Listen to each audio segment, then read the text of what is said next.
I see only fire. The fire of pain, of loss, the choices I made. Quel'Thalas, home.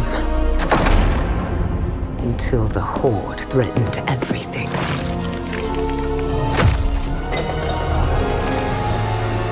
My family was sworn to protect it. And protect it we did. When Sylvanas and I fought together, we fought as one.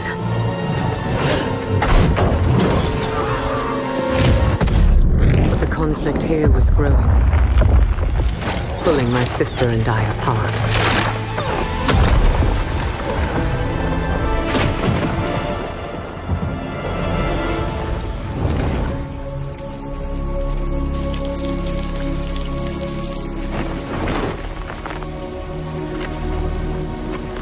How can you leave? You would choose the Alliance over Quel'Thalas, our home. It's not just our kingdom at risk.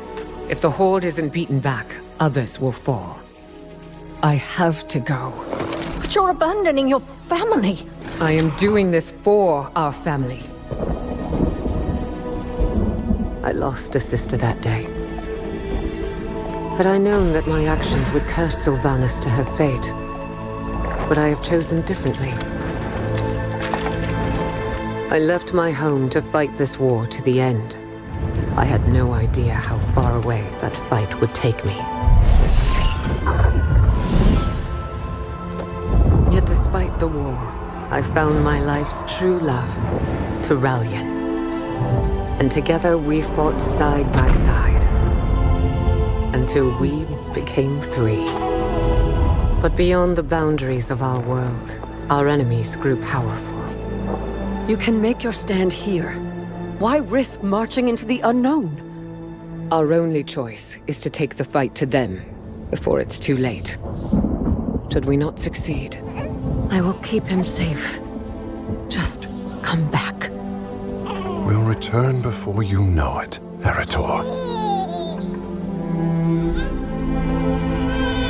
had I known that I would not see my son again until he was a man himself, would I have still left? I had given everything for this fight. The only thing left to give was myself. There was no other way. In order to defeat the darkness, I had to embrace it. So embrace it I did.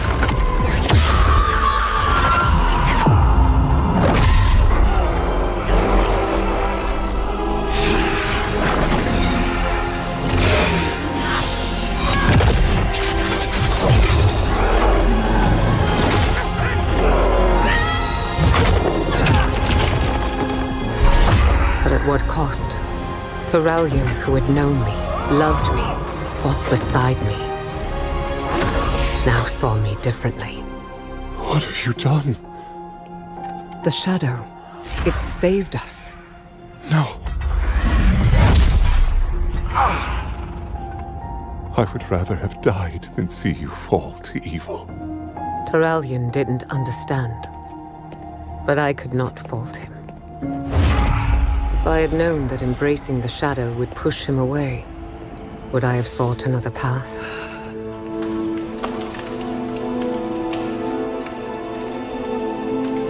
No. All of the things I did for a reason.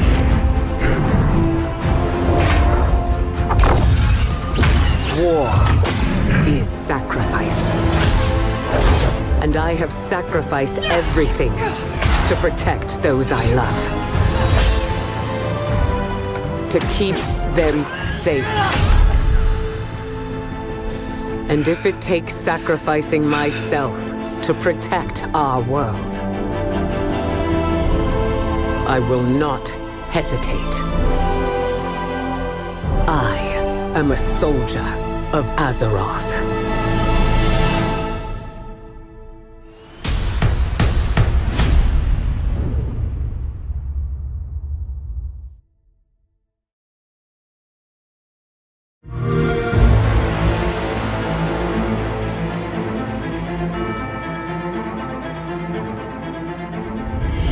Welcome to Obsidian Entertainment. I'm so proud to share with you our upcoming fantasy action RPG, Avowed.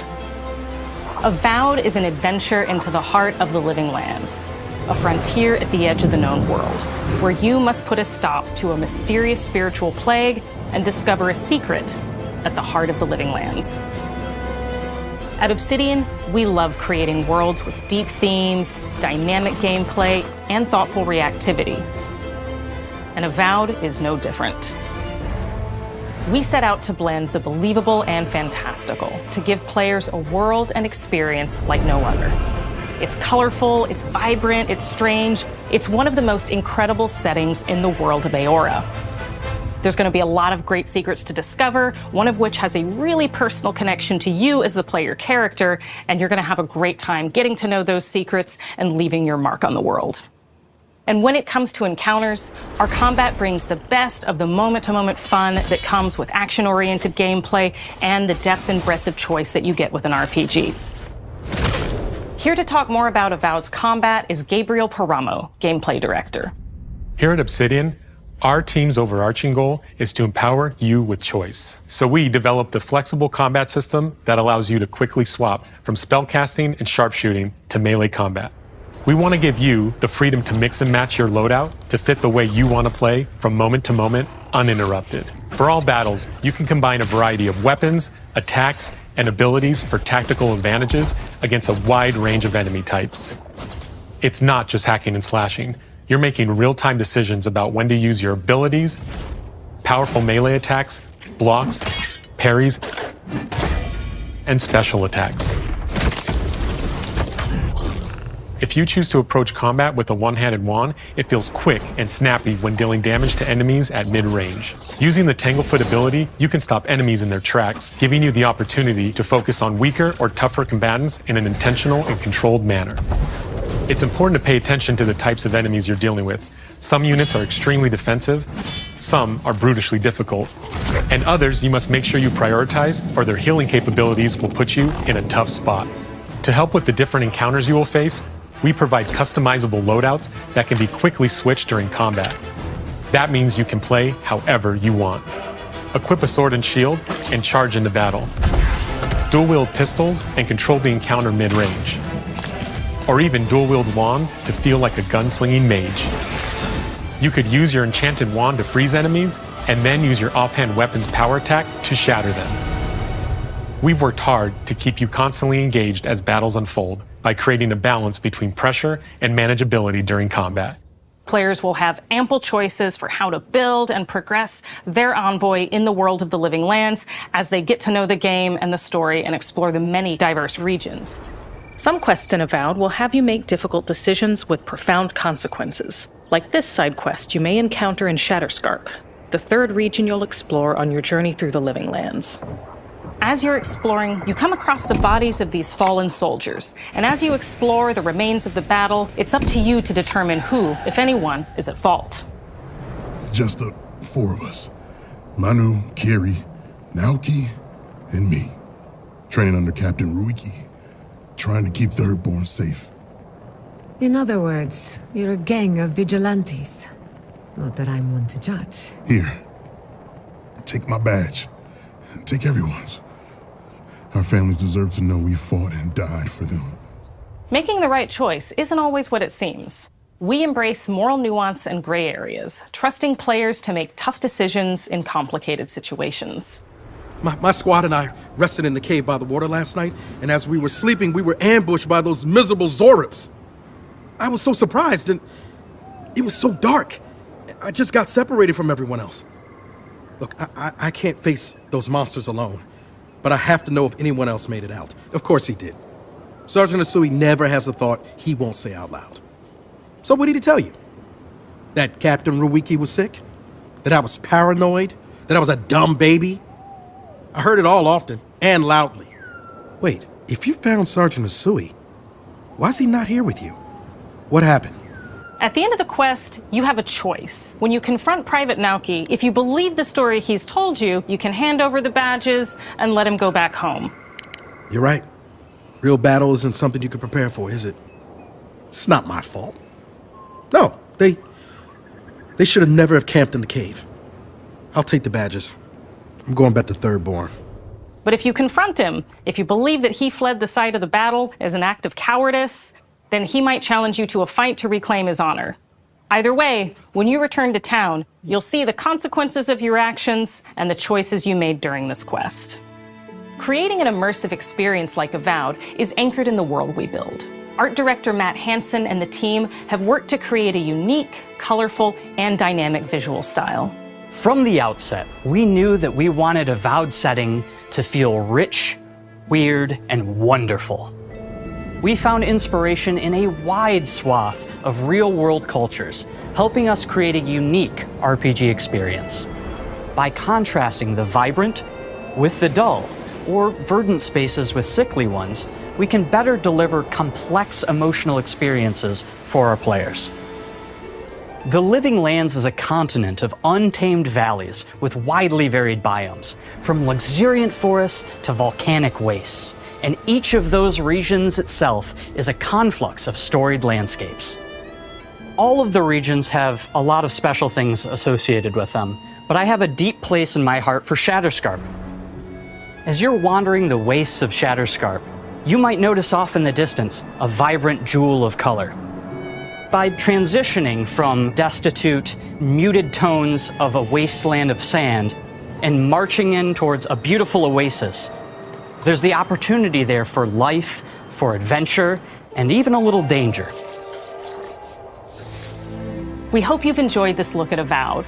We're thrilled to share more about the game in the coming months, and we can't wait for you to explore the Living Lands when Avowed launches this fall.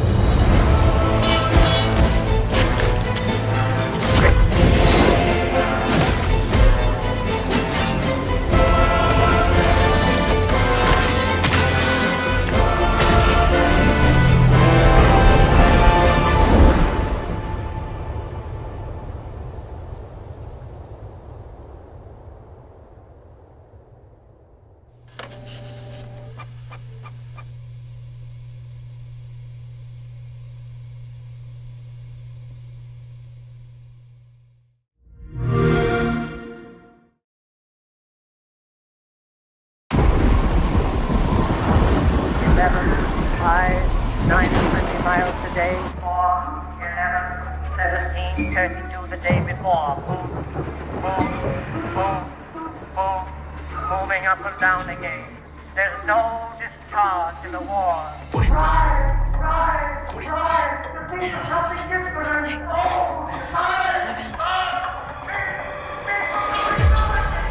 Scheiße! I cannot take this anymore!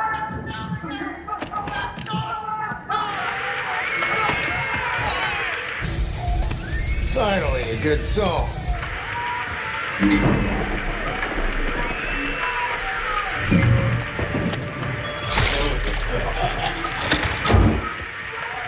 Oh, thank goodness.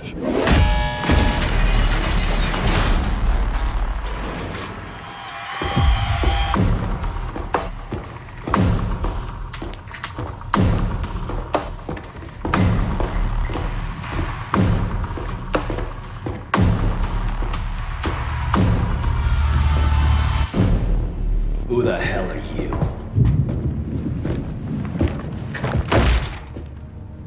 This is Maya. She's with me. Breaking you out was my plan, so you're welcome.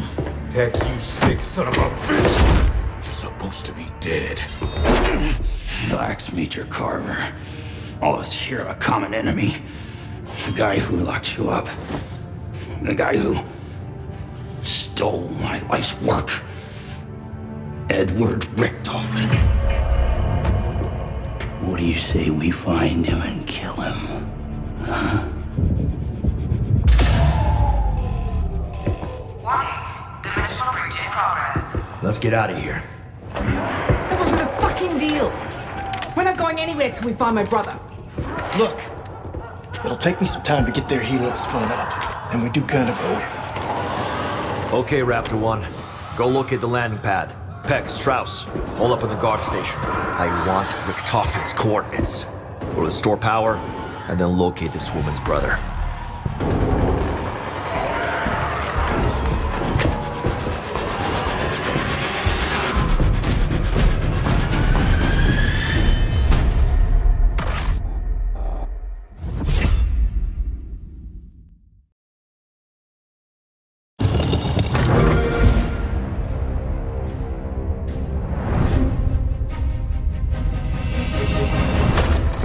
Are you sure you want to investigate this, Keighley? I can't let this go. It could be the best kept secret in history. What are you going to do, Indiana? These artifacts have a deep connection to something in the past. Boss believes they hold a kind of power. A discovery that could change the world. What were you doing out there? Fresh air! We have to find the stones, Gina. Or they will. If you were to draw a line through these ancient sites around the globe, you'd get a perfectly aligned circle. The Great Circle. Exactly. I intercepted the Morse code coming from the Himalayas. Where Voss is sending all of his men.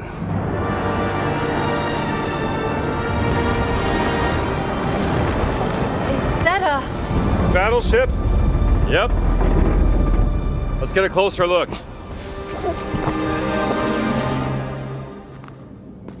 Gotta find the stone and get off this ship. What's that in his hands? What does it say? Earth something. What was that? We'd better hide.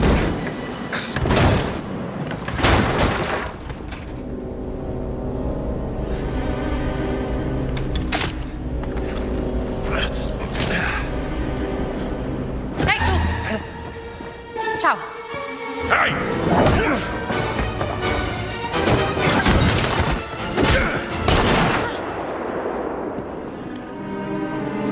Hands behind your head.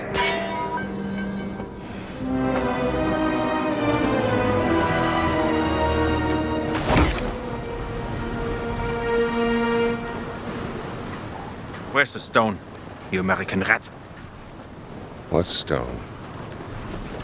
Have you ever heard of Höhenangst? Fear of heights? Yes!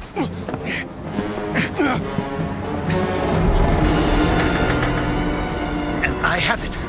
I endured this dreadful mountain even if my mind was screaming every step of the way. Because of a concept you narrow-minded Americans will never understand! Devotion. Total and absolute devotion to the fatherland. You have no purpose. What you have is your stupid American cartoons. Choo-choo, choo-choo. Ha ha ha ha. You laugh and dance, celebrating your own idiocy and drinking the piss you call beer. I will walk through fire for the devoted men of the Reich. Give me that stone. Now! Can't give you what I don't have. I shall search your corpse to make sure! Wait! Please wait. Give me the stone. Gina.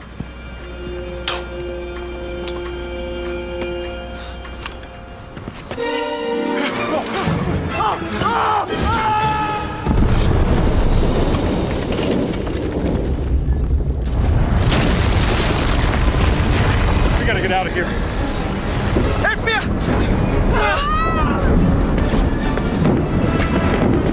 The stone! The stone! Gina! Haltet sie auf! Erschießt sie!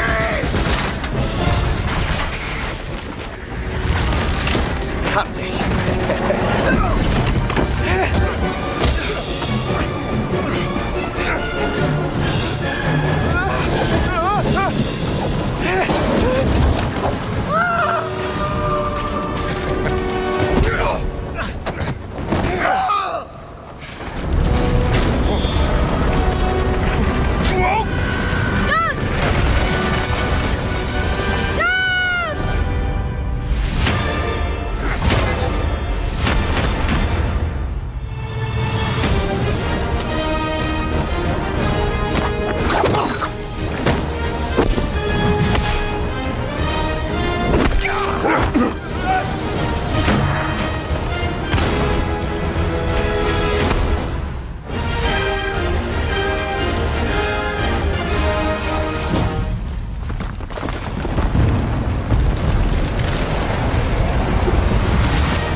play it day one with Game Pass.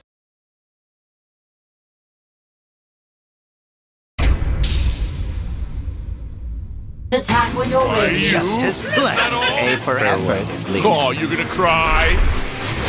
I happen to know that Goku isn't the only Super Saiyan.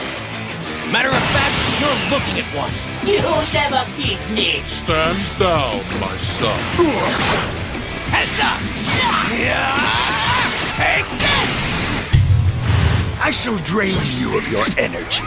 You're only a bud. You are much stronger than expected, but still are not beyond my calculations. I will let some puppet kill Kakarot before I do. Try me. See what happens. I'd hoped for better. Okay, come get me if you can. There's no escaping me. I must hurry up and reach perfection. Let us finish this fight quickly. According to my calculations, you and I are almost equal in power. Got it. My power is significantly greater than before. Would you like me to show you? You won't get away! What's the matter? Is that all? Who are you to look down on me? This is me, being serious. I'll rip you to pieces. Take this! You're going to fight me first, Goku? I love it!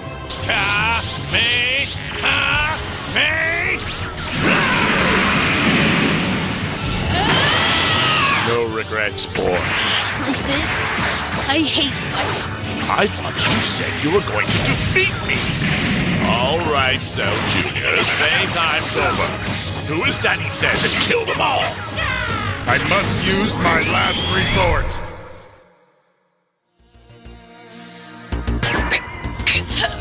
You brought this on yourself, Cell.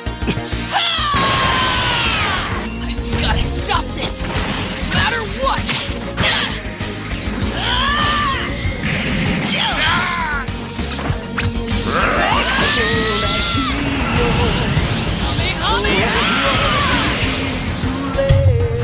I'll blow myself to bits. I might die, but then so will all of you. Any way you slice it, there's only one way to save her. You did good today, Gohan. Made me proud. Tell your mom I'm sorry. Dad, you're not thinking of... Bye, my friends. I am done playing games. It's time I ended this. Please, forgive me, Dad. Earth is doomed, and it's all my fault. Listen to me. I promise you can beat me. Just gotta believe in yourself, Gohan. Right now, you're the strongest person in the whole universe.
Атмосфера, свобода, самотність, сум, страх.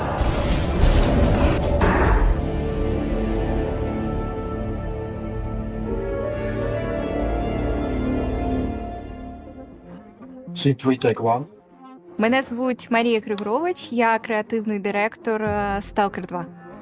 Ми сьогодні познайомимо вас з нашим світом і нашою грою трохи більше. Ми покажемо проходження одного з квестів на регіоні болота.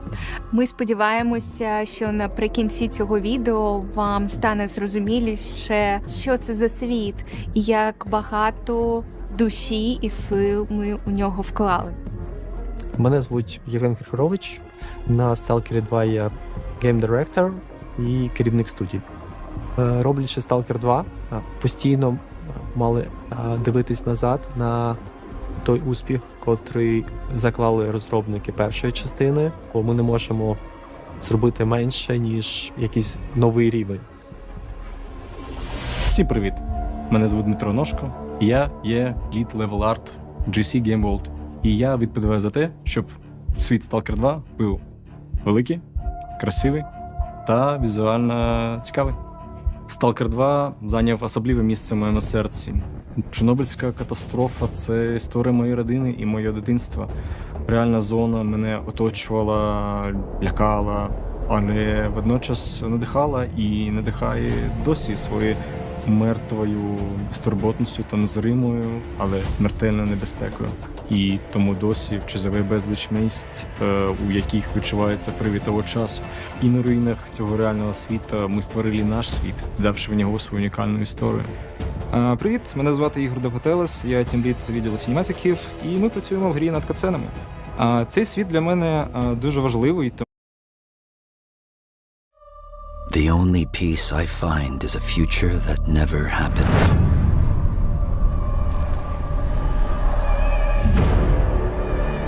One where I, Paul Atreides, was never born.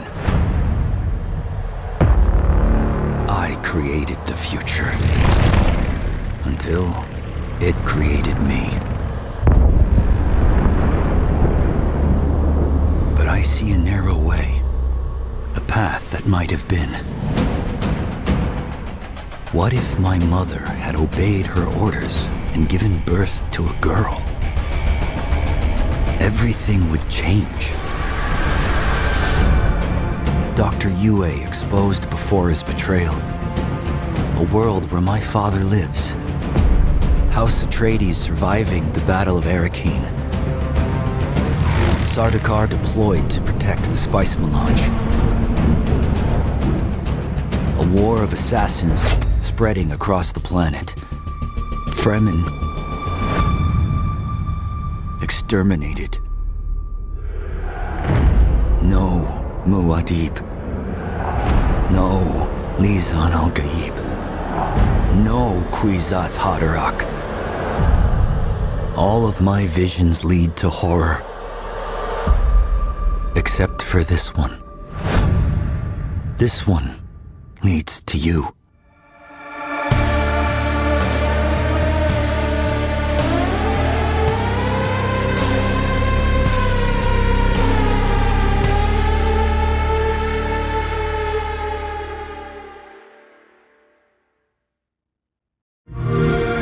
Vaultathon 76 is sponsored in part by Sugar Bombs Breakfast Cereal. Bombs away. Folks, if you're just joining us, we're coming to you live in the 10th consecutive hour of our Vaultathon 76 drive. We've got operators standing by and, oh, it looks like we've got one.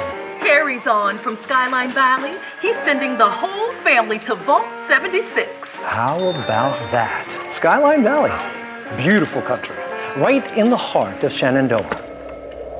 Oh, Shenandoah, I hear you calling. Call now to join Harry and the over 17 million Vault dwellers already on board. And let's keep those numbers climbing. Got 4 on the line from AVR Medical Center. Is it oh, twins? Congrats. Vault 76 is a growing community, and strong community can weather any storm. Why, just take a look at our Skyline Valley neighbors in Vault 63. The greatest scientific minds are hard at work, cooking up shocking new ways to protect and preserve this Appalachian Eden. Yes, Skyline Valley is a stunning portrait of Mother Nature in repose. From the picturesque Shenandoah National Park to its majestic wildlife and friendly local residents, Skyline Valley is a welcome home to all. And don't forget to bring home a souvenir or two. When the bombs started dropping, don't come a-knocking. Call now to reserve your place in Vault 76. Still not sold? Well, I suppose having skin's not for everyone. Best of luck out there. Lost the wide Missouri.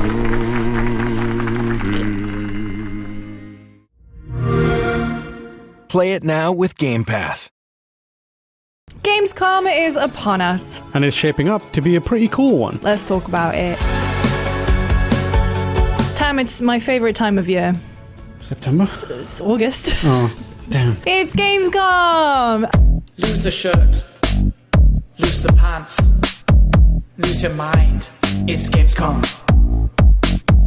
Lose the attitude. Lose the frown. Lose yourself. It's Gamescom.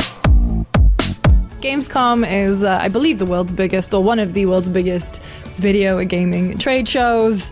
I think it's something in the region of 300,000 people descend upon the Köln Messe in Cologne, Germany, for the smelliest of conventions. The problem with Gamescom, and I love it, it's just there are so many people. It's always been one of my favorites, not just because coming from the UK, it would be the show that everyone would go to, but just in terms of getting to see people be so excited about games and like queuing up for hours and hours just to play stuff, see the latest and see all the new reveals. The reason it's exciting is because we get to see and potentially play some games that have just been, glimpses up until now. Capcom's bringing Monster Hunter there. A lot of excitement around it, a lot of new people interested in Monster Hunter. They've learned a lot from the world, so it's going to be a cool game, so I'm excited to potentially get my hands on it, or at least talk to people that are playing it. And Xbox has said they have the biggest booth in Xbox history. There are over 50 titles with, I think I saw somewhere that was like across more than 240 gaming stations,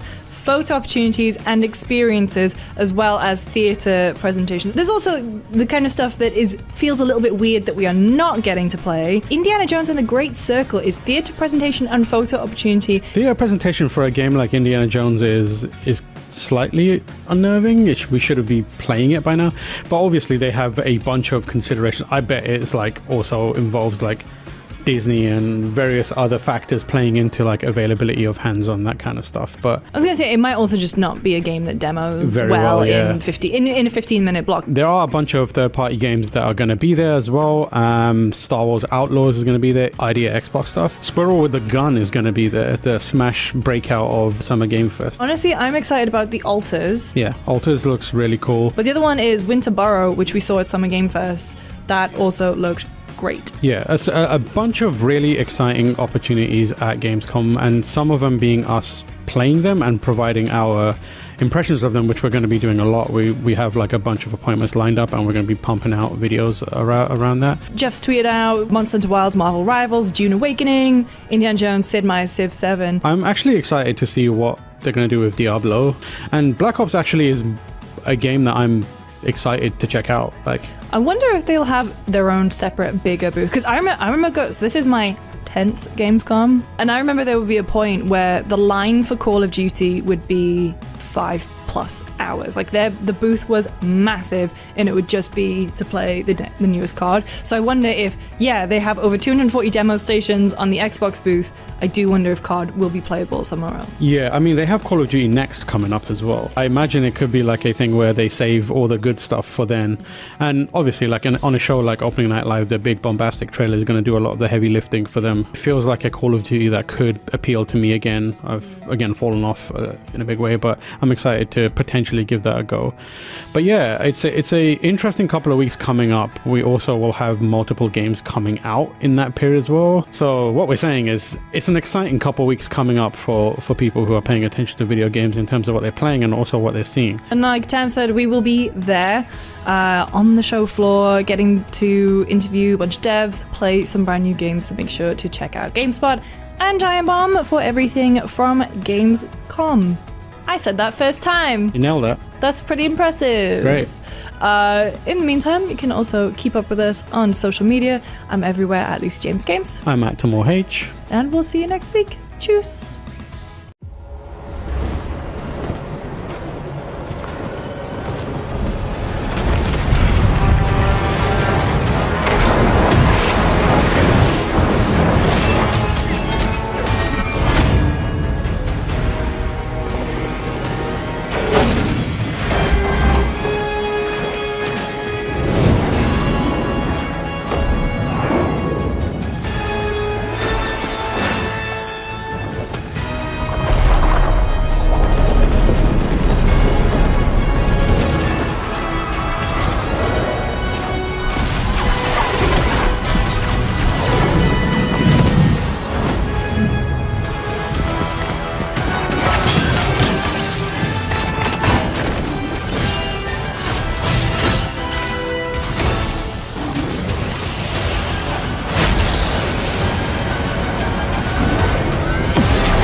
Received a distress call of unknown origin. There is no record of a star station in this orbit. Something is not right. Never get back home. Trapped. All for nothing.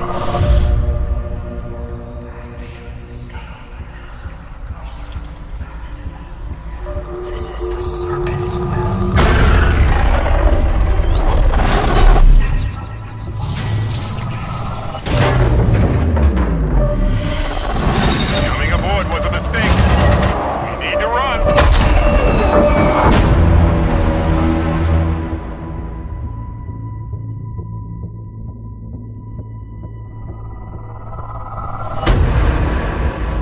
Hold very still and choose your words carefully. They will determine how long you live. You trespass in the home of House Maroon. Your fate will be decided by the Great Serpent. Can you feel its embrace encircling your heart?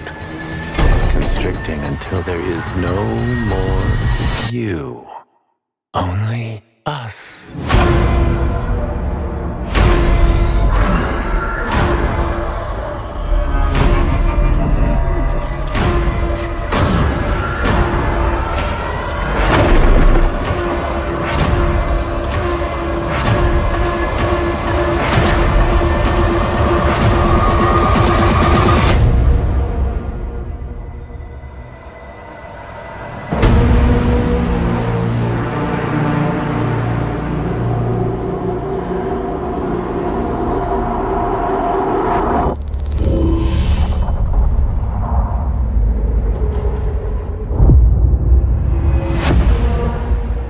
From the Trackers Alliance.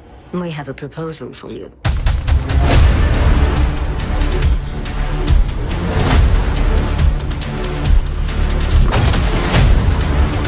I wish you the best of luck.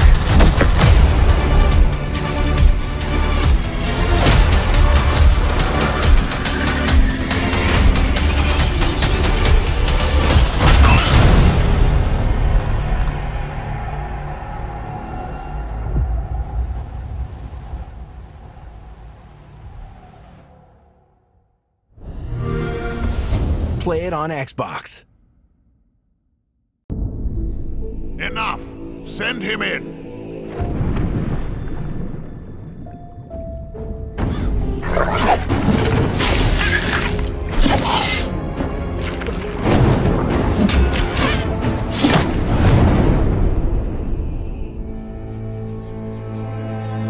Welcome to the Valley of Mines, an immense penal colony.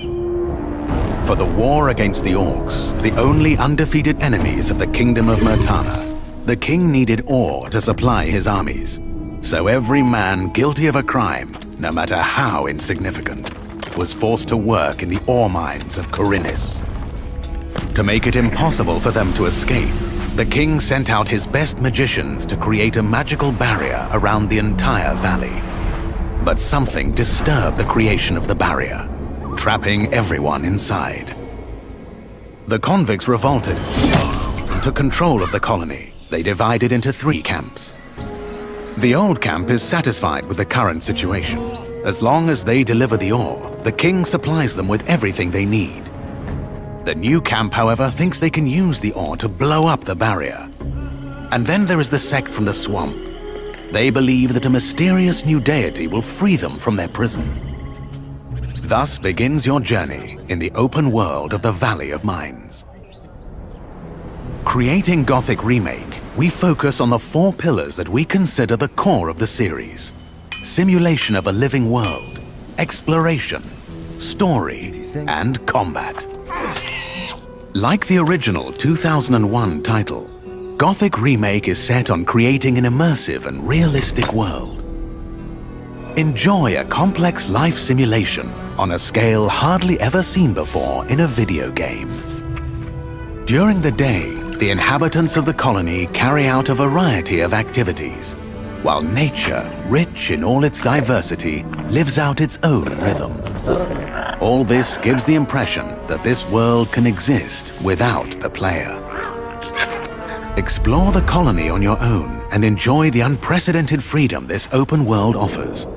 In true RPG fashion, you decide when and where you go next. Meet numerous interesting characters, understand their inner motivations, and earn their respect by completing a series of elaborate quests. How you solve or handle their problems depends entirely on your choices. No matter when, in what order, or if you do anything at all, the game will always respond appropriately to your decisions. Experience a complex and demanding combat system with satisfying character progression. Overcome your opponents using a variety of melee weapons, eliminate them from a distance, or learn the arcana of magic. Remember that each type of weapon behaves differently, and its effectiveness depends on training. We're aware that when creating a remake of a beloved title, it is hard to live up to the expectations of its long-term fans. However, we feel there is room to develop the experience further by telling new stories from the colony and expanding on those that die-hard fans have known for more than 2 decades. We are also focusing our attention on enhancing many aspects of gameplay, such as diverse NPC routines and reactions, more complex crafting, and more rewarding character progression. Despite the passage of time, Gothic remains in the hearts and minds of many players. With the possibilities of Unreal Engine 5 and a variety of modern features, Gothic Remake will soon rekindle that love. Whether you've been a loyal fan for years or are just looking for a true RPG experience, welcome back to the Colony.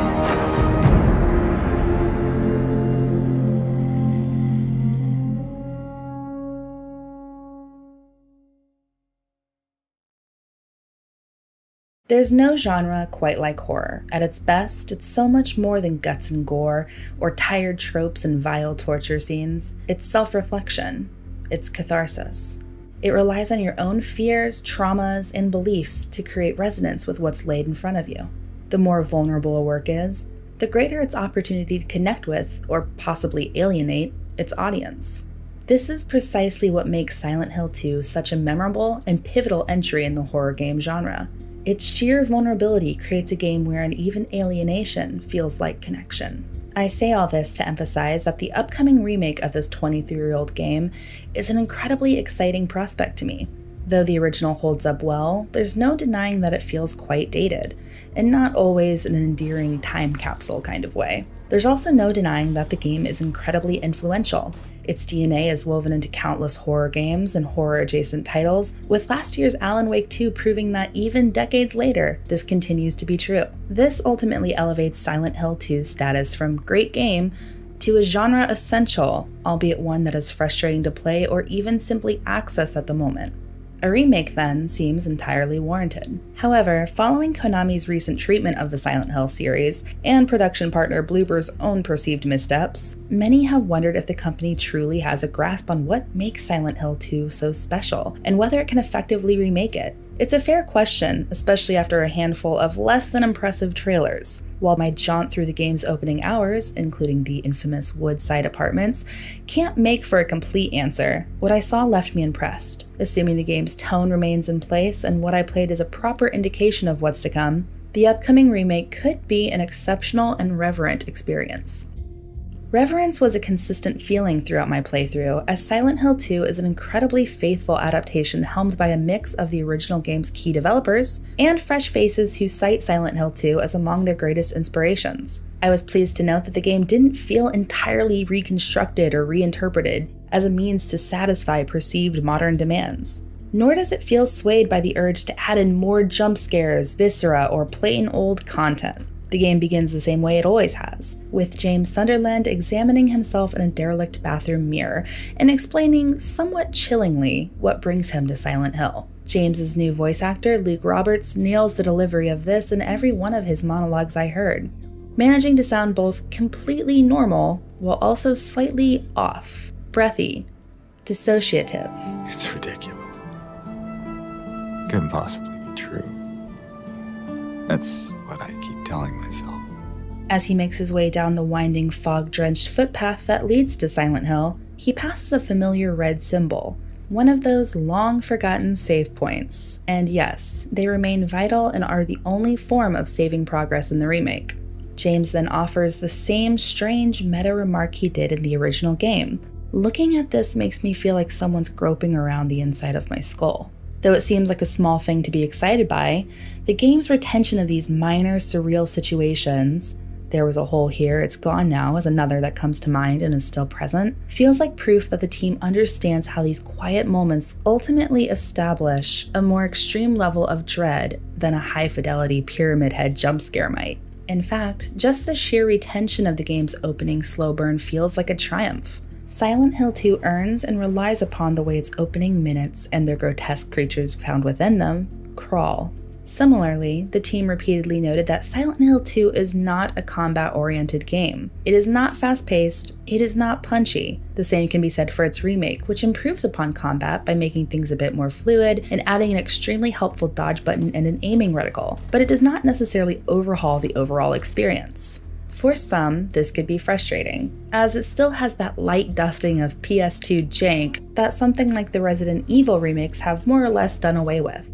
However, I found that the remake's combat actually feels perfectly in service to the rest of the game. Part of what makes Silent Hill 2 as terrifying as it is are those small bursts of panic and tension that arise from its cumbersome combat. The remake seems to accept and build upon this, taking away the more unruly and frustrating aspects of combat while letting the game retain its sense of friction. Combat feels solid in Silent Hill 2, but it's not at the forefront.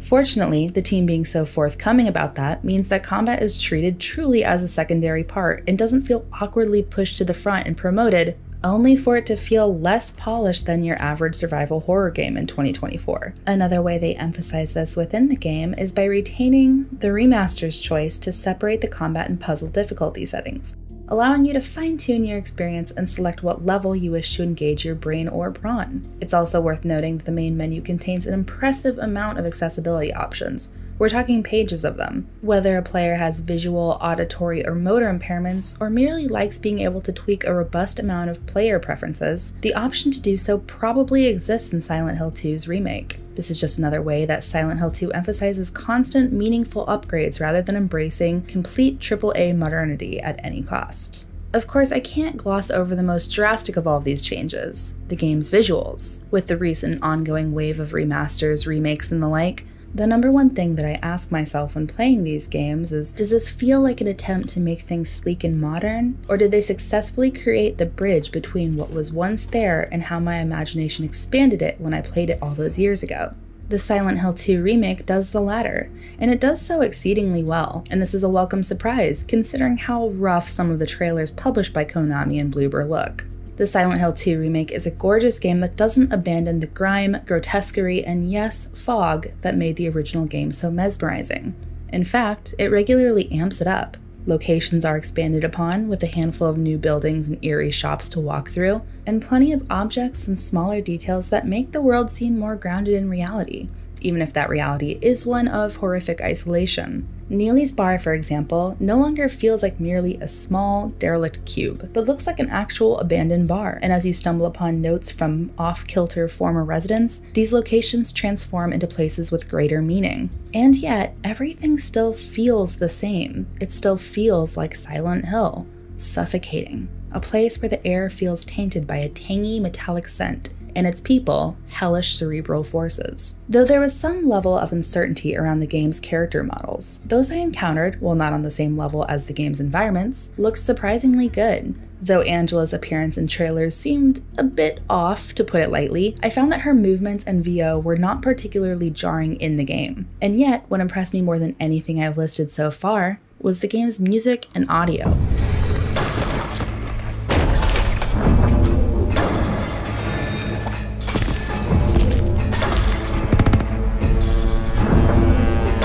Though the game's music has been reworked, it feels familiar, with its iconic motifs wrapped in all new layers of dissonance, static, synth, and intensity. And along with the new music is a focus on 3D depth-oriented sound direction,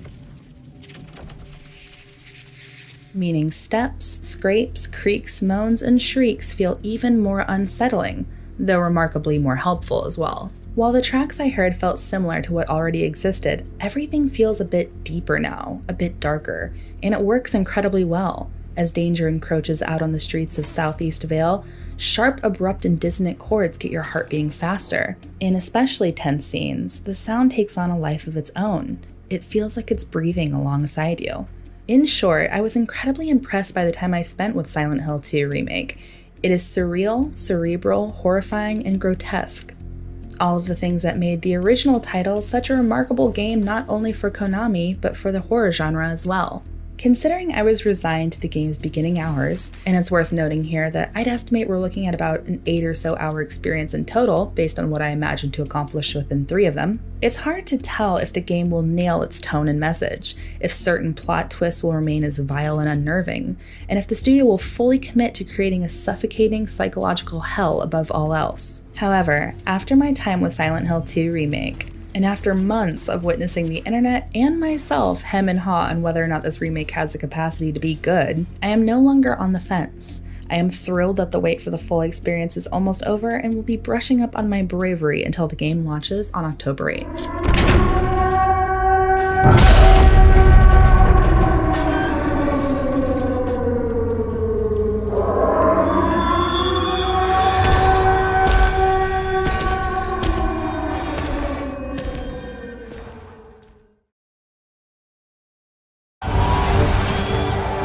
Is coming, my boy. You must make ready.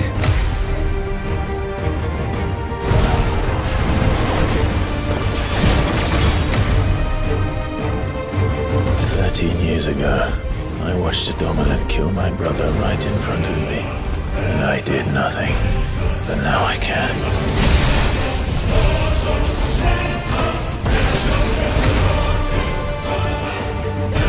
I'm here to even the odds. Any objections?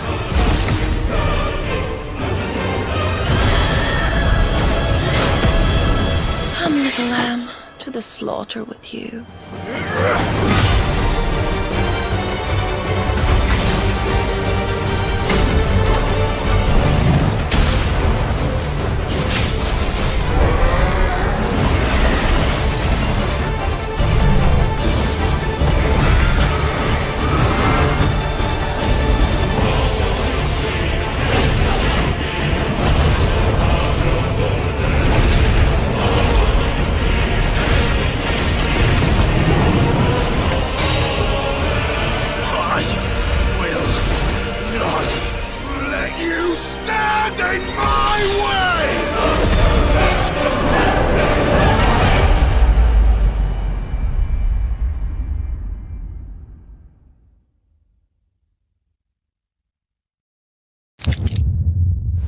mission is to use the stored promethium in the refinery to destroy the enemy swarm. Trigger detonation only when the main swarm has entered the blast zone. Emperor, preserve us all. I am honored to have Lord Titus command our unit. He has clearly served long and with distinction. There is sure to be an ambush. I have been dying to carve up some Xenos.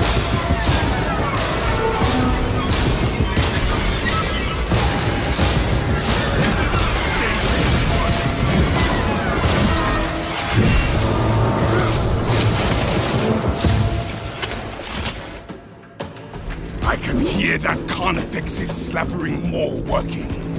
Today, we slay a hive giant. Stand behind me.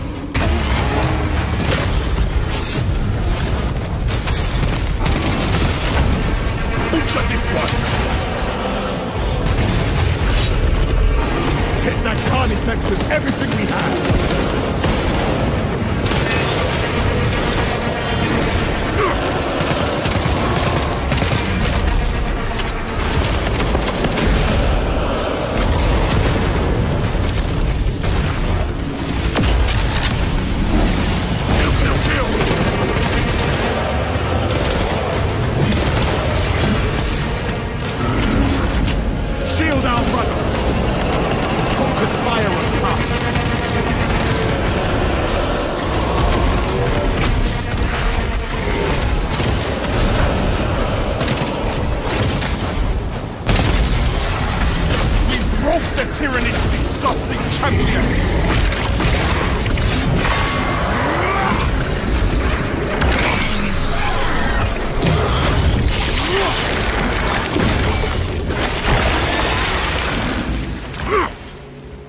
We demolished that Carnifex, brothers.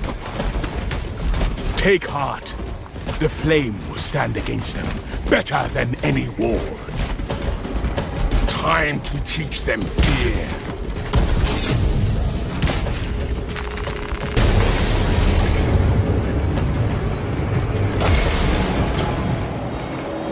There is an observation platform overlooking the Promethium fields. It will make a good vantage for your ambush. Dig in. We need that bomb triggered for optimal yield. Ah! Ha ha ha! Good. They calm me. I wondered how I might pass the time.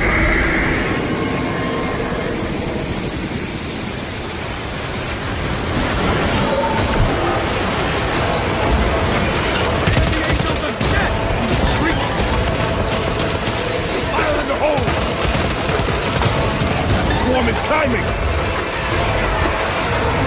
Oops of that bastard!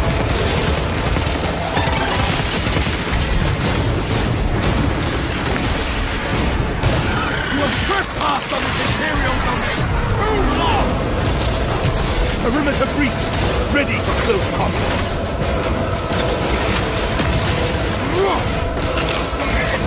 The swarm is almost fully committed. Be ready for my march. Wardrobe back!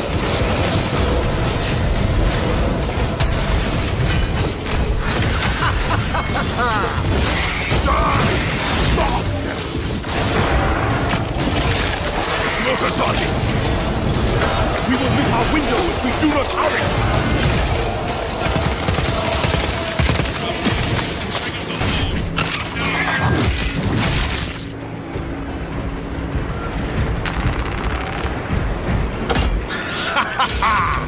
I am going to enjoy watching these tyrannies ride in the flames.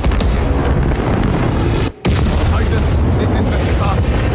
I stand amidst the smoldering remains of our foes. Excellent work. Move to extract.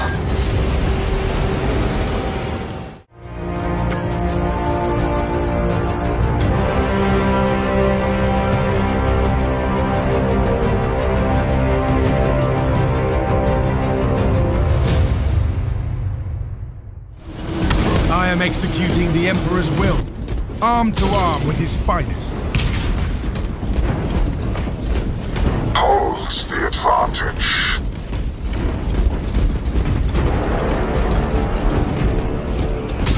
fight on our terms only.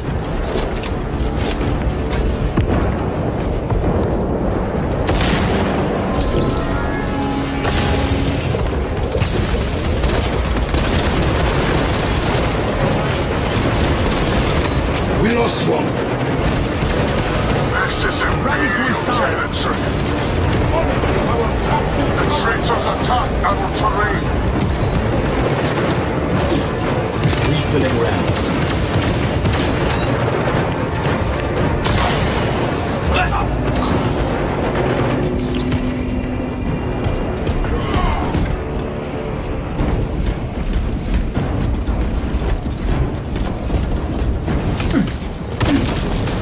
Traitors attack our terrain!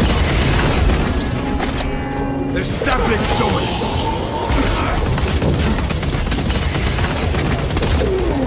The servants of the corpse don't claim the objective! Living their side. Do not give an inch! Scott claims the objective!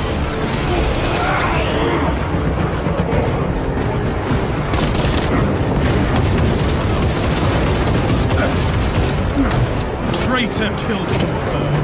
Imperial matches assault our territory! New objective Test radius.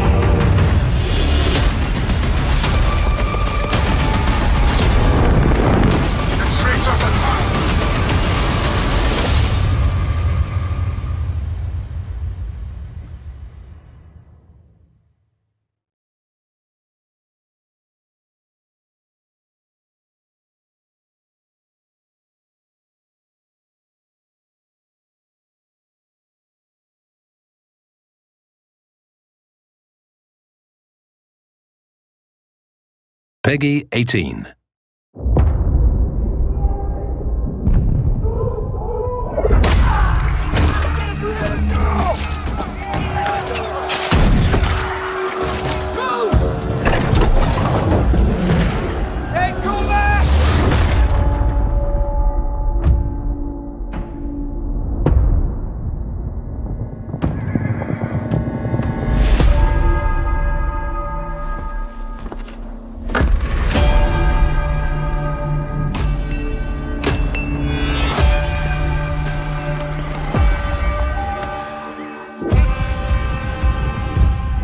I always dreamt of leaving this place.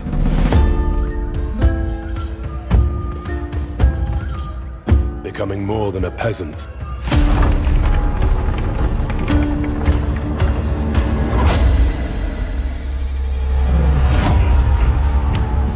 You know the trouble with an adventurous life? It can end before it gets started.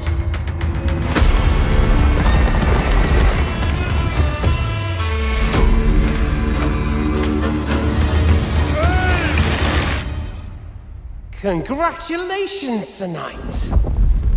You finally become a man.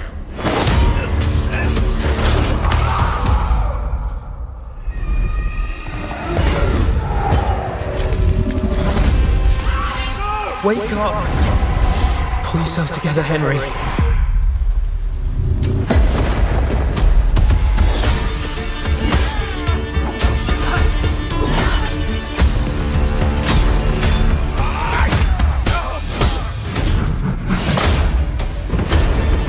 Nobody will hand anything on a platter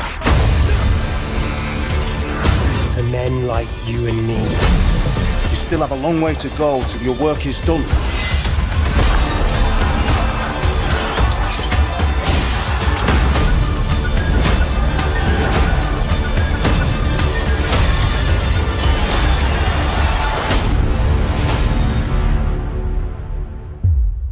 O merciful God, be kind and protect us. so we don't blow our arses off. Amen.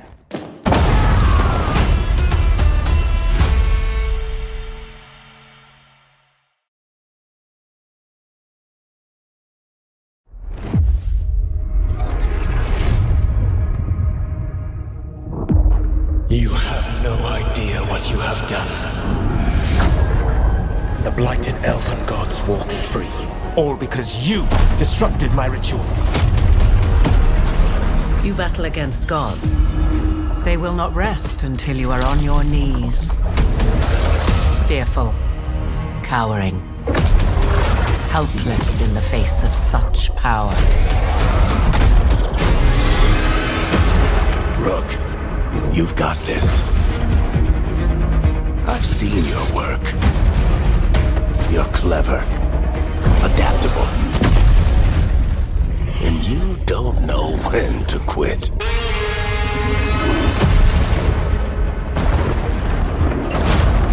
You want allies to go after the gods? I've got places to look. Where do we start? I'll be damned. A griffin. In war, victory.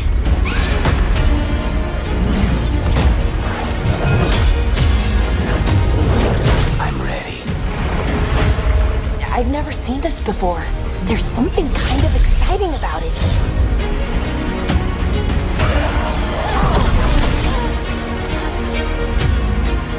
What is happening to me?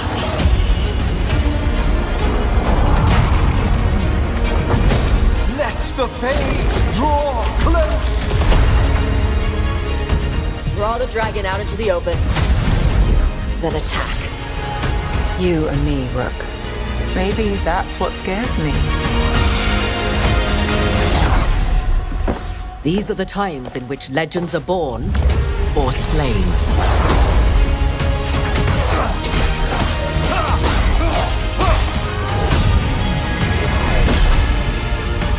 Our gods are back. Our gods.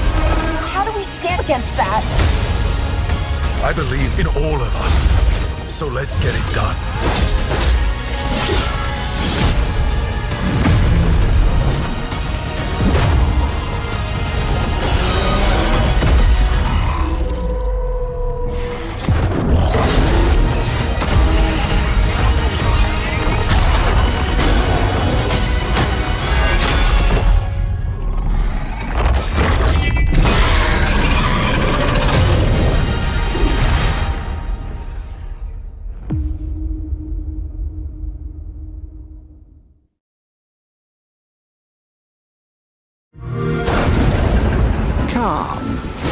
Your Emperor has chosen you as our envoy to the living lands. That wild frontier suffers from the dream scourge. Find the root of this terrible plague and put an end to it.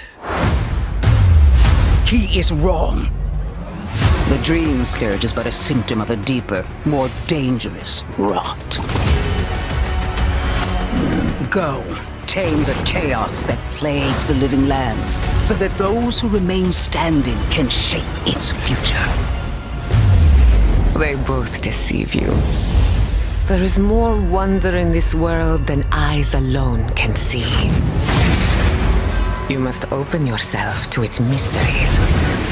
Tend to its purpose, no matter how wild. And become what the living lands truly needs. Its protector.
Good evening. The Soviet Union is no more. Despite a potential for instability and chaos, these events clearly serve our national interest. Free from the specter of global conflict. Today we celebrate the mystery of American renewal. Something's going on. Something big. I'm a fire starter. Twisted fire starter. I figured if I stuck around hell long enough, I'd see the devil. How's he look? I'm a fire starter. Twisted fire starter. The agency is compromised. We're being hunted from the inside. You're the fire starter. Twisted fire starter. You don't have to trust me, Marshal. But it might be better if you do. Hey! It's something you should see. What the hell are we getting into? Don't trust anyone.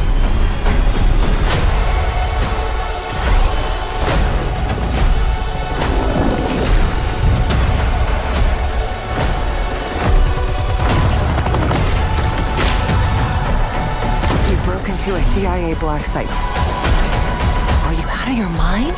Things got complicated.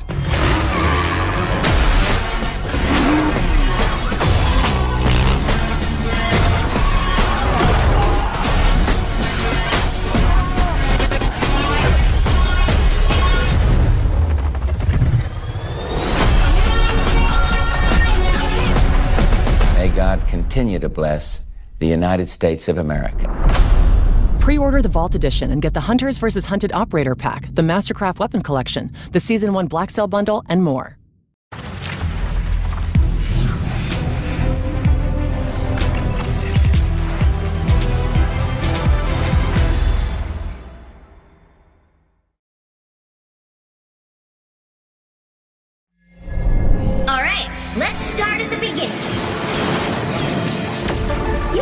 you know the story, but not quite.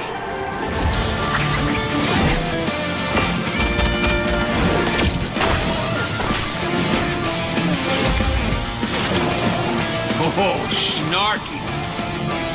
The time stream is flarked. Don't worry, help is on the way. Spider Boss, go!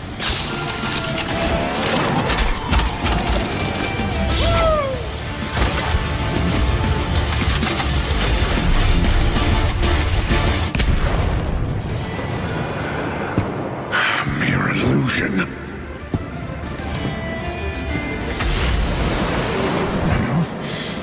You should have stayed away from us. Trickster, feel my thunder! The futile struggle, even for gods. In the end, all will kneel before doom.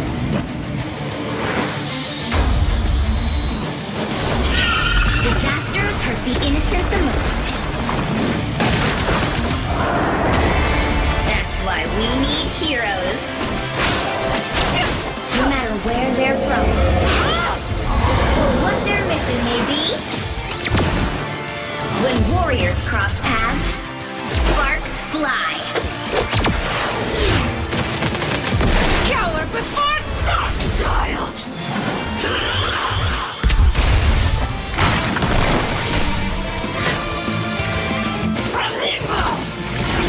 Chaos leads to confusion.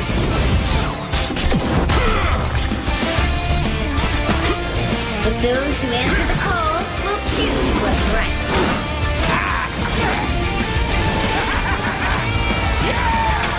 No matter how many foes they face,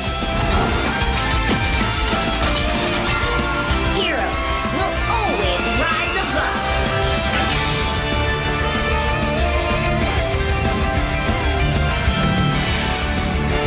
Such insignificant fools. Even from the future. Even from the past. No one rivals Doom!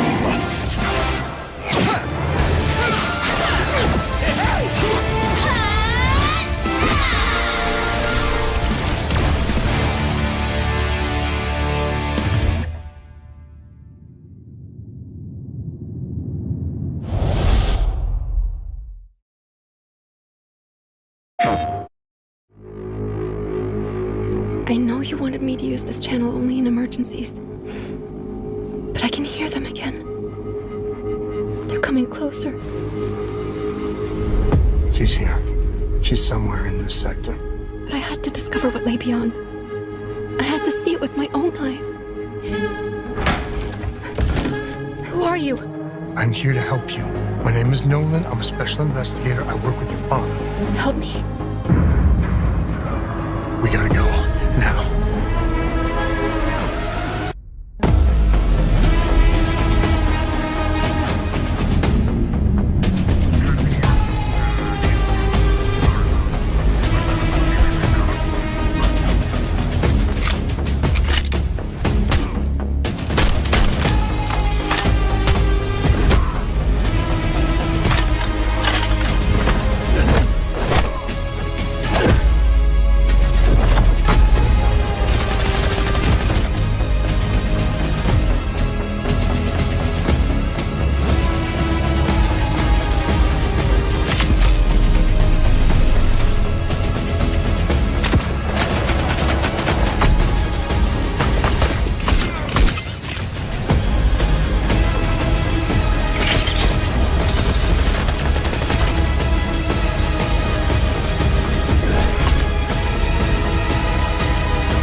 I never asked for your help.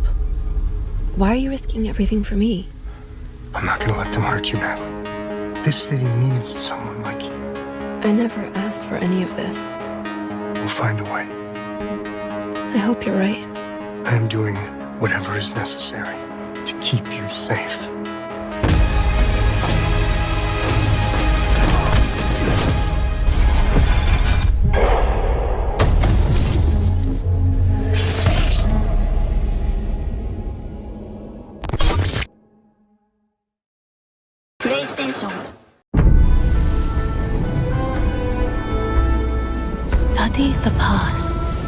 you would define the future.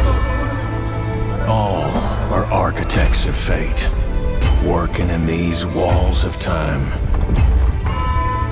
Let us all for death prepare, or on the last great journey fare. Let me not then die ingloriously and without a struggle. But let me first do some great thing that shall be told among men hereafter. Each of us shall endure this world's life until the end.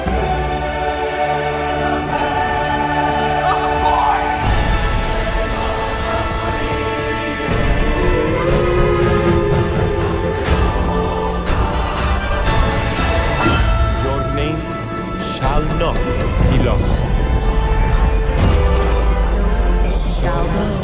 So it shall be. So it shall be.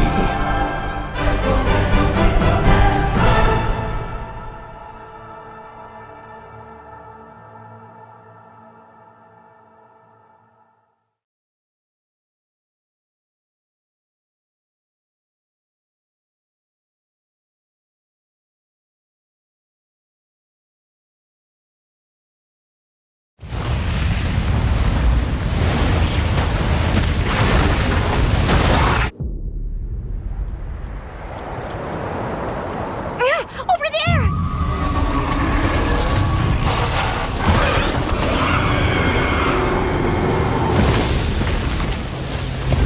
Why are you here? You can't do this alone! We need to shake them off! Follow me! Yeah! Here it comes! There's too many of them! Watch out for that glove! I will draw its iron! Cover me! You got it. Be careful. Be ready! If we can make it to the rocks, we may lose them!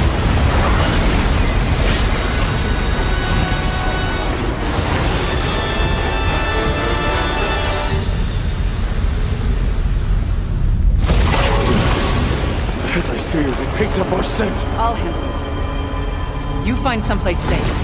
Thank you.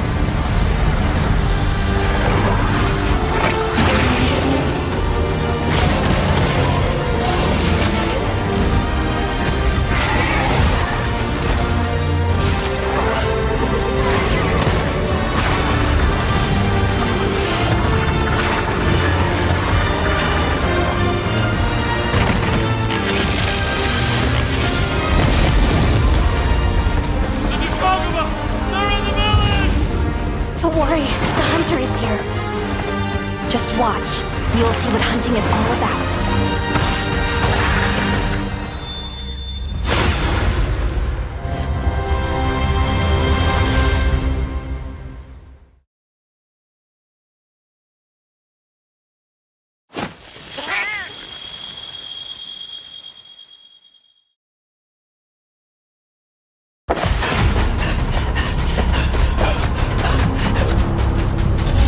Where are you? Over here.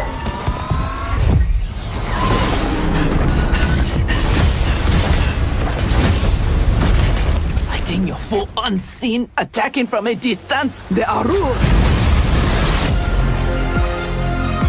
We have found Kuai Liang and his Shirai Ryu. They gather at the Wuxi for his wedding. Attack his wedding. We may win the battle, but find we lose the war. No one will respect us. Better to be feared than respected. Oh, hell no. We are not doing the Red Wedding. What? Season 3, Episode 9.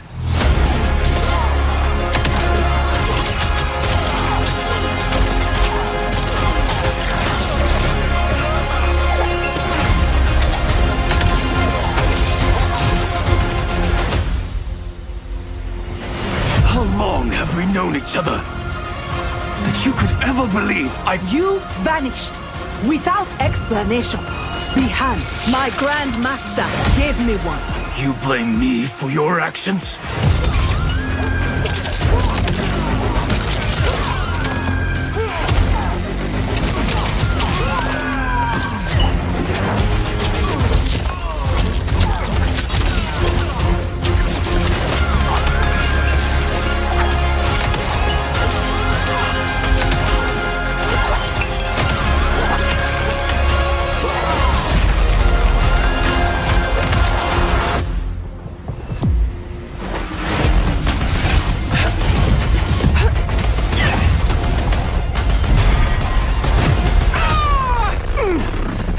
was wrong, thinking you worthy of that armor. You are my instructor and my commander. Don't confuse that with being my superior.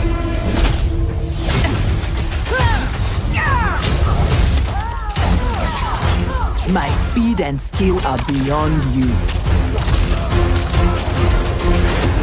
Finish him.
James? Honey? Did something happen to you? After we got separated in that long hallway? Are you confusing me with someone else? You were always so forgetful. Remember that time in the hotel? Are you taping again? Come on. I don't know why, but I just love it here. It's so peaceful.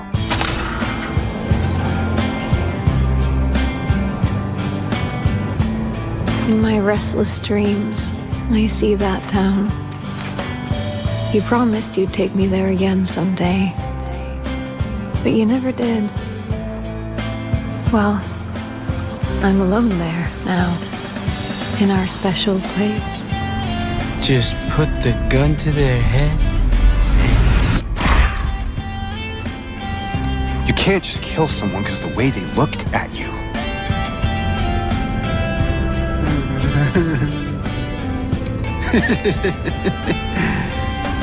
You should see your face, Team.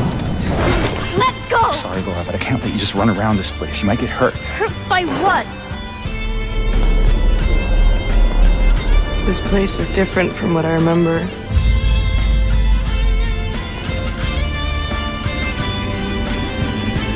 I don't think she's here anymore. This whole town. Might be best if you just get out of here. Yeah, you're right. You said you took everything. But you forgot that videotape we made. How do you know about that? Aren't you Maria?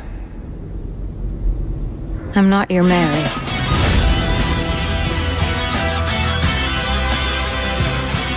So you are Maria. I am. If you want me to be. How do you know about Mary?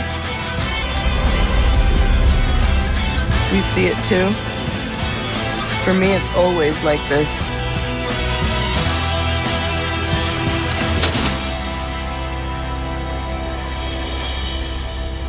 Doesn't matter who I am.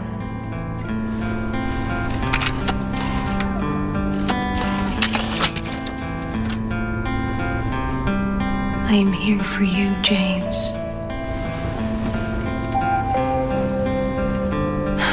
See?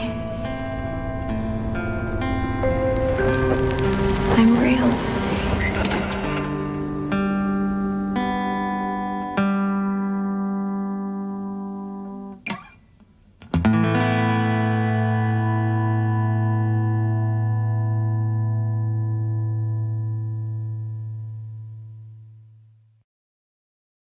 Your mission is to use the stored promethium in the refinery to destroy the enemy swarm. The Cadians were tasked with providing assistance, but we have since lost contact. First, proceed to the Cadian outpost and establish their fate. You must then infiltrate the refinery and complete demolitions deployment. Trigger detonation only when the main swarm has entered the plaza zone. Captain Akaram will coordinate our efforts over Vox. Let us deliver the Emperor's wrath to these creatures.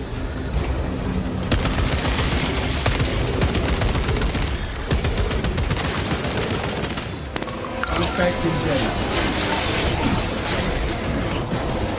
Swapping magazine.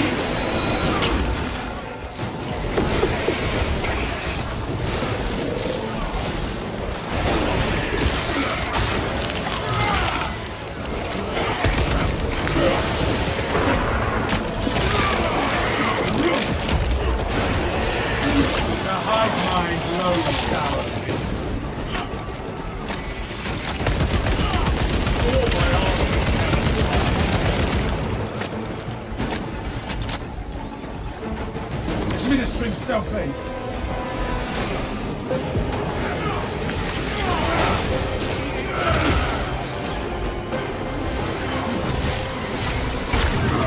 More space deep scan ready. Scanning.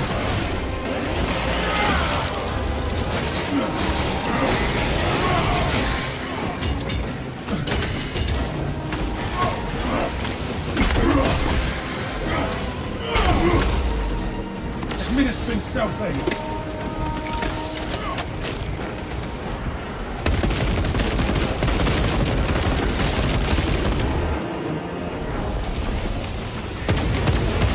Xenos coming for generator 2!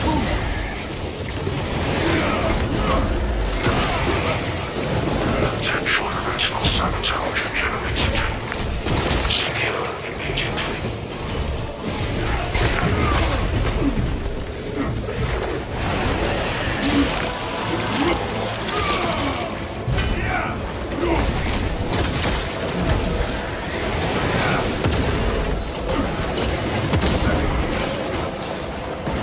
Deploying crack grenade. Scanning.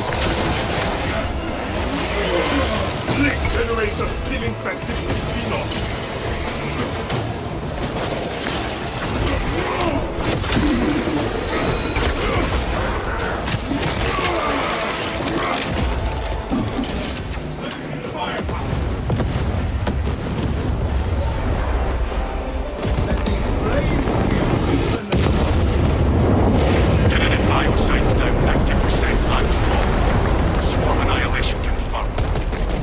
Excellent work. Move to extract.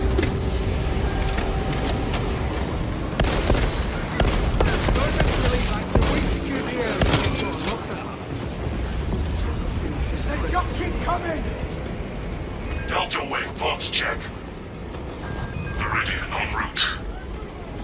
Talasea. Just landed. Acknowledged. Proceeding to relay. Maintain box reports. Cannon clears out.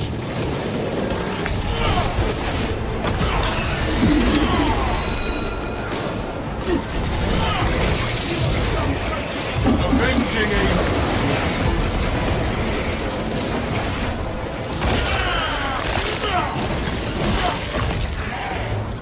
Xenos hungers insatiable, but the Imperials dominate.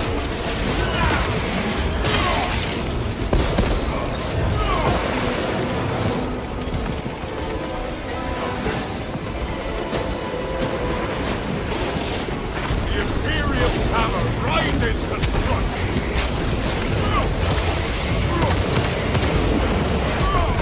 Jump and refuel.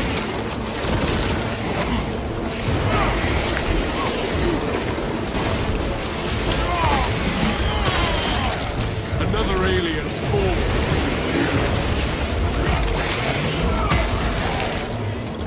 Tyranid menace annihilated. The demolition codes are secured. Proceed to the Prometheum refinery and complete the demolition preparations.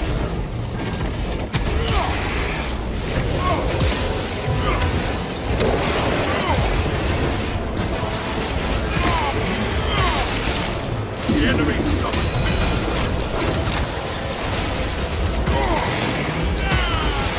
I feel the spirit. Go on!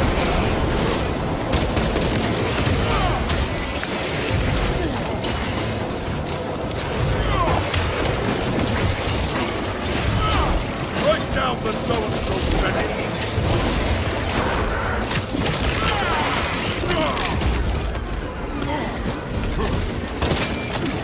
Avenging Angel exposed.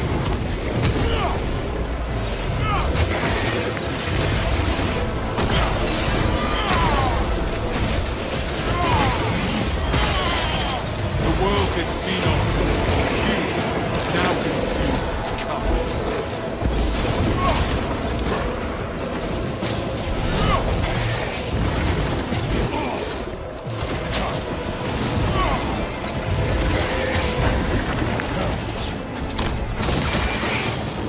Releasing frag grenade!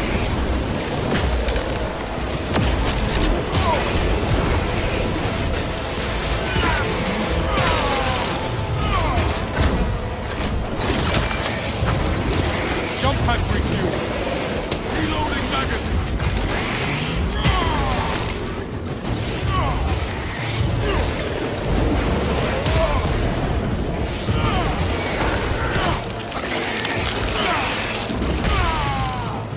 We are the exterminators.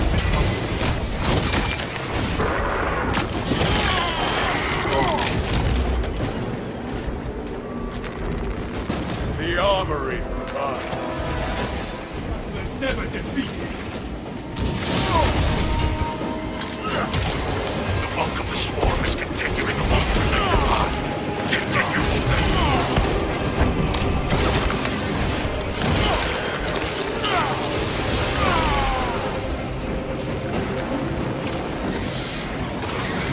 Satellite is vengeance.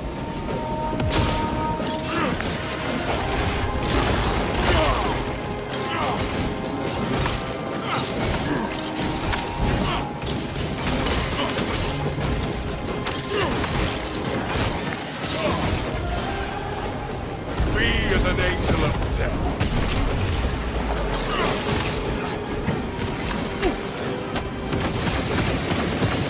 Cutting off drone.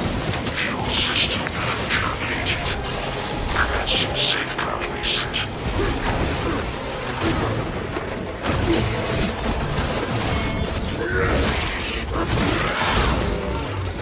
Stay unavailable. Rapid launch.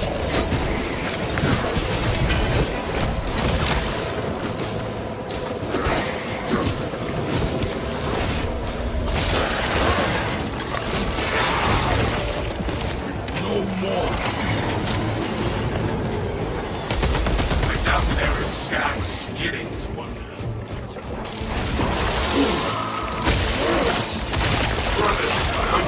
Better luck.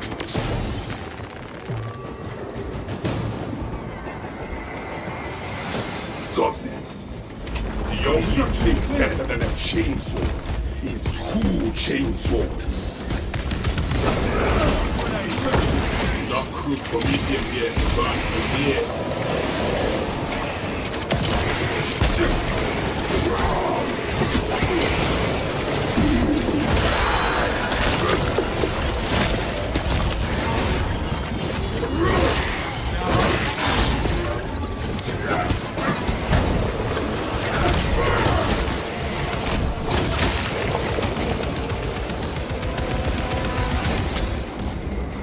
Xenos Tower marked.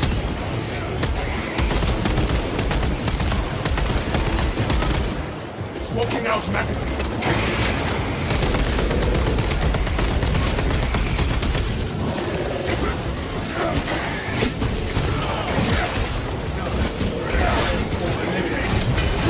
What needs grappling?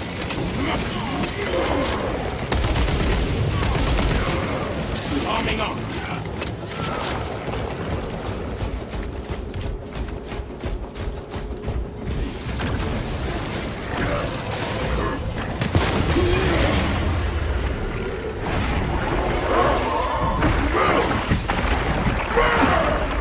Swatted the bulbous bastard out of the sky!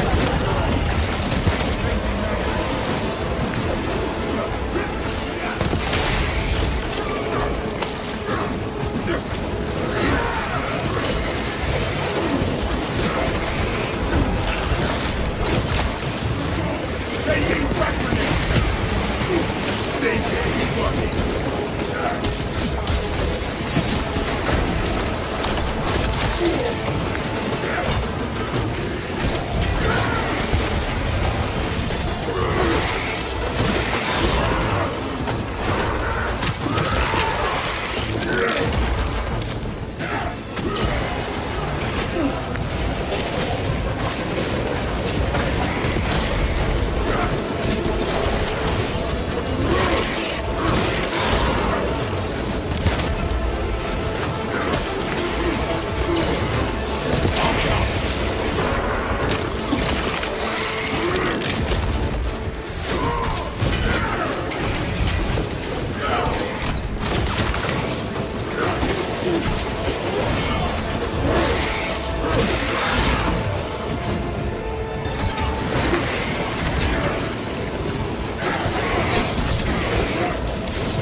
Ammunition expended. Terminated.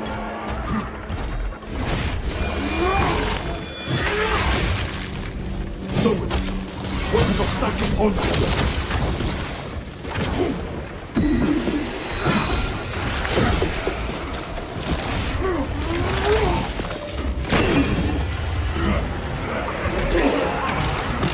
Reserves empty.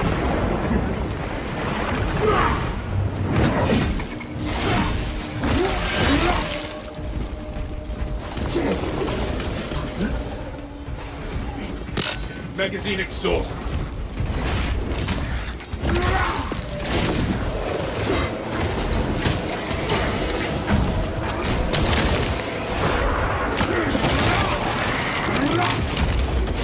You failed at home. Xenos Horde. A victory for the Imperium.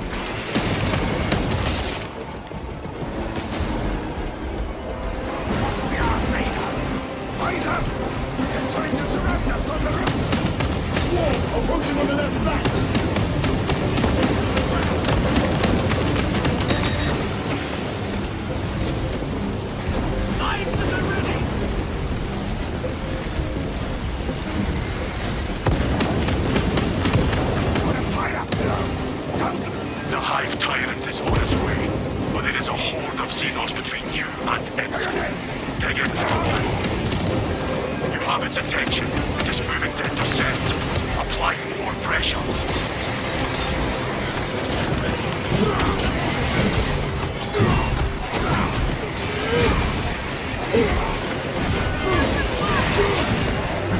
This galaxy is not yours to devour.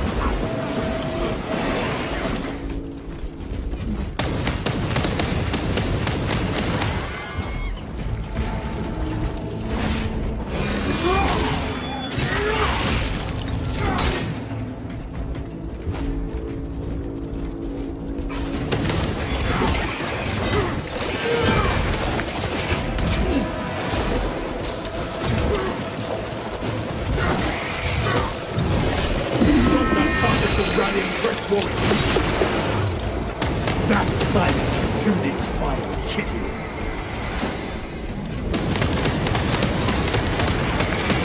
Somewhat resolved as a bastion in these dark times. There is no pain I could face that would match the disappointment of my battle brothers. You strike to the heart of it. I can imagine none weaker.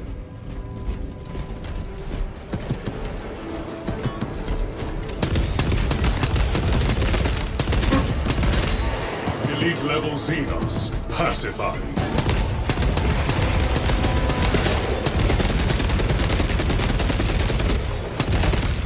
Throwing fragmentation grenade.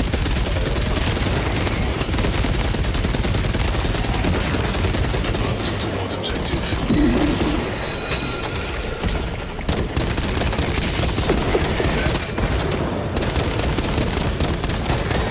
Equipping fresh magazine.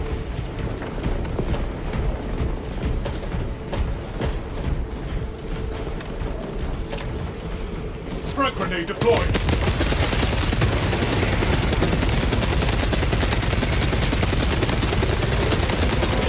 Magazine depleted. Engaging elite countermeasures. Iron Halo ready. Checking still.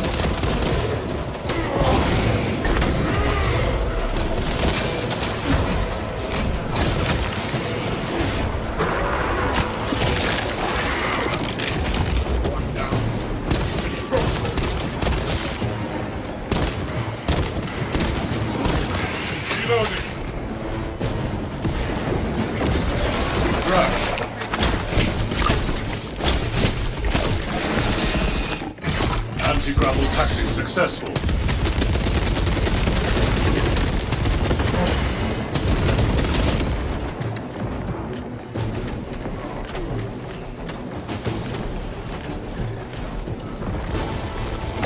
Placing melter.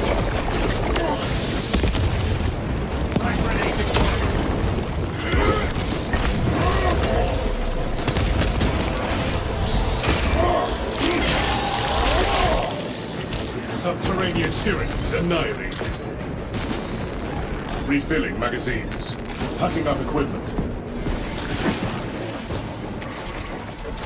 Iron Halo protocol. Let us use more bombs. Just to be safe.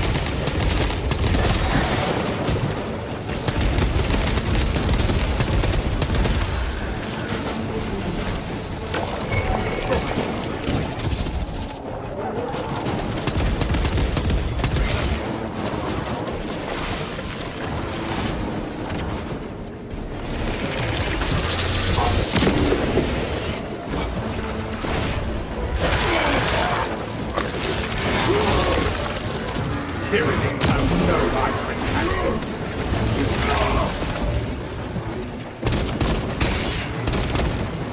Readying next volley.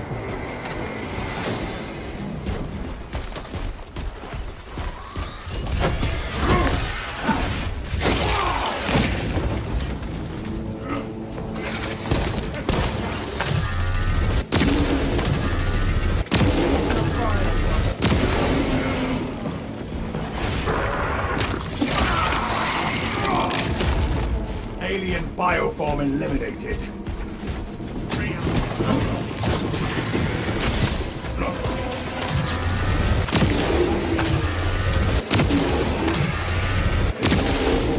Synaptic servants.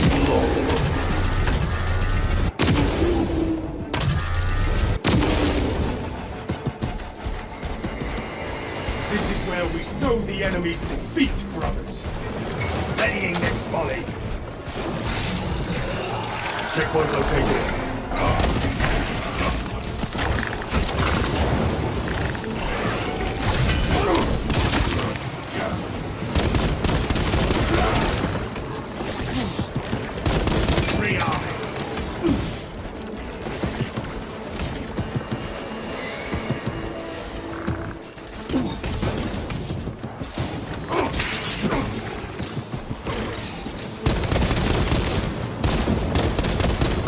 Inserting fresh magazine.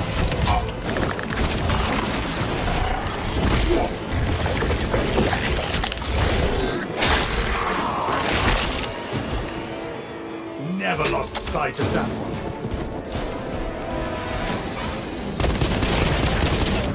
Emilio line engaged.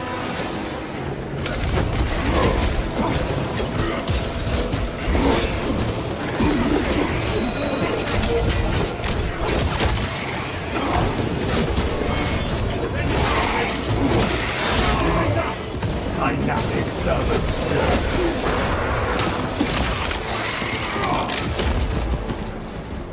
Next volley.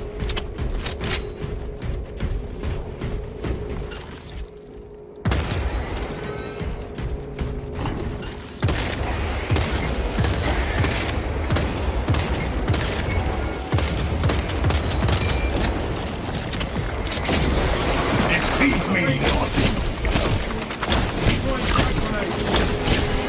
I am in your debt. Watch your fire, alien bioform eliminated.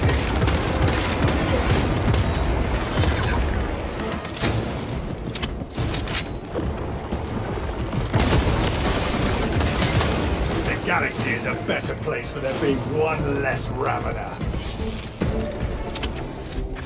No telling what surprises await.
Dispensing stims.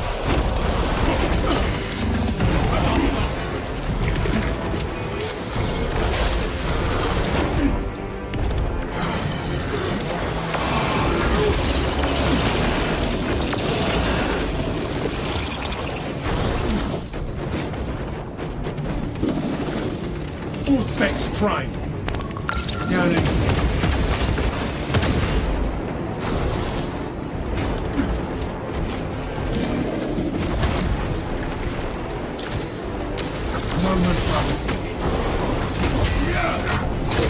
See your weapon out.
magazine.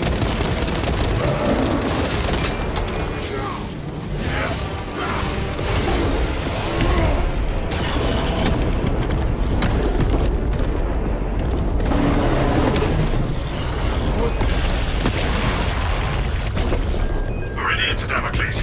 Fox jammer eliminated. Excellent work, brother. Any contact with Talassa? Talassa here. The only peace I find is a future that never happened.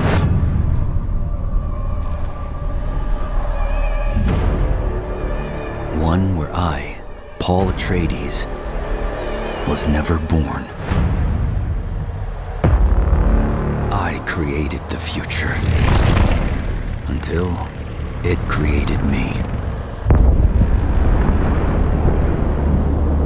But I see a narrow way, a path that might have been.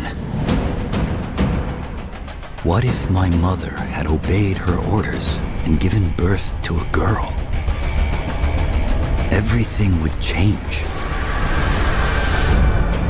Dr. Yue exposed before his betrayal. A world where my father lives. House Atreides surviving the Battle of Arrakeen. Sardaukar deployed to protect the spice melange. A war of assassins spreading across the planet. Fremen exterminated. No Muad'Dib. No Lisan al-Gaib. No Kwisatz Haderach. All of my visions lead to horror. Except for this one. This one leads to you.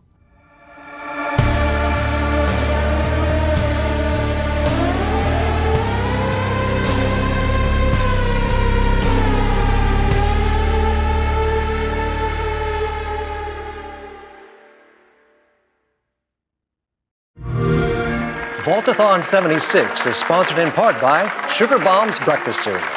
Bombs away. Folks, if you're just joining us, we're coming to you live in the 10th consecutive hour of our Vaultathon 76 drive. We've got operators standing by and, oh, it looks like we've got one. Harry's on from Skyline Valley. He's sending the whole family to Vault 76. How about that? Skyline Valley. Beautiful country. Right in the heart of Shenandoah. Oh, Shenandoah, I hear you calling. Call now to join Harry and the over 17 million Vault dwellers already on board. And let's keep those numbers climbing. Got 4 on the line from AVR Medical Two more coming Center. in for wheeling. Oh, twins, congrats. Vault 76 is a growing community, and strong community can weather any storm. Why, just take a look at our Skyline Valley neighbors in Vault 63. The greatest scientific minds are hard at work, cooking up shocking new ways to protect and preserve this Appalachian Eden. Yes, Skyline Valley is a stunning portrait of Mother Nature in repose. From the picturesque Shenandoah National Park to its majestic wildlife and friendly local residents, Skyline Valley is a welcome home to all. And don't forget to bring home a souvenir or two. When the bombs started dropping, don't come a-knocking. Call now to reserve your place in Vault 76. Still not sold? Well, I suppose having skin's not for everyone. Best of luck out there. Across the wide Missouri.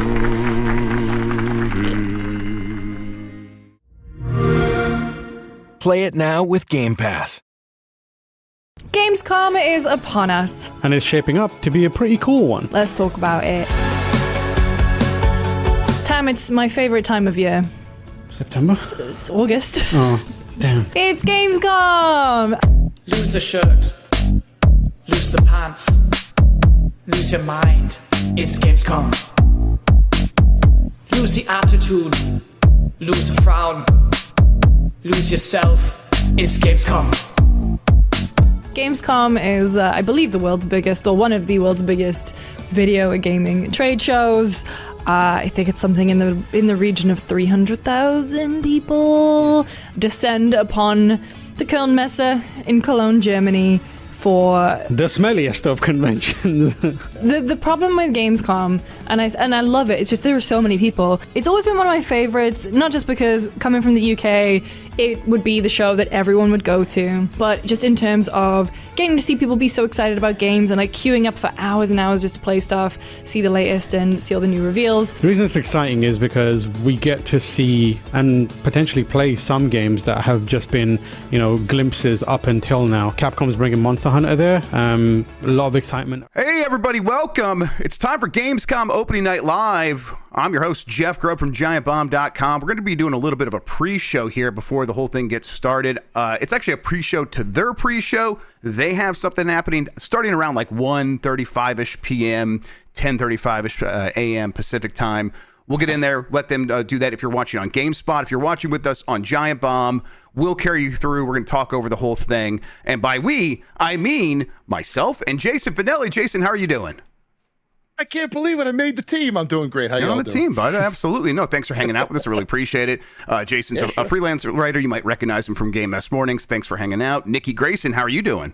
Hello, I'm doing great. I am excited for a day full of video games, which are a brand new interactive piece of technology and medium that we all love to enjoy. What will the Germans think of next? I'm just blown away. Jeff Bakalar, how are you doing? I'm doing great, Jeff. Thanks for asking. I am very excited. As Nikki pointed out, the Germans invented video games, and I'm here to celebrate. I'm first in line. That's right. And then Sean McDowell, how about you? Jan's not here today, so I'm the one with copious amounts of coffee in my system. Yeah. I'm hyper-caffeinated. Yeah, I'm dude. ready for some games, Let's Jeff. go. That sounds good to me. Let me just fix that real quick. All right. Pre-show, we're going to talk about what's going to be in there. They've confirmed a lot of things. It looks like a lot of the games that we saw at Summer Game Fest should reappear here. And then he's also, and by he, Geoff Keighley, host, the guy that puts this together for Gamescom, who also puts together Summer Game Fest. He's promising there will also be new announcements. What are your hopes for those first, everybody? Anyone, like Jason, what are you hoping you're going to see here? Marvel vs. Capcom collection release date, please and thank you. Yeah. There is a rumor that went out that of a listing that popped up and then went away that says November 22nd. If that's the case, great. I would be happy to have a release date. That one's a little too far away from my taste. If you want to move that up a month, I'd really appreciate it. But that is my number one, I think, with a bullet. Otherwise, what they've already announced so far is pretty good, like Black Ops 6, Monster Hunter Wilds, Dragon Ball Sparking Zero, Marvel Rivals. That's what it's called. There's a lot to like. Yeah. Nikki, how about you? Are you? I know, huge Indiana Jones head. Yeah, I fucking love that guy. You're an old soul, like Nikki. that guy. What the hell? It's the Great Circle. Some of the rumors going around is that Xbox will, at this show, say another game is going to PlayStation. Some of the rumors say it's this one. We don't really know. We're going to find out. I don't know. Does that get you excited at all? You're like, oh, I can play on my PlayStation. Whatever. Yeah.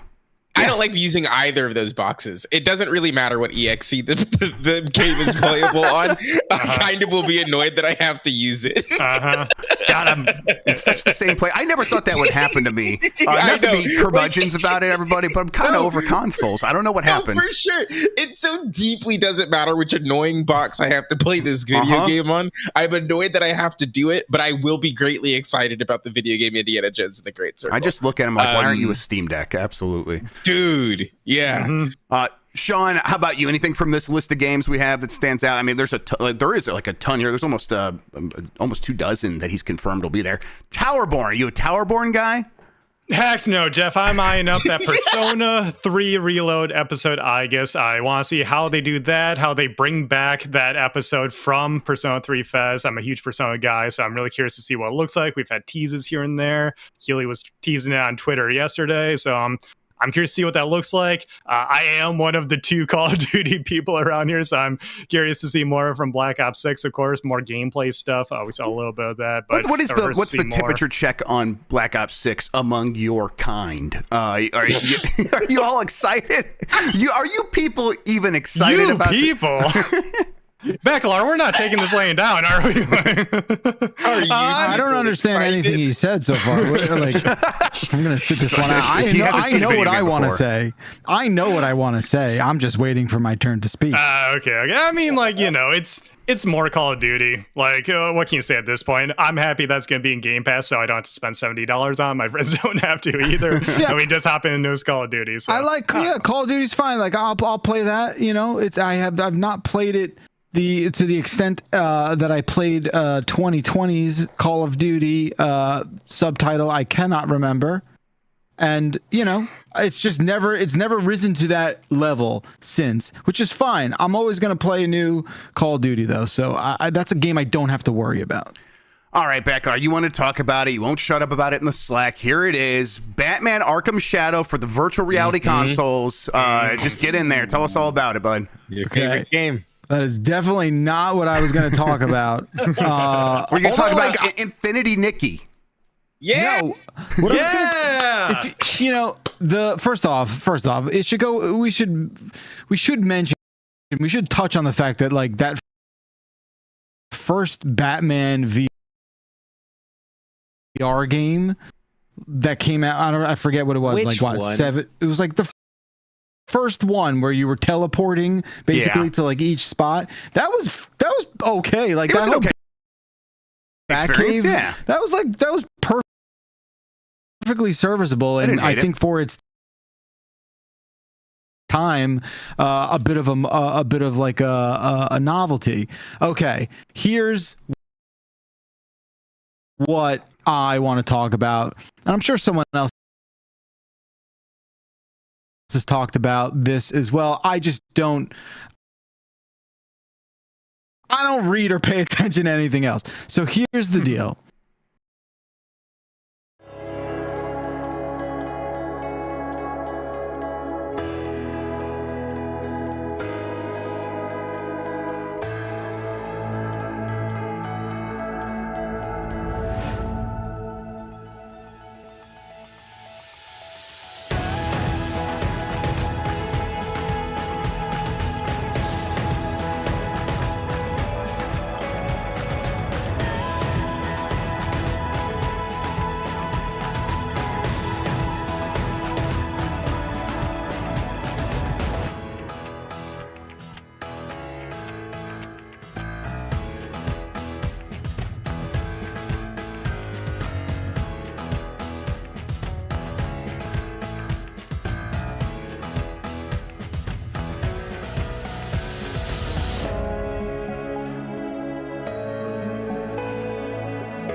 Lose your mind.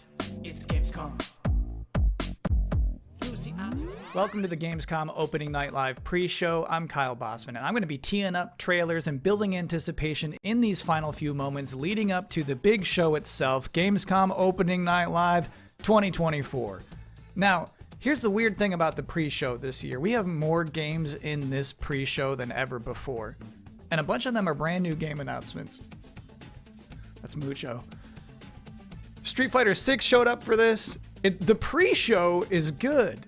So let's get it started. We're talking about Dave the Diver first, who's had some fun and unpredictable collaborations already this year, but he's not done yet. Let's see what Dave's getting into next. I'm sitting here crying in my prom dress. I'd be the prom queen if crying was a contest. Makeup is running down. I'm Maya. Feelings are all around. How did I get here? I need to know. All I wanna do is run.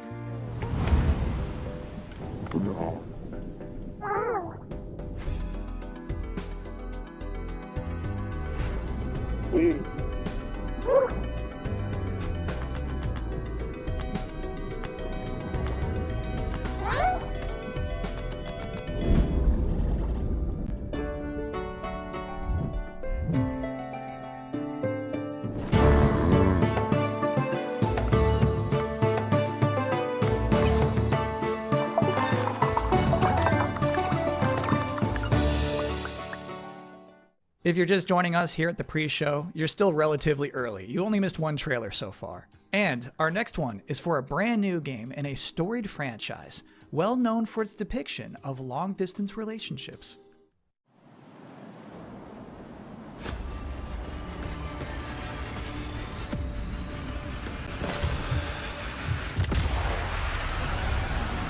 "1944.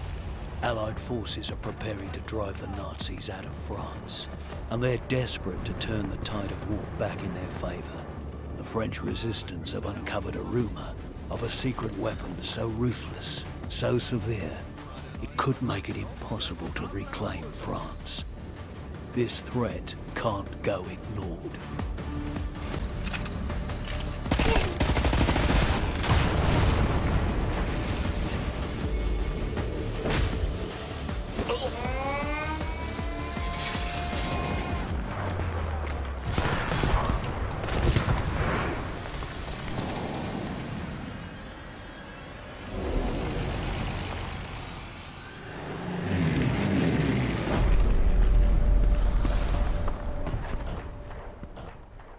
Welcome back to the Opening Night Live 2024 pre-show. The main event is close. It will have the big games. It will have the big game announcements. But for now, this pre-show is bustling along. Up next, a brand new trailer for Begone Beast.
Trust me on this.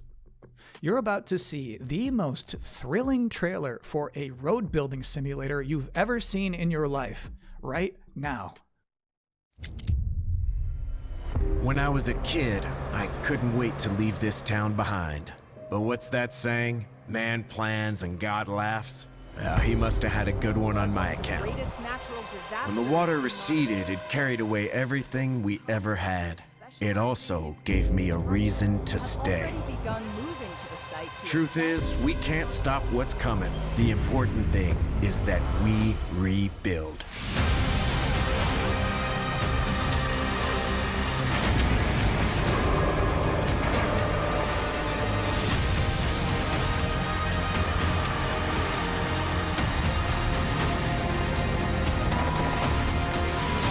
I think I'm stuck here.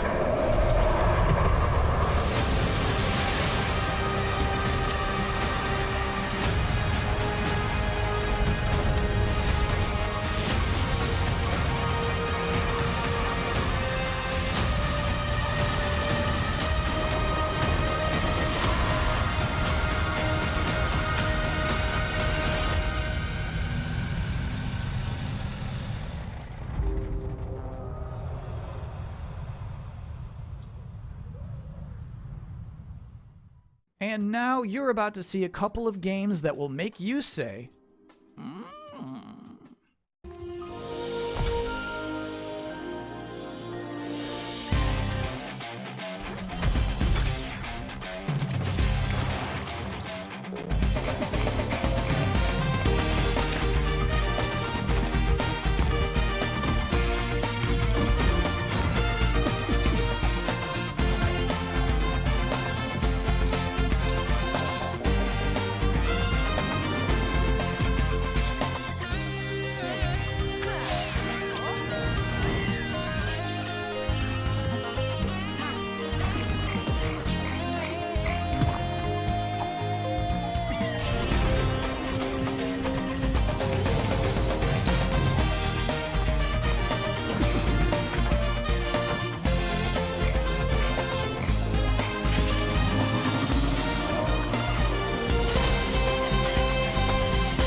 The hound of war chases the scent, oblivious to the master's leash.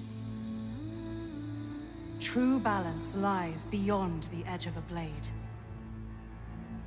Do not take free will for granted. I know I did.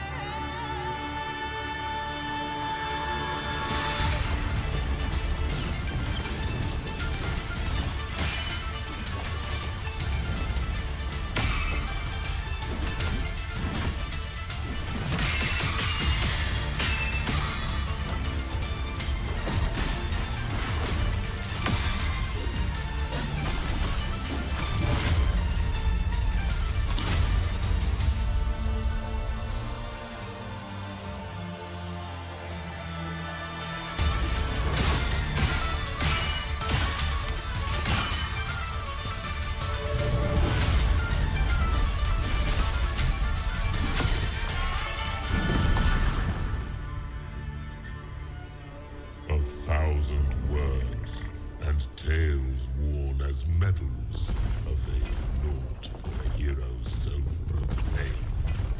And what of you, trespasser? Have you come to pry the stone from his boot? It matters not. Your fate is sealed by weapon drawn. This day, a bloodline ends.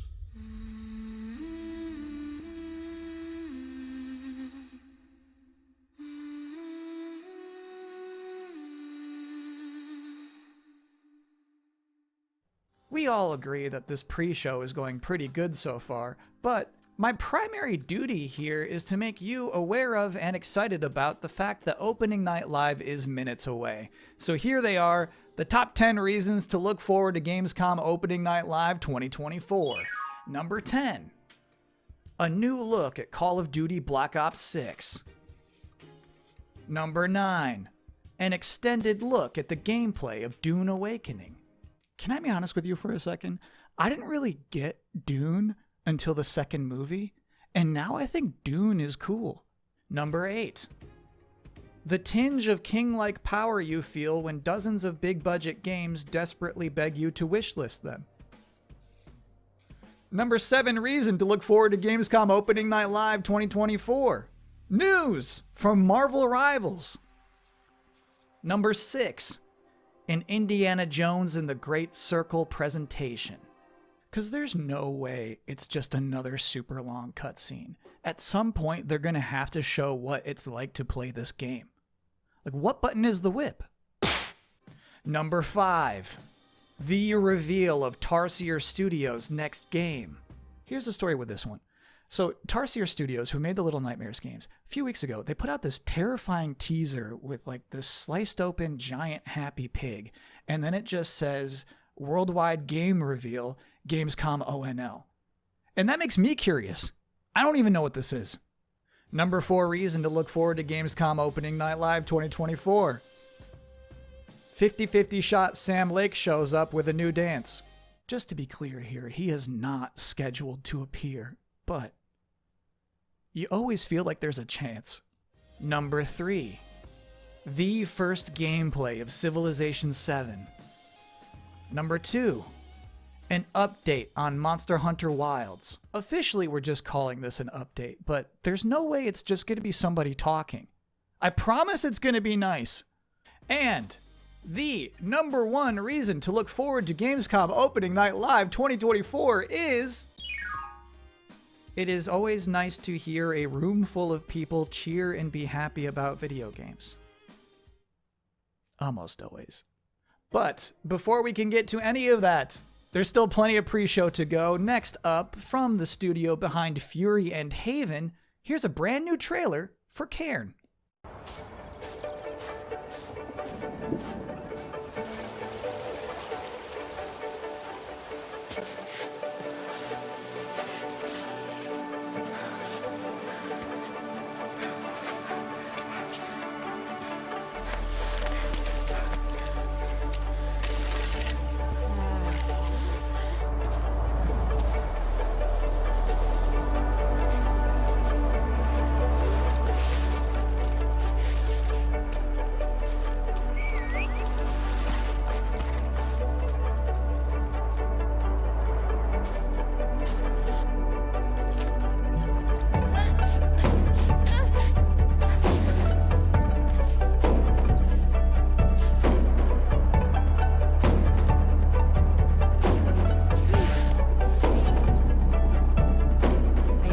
Tammy.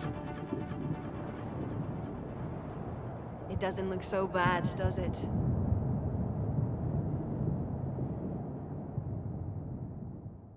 This next part is cool. You're going to see a mysterious trailer for an unannounced game, and then immediately after that, I have an interview with that game's developer. So first, here's this.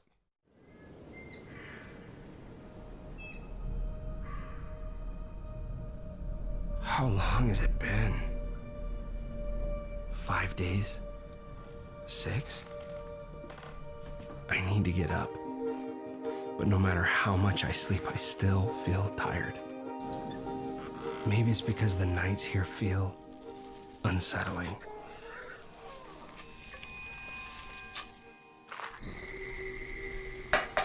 The only thing that brings me a bit of comfort is that I'll never talk to another human being ever again. I've decided that this abandoned farm will be the place where I die. But until then, that leaves me with the ever-pressing question. How do I fill the time?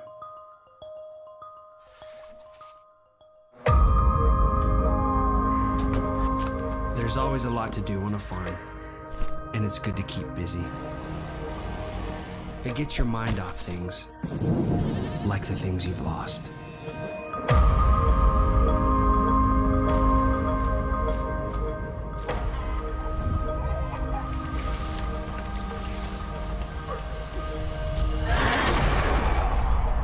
We'll see what winter brings after the harvest.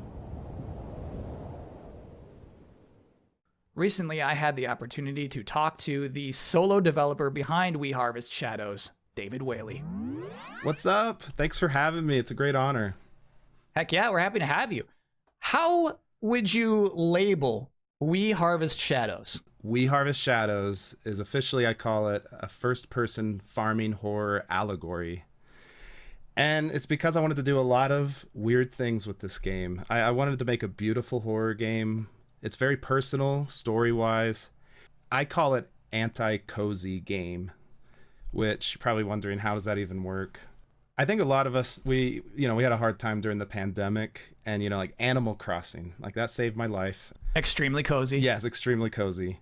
And I was like, I wonder if we can take this type of gameplay, which is relaxing, and twist it in an unusual way to make a gameplay experience that's unlike anything else. And so I want this game to be relaxing, but I also want it to be terrifying. So I think an interesting part of that trailer is when you get your first objective on that notepad and it just says leave house, which seems like a simple thing, but I'm wondering in the game itself, is it going to be like a mechanically difficult thing to do? I don't want to spoil anything, but in the trailer, I wanted to show this main character, his mental state and how his capacity is different. And maybe sometimes we want to judge people that, like, oh, they can't leave the house, what's the big deal? But I've had days like that where that's the hardest thing in the world.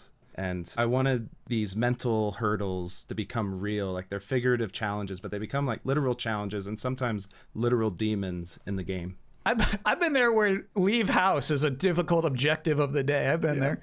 Yep, me too. No, I get that. What is something from that trailer you hope people didn't miss?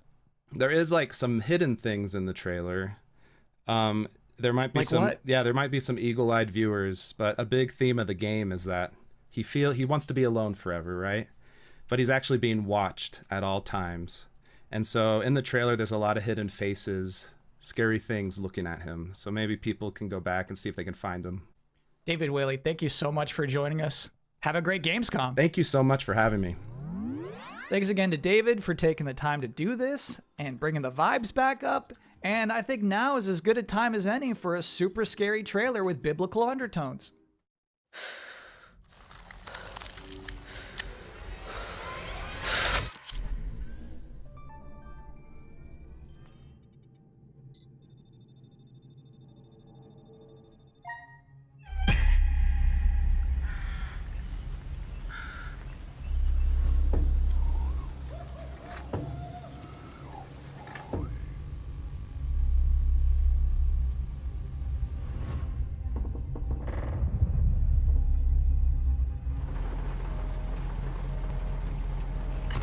True horror often doesn't present itself in the way we expect or desire. But I will reveal to you the real horror.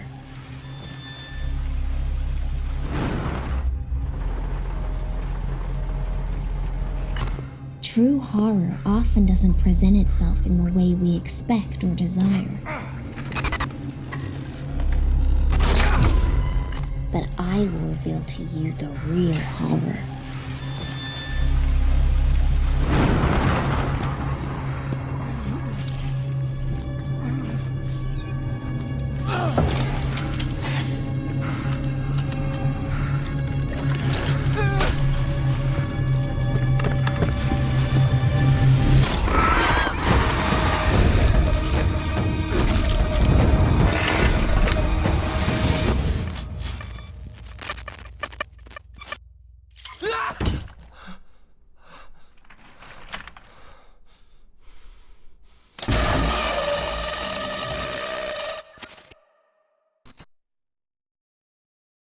Bellissimo.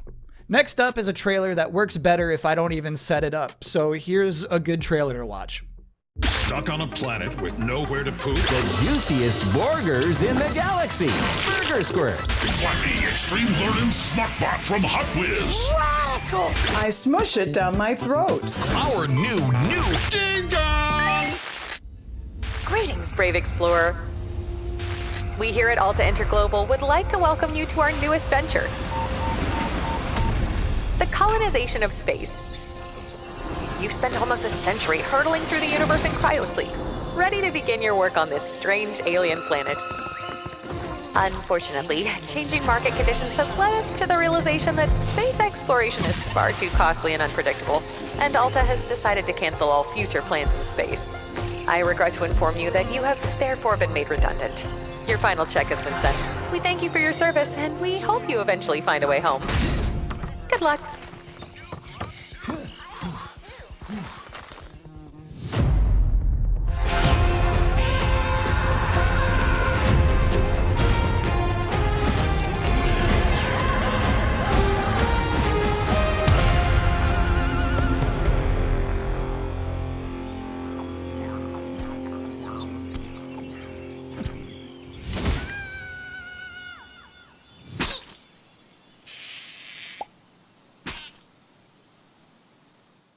Next up, we've got Inzoi, which is a new life sim game. It's like The Sims, but more beautiful. If you are interested in getting a head start on creating your characters, this next trailer is for you.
Welcome back to the Gamescom Opening Night Live 2024 pre-show, where we are getting people excited for a big night of video game trailers by showing you more and more game trailers.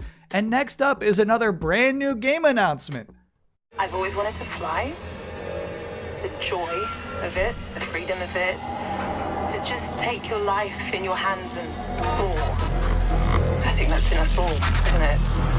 At least that's what my dad taught me.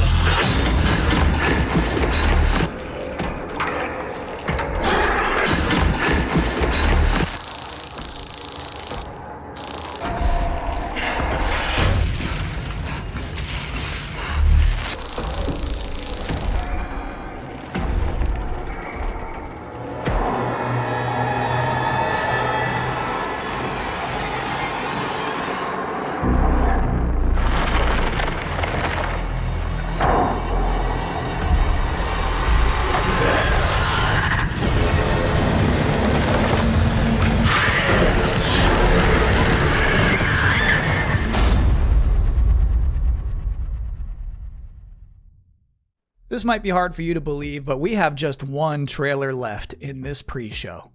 You might remember, back at Summer Game Fest, Capcom announced that Terry Bogard would be joining Season 2 of Street Fighter VI.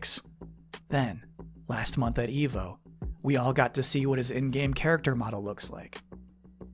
But tonight, now, in this moment, Terry's about to power dunk all doubts. Here is the Street Fighter VI Terry Bogard gameplay reveal. Come on, get ready!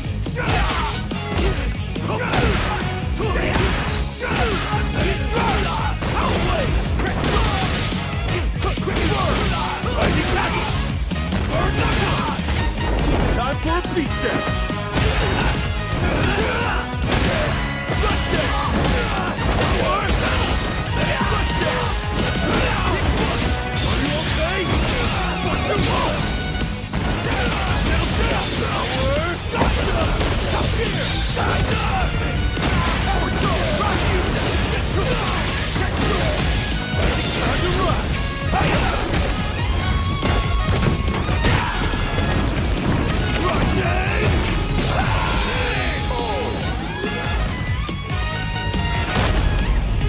Now, where to tomorrow?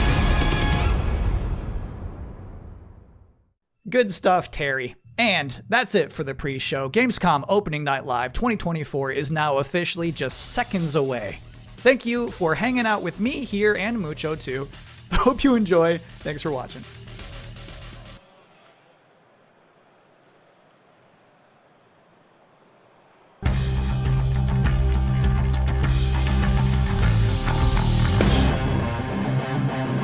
Please welcome your host, the creator of the Game Awards, Geoff Keighley!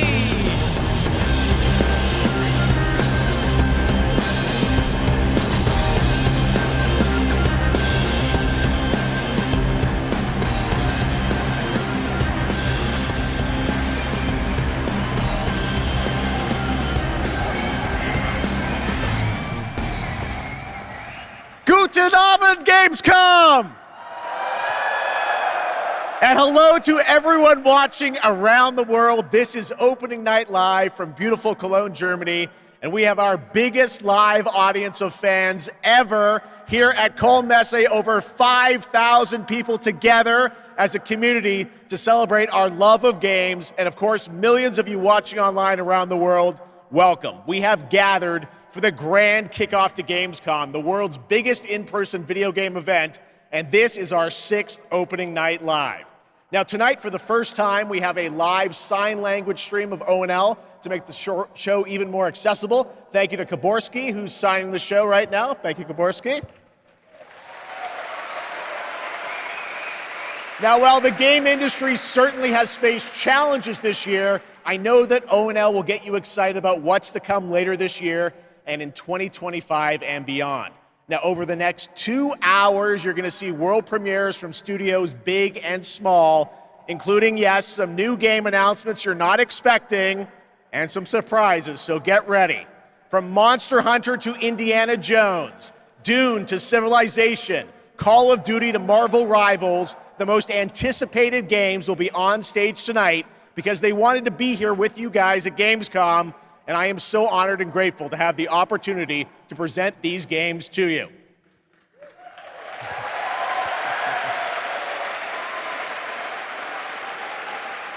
So Gamescom, sind Sie bereit für the world premiere? I tried it.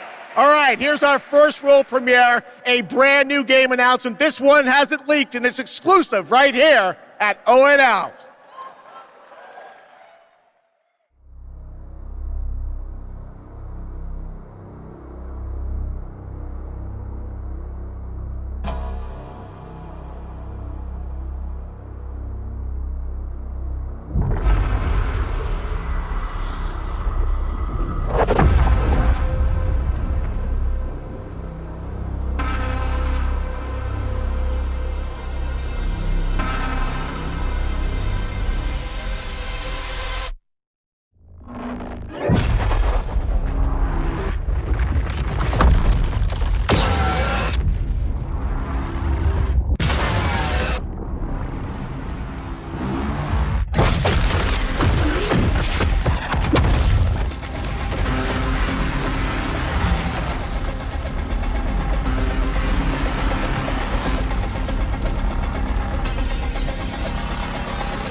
There you go. All right, that's right. Borderlands 4 is coming in 2025.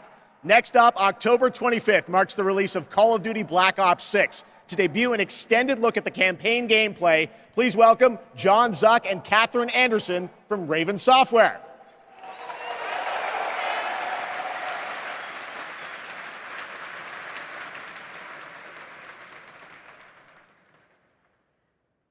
Black Ops returns with an epic story and signature blockbuster action where players question everything and trust no one.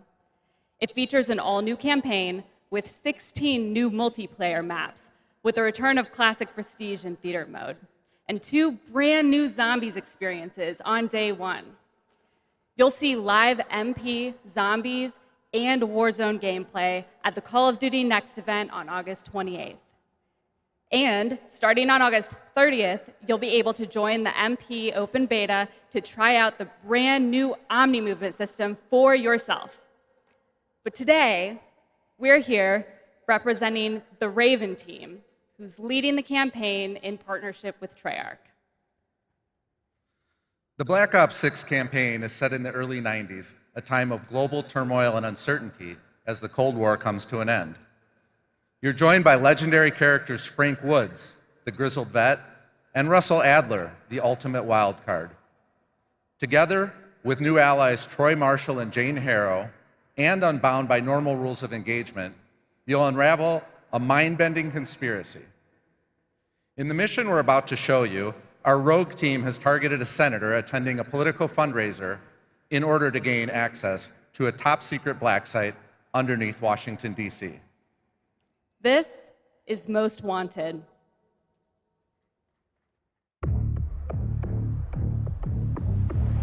So we're gonna show up to this fundraiser, get what we need from the senator, then grab Adler from the black site before anyone knows what's happened. Camera actually works. Sometimes I surprise even myself. Let's just hope Sev and Case can get the retinal scan. Senator's on stage now. Use your camera to get a better look. The senator isn't giving interviews tonight, and he doesn't go anywhere without his security detail. I've marked a few leads that could help get you close enough to do the retinal scan. Take your pick.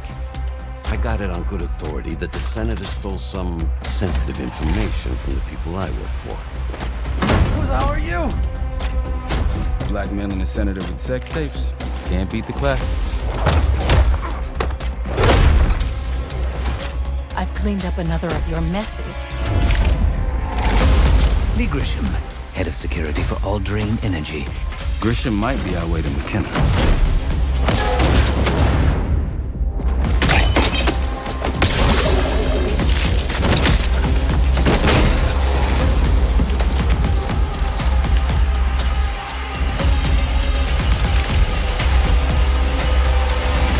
I modified the infrared image to highlight the capillaries in the Senator's retina. It should have just enough resolution.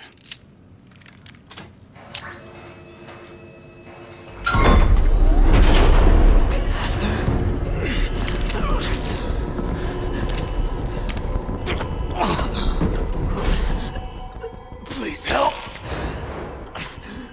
They took me during shift change. Knew our schedule somehow. Started shooting. It must be Pantheon. We can do this loud or quiet.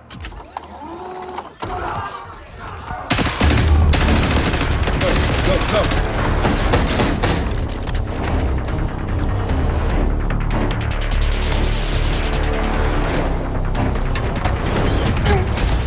Easy, Adler. We're here to help. Guess Woods got my message. The old man says you're worth it. You better be right. Sev, we got the prize. Good. Now get out. Fast. We've got party crashers up here. Great. You good to go? Am now.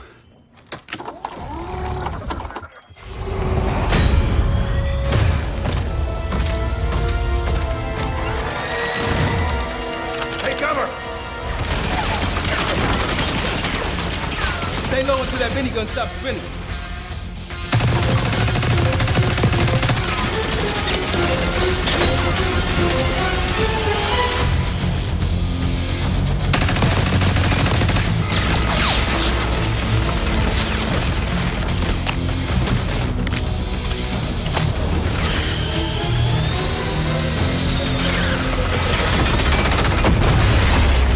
Stay down.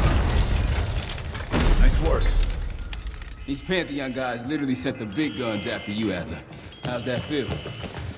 Like progress. Up through the service hatch. You two first. I'll give you a boost.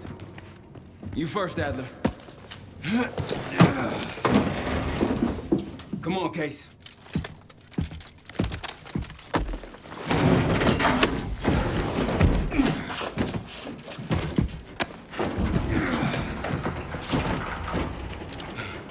Easier coming down. Here.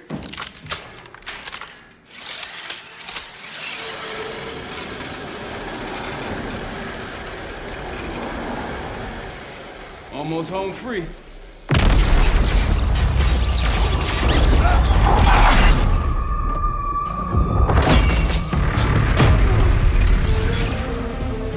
Adler!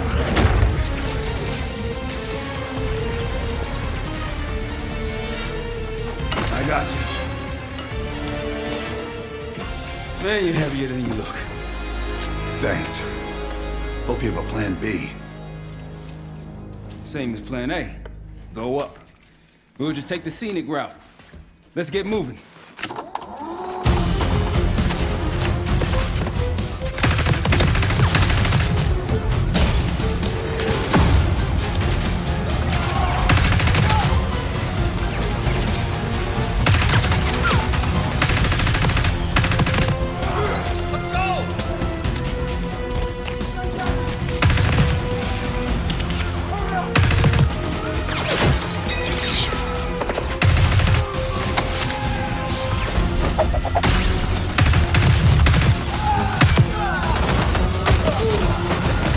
We're ready for exfil. What's the play?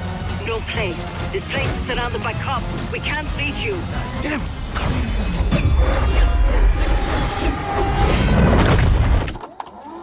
If we can't outgun them, we outrun them. Just like that, huh? Just like that.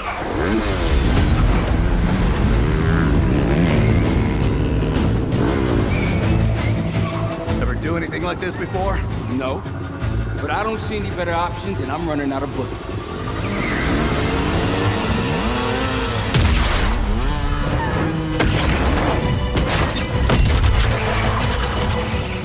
on 10 o'clock. Keep them off!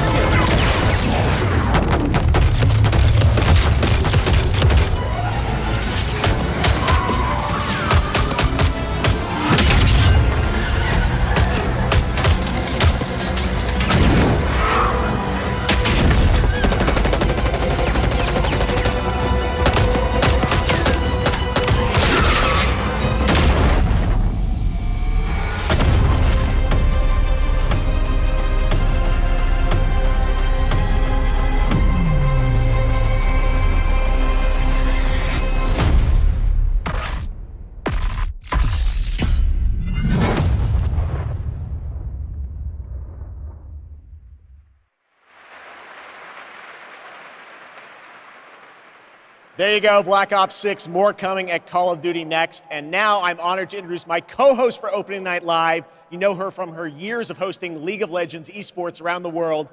Did you know that she got her start as a competitive Unreal Tournament player? That's right, please join me in welcoming to ONL, Shocks!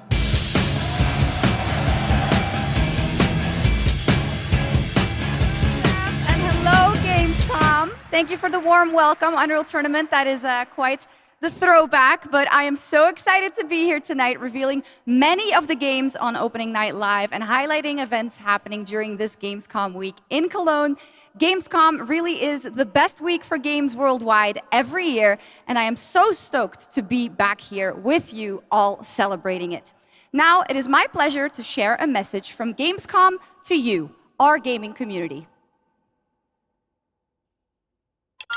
Dear future me, I hope you are happy. I hope you visit wonderful places, that you have friends from places far away, and that you always have the best adventures, that you fight for the things you love, and that you love the things you do. Dear future me, my favorite thing in the world is to play. Do you like to play too?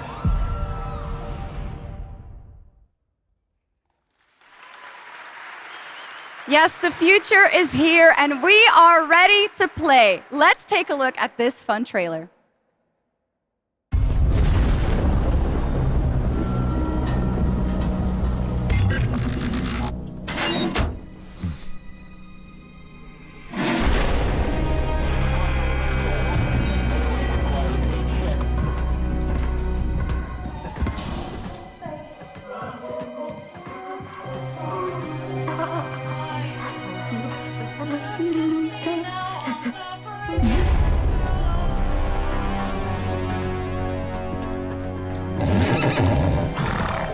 Hey, you. You're finally awake. You were trying to cross the border. Hey, you. You're finally awake. You were trying to cross the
In my opinion, that looked like the GOAT of all remasters. Okay. Well, We are expecting hundreds of thousands of fans at Gamescom this year in person, but if you cannot be here with us, don't worry. You can join us virtually by going to Gamescom Global, where you can explore and discover what the world's gaming industry has in store for you. And our very own Gamescom studio is here with all-day coverage of the event, so tune in to Gamescom Studio's broadcast by IGN on Twitch or on YouTube. Now, we have some news on Persona 3 Reload and its next DLC, episode Aegis, The Answer, coming on September 10th. It's time to reveal a surprising boss fight coming to the game. Tomorrow and all the days after it will be March 31st. It's like Tartarus all over again. There is a strong connection between all of you and what's happening. Let's just open it. Then we'll know. Something's wrong. Ravage them! You'll never see it coming. Why is it after us? Persona! Here it comes!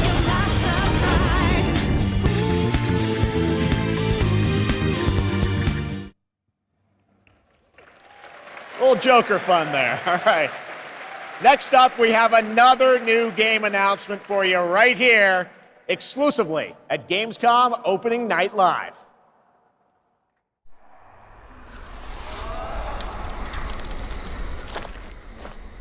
The tracks lead this way.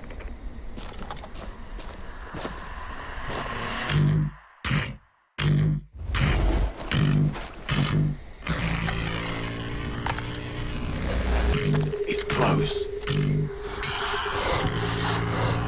Stay here. Stand guard.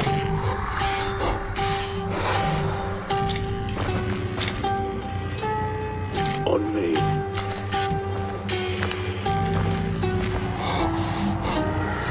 Bloody hell.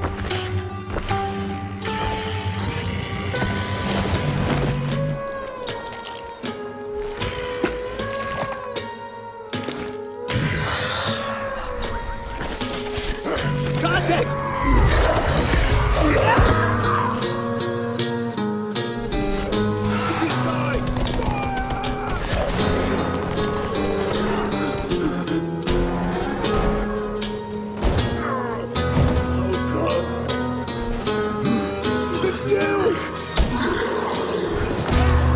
Every man has an animal within. If you push too much, you might unleash the beast.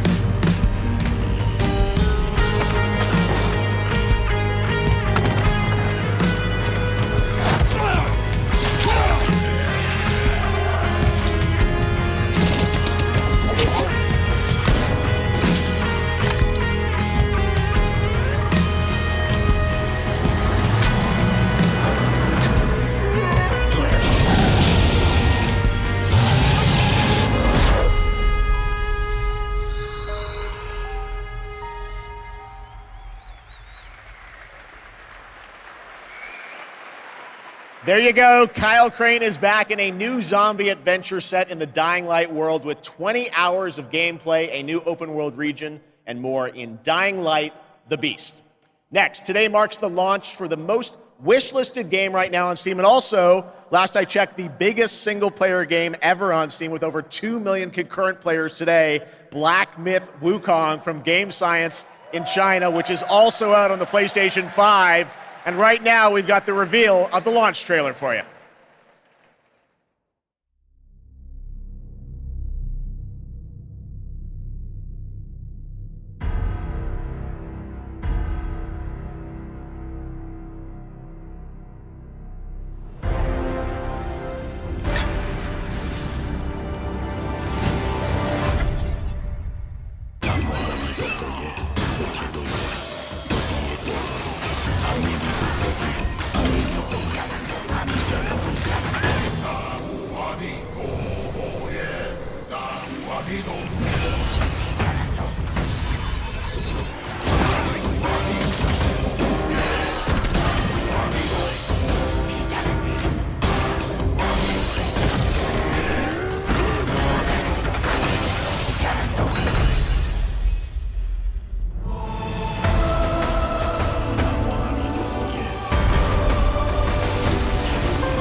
じようぜ。ナンバーワンはこの俺様だ。強さの先にあるものか。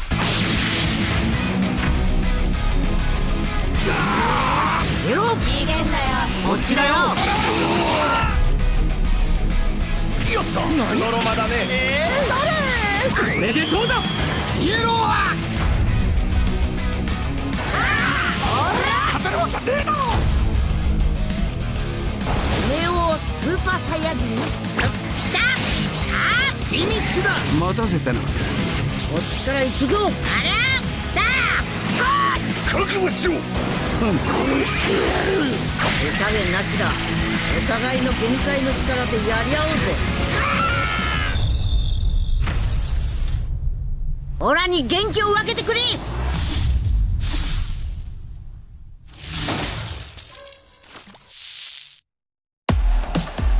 Welcome back to Gamescom Opening Night Live here in beautiful Wargok. Who's ready to roll? Live from the Construct Coliseum, it's time for everyone's favorite game, King of Meat! We joined recently kidnapped celebrity guest contender Geoff Keighley at the starting line. Wait, starting line? And that battle cry proves how committed Geoff is to any project. Let's check the soch with our sideline reporter. This dungeon is throwing everything at these contenders, but the JK machine is leading the way to the finish line, and the chat is blowing. What is all this? Death traps, unapproved nicknames, and a giant horse trying to hoof me? An eloquent and marketing-friendly description of the game, not to mention a perfectly timed transition to the world premiere trailer for King of Meat. Ready for action? Ready for mayhem? Ready for gold and fame pouring from the sky? Challenges from the most twisted minds of the most ghoulish dungeon creators are transformed into monstrous reality. It's like a nightmare in dungeon form.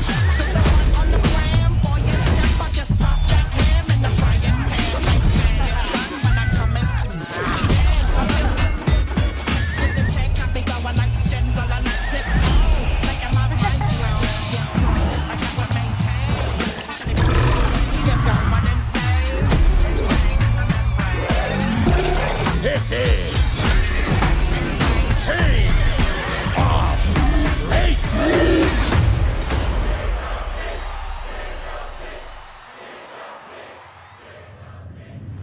Still got it, Keighley. Still got it. Welcome back to Opening Night Live for real this time, and that was the announcement of King of Meat, an online co-op spectacle for 1 to 4 players from Glowmade in Guildford, England, and Amazon Games for console and PC, and you can sign up at kingofmeat.com for future playtests. Now, one of the things I absolutely love about making these shows is that we get to introduce you to brand new games and teams like this one. To reveal their first game from their new studio, FuzzyBot, please welcome Tatania Dislova and Max Spielberg.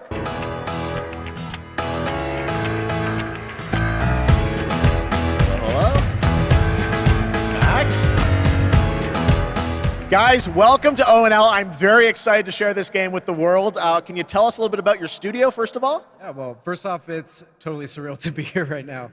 We started the studio back in 2020, and the majority of us had come from the AAA side of the industry, and at the time we were just thrilled to have our own game, our own IP, and we could never expect being on the stage tonight at the end of that run. The vision for our studio started with the idea of dreaming big and building smart. The concept for our first game, even early on, felt very unique and full of heart, and this helped us bring together a very passionate team of talented developers.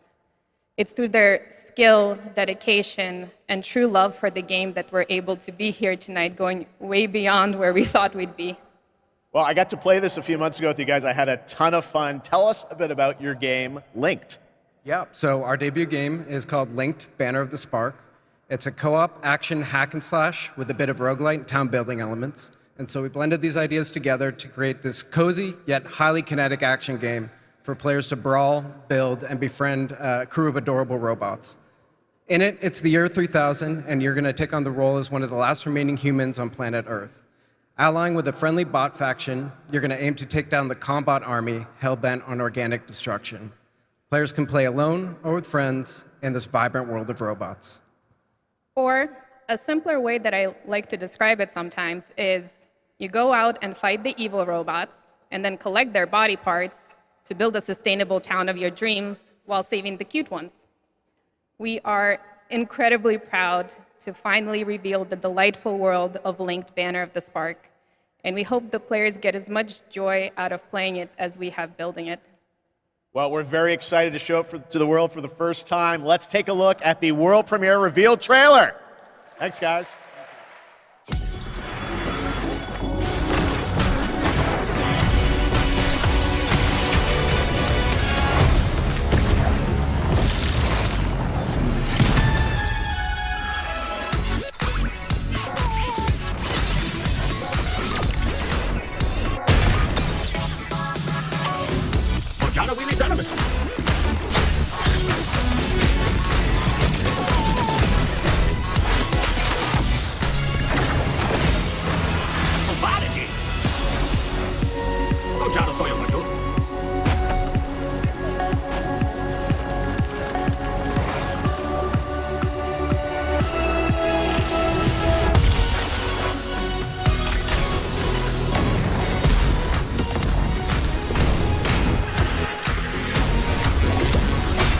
Lloyd will lead the logo release.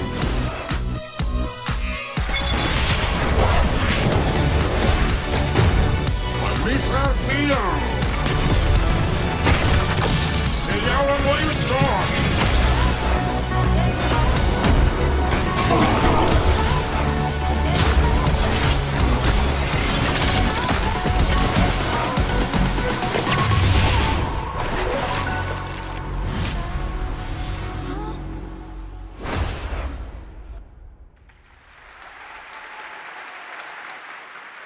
Well, I think we can all agree on this fact. Fishing makes every video game better. Now, one of the things that I love about Gamescom is that it is a safe place for our diverse gaming family. And there is an amazing platform called Gamescom Cares that shares social and environmental responsibility projects that we care deeply about. Thanks to all of our partners who help to make this happen. You can learn more by scanning the QR code below. And now, the first look at the gameplay of Lost Records, Bloom and Rage, a narrative adventure from the creative minds behind Life is Strange.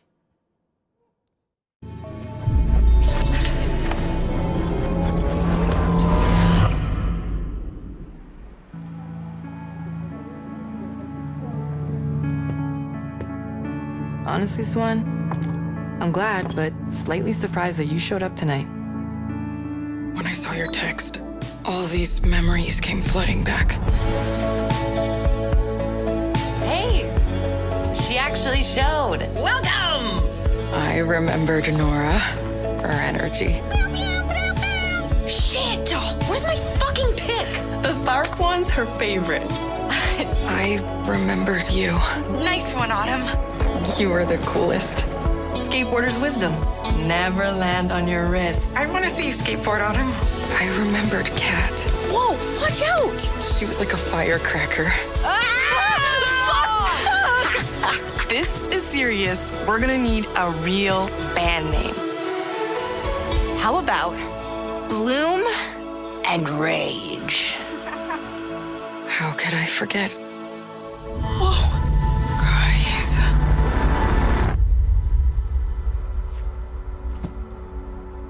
Last week, my mom found a package on her doorstep. Wait. Are Bloom and Rage? Are we in trouble?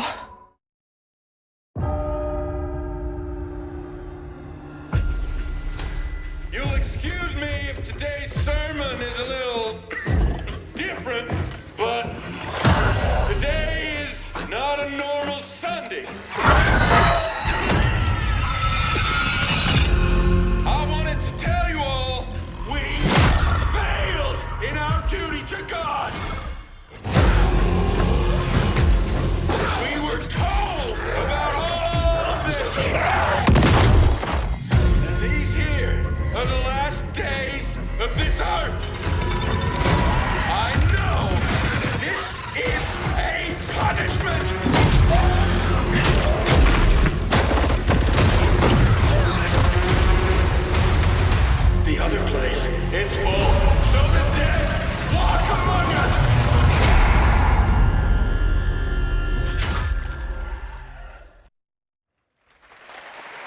That game looks great. It's a new look at the 8-player co-op of No More Room in Hell 2 from Torn Banner up in Canada, where there are deadly consequences of not sticking close to your teammates, and I cannot wait to check that one out.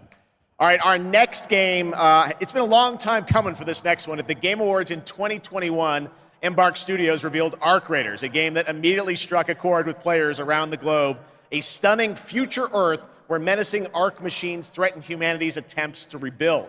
Well, Arc Raiders has evolved a lot since then, and now it's finally time for some news on what's next for this exciting action survival shooter. Where do we go from here?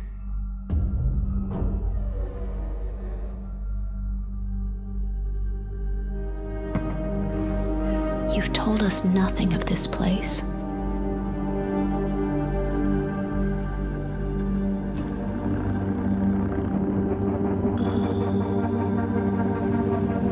Look at us now. Raiders.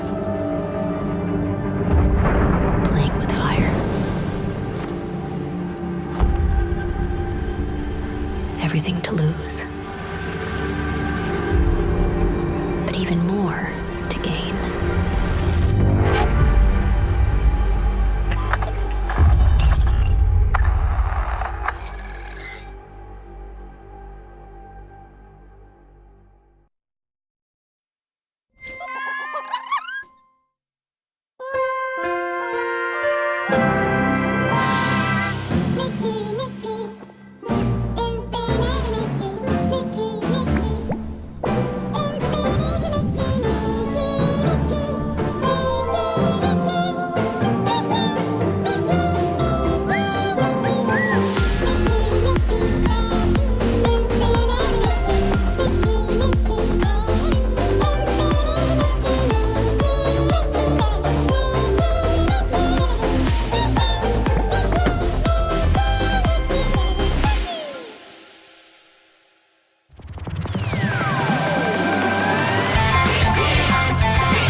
What you saw right there was Predecessor, a MOBA shooter built by an indie team from the ashes of Epic Games' Paragon. If you remember that one, it enters 1.0 free-to-play release tonight. Next up, Path of Exile 2 from Grinding Gear Games. It is nearing release, and tonight, yes, we do have news on the early access date. Check this out. My son, are you clear of mind and stout of heart? I am.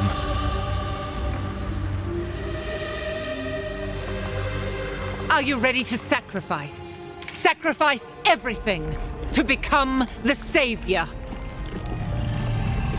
I will. Do you have the strength to sweep aside this world and build it anew? I must.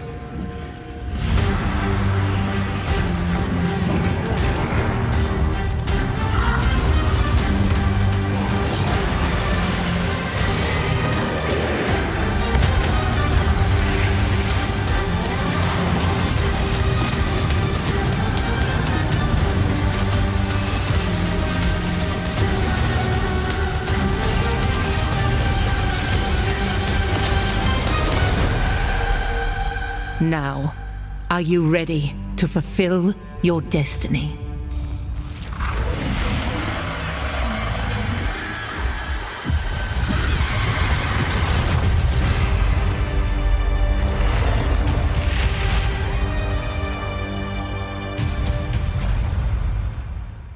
Yes.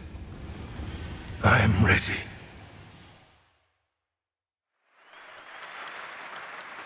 Well, that looks absolutely great. Can't wait for that one. And now, Gamescom is known for the cosplay. The vision and dedication cosplayers put into their craft is an inspiration to us all.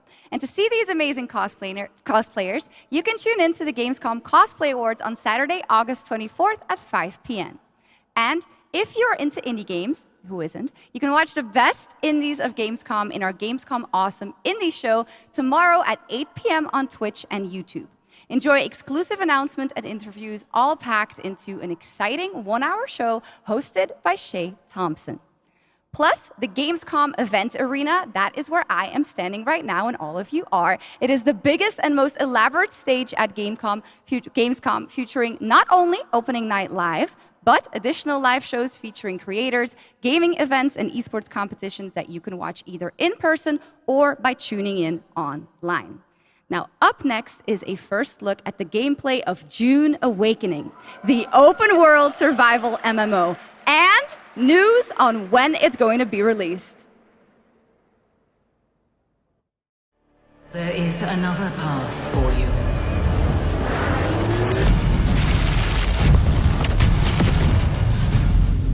Awaken.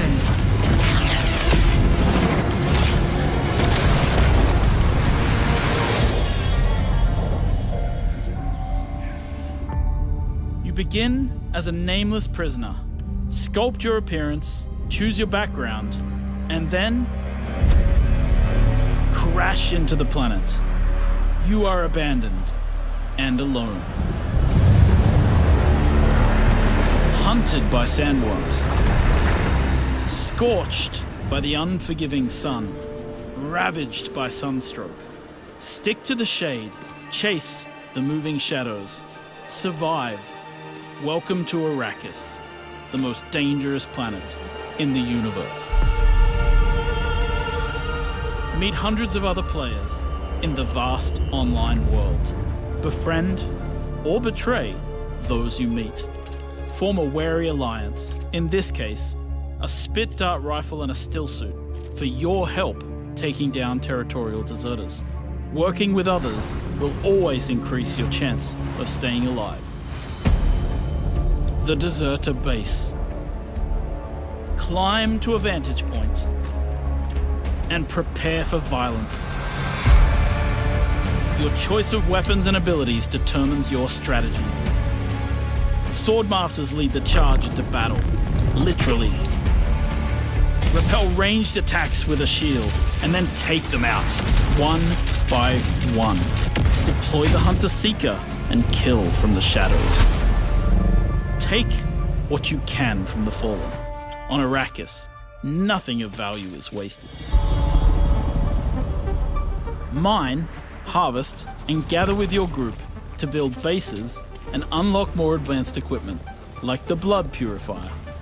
Refine the blood you collected from your enemies to extract drinkable water.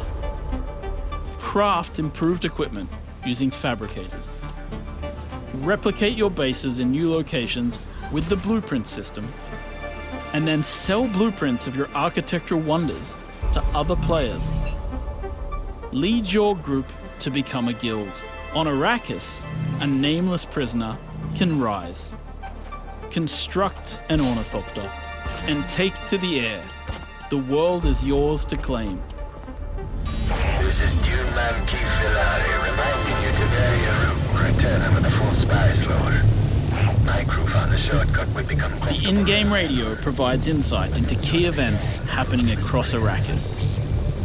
Map the desert. Discover landmarks, wrecked ships, and desert testing stations filled with forgotten technology. Arrakis is a vast planet. You can explore unique locations, uncover valuable resources, and search for secrets amongst the shifting dunes. And then, return to civilization triumphant with what you found. Harko Village throngs with people, spice traders, guild bankers, smugglers, house envoys, and of course, other players. Here, you will pledge allegiance to one of the great houses of Dune, the Harkonnen. But remember, to play politics, you need power. And on Arrakis, spice is power.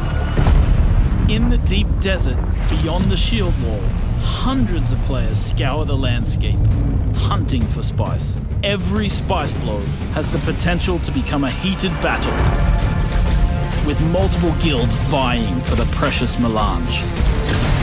Even when it looks like defeat is inevitable, those who understand desert power can awaken Arrakis itself.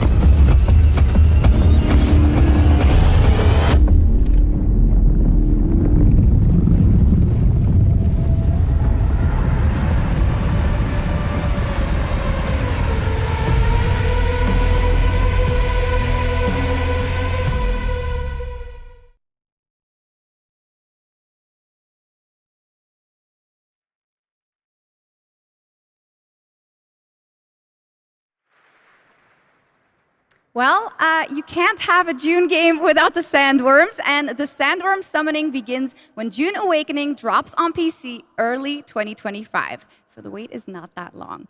And now, here is a reveal of a new game from Tarsier Studios, the creators of Little Nightmares 1 and 2.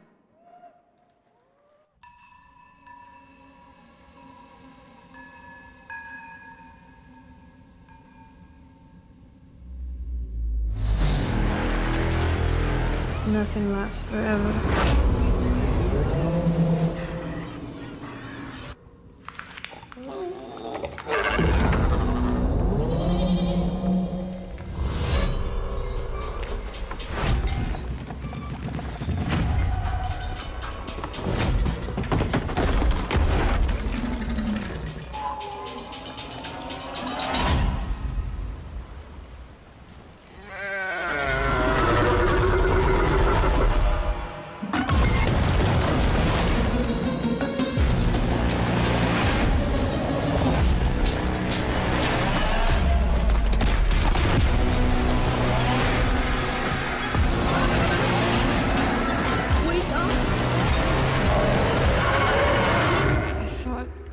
Dead.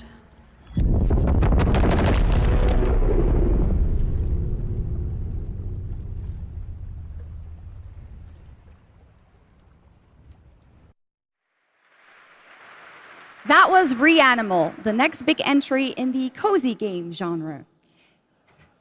Now, would you like to discover the secret contents of Gamescom and receive cool rewards? Well, meet Epi, the robot on our website RPG Gamescom Epics. Prove your nerd know-how, solve tricky puzzles, win prizes, gather trading cards, digital trading cards, and jump from level to level until the final boss spawns. Scan the QR code below and the adventure can begin. Now, in its 4th year as an evolving open-world adventure, today Genshin Impact is unveiling more about the 6th Nation of Natlan, which will be released on August 28th.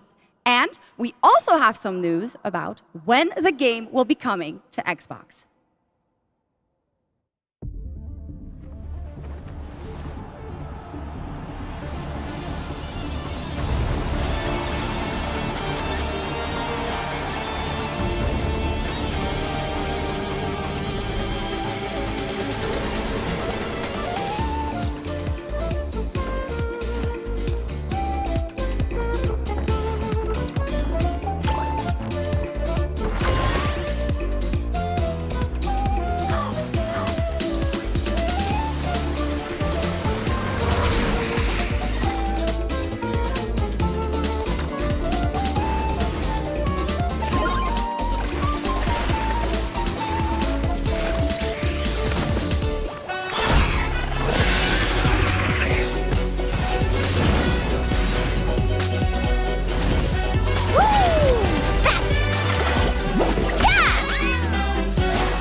Locked on. For the Lord of the Night. Woohoo! Catch an epic wave! Whoosh!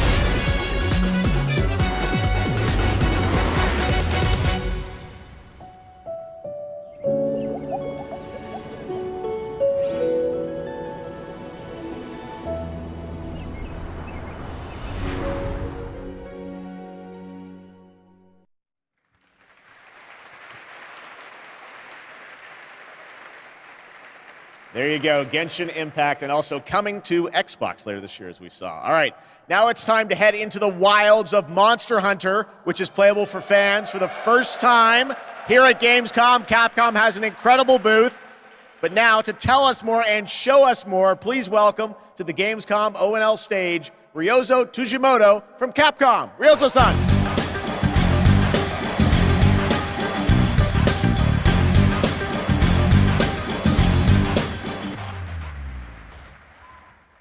はい、ドイツの皆様、配信をご覧の皆さん、こんにちは。今日は、モンスターハンターワイルズの最新の映像を持ってきました。まずは、この、時間を作っていただきましたジェフさん、本当にありがとうございます。Hello to all of my friends in Germany and to the millions watching around the globe.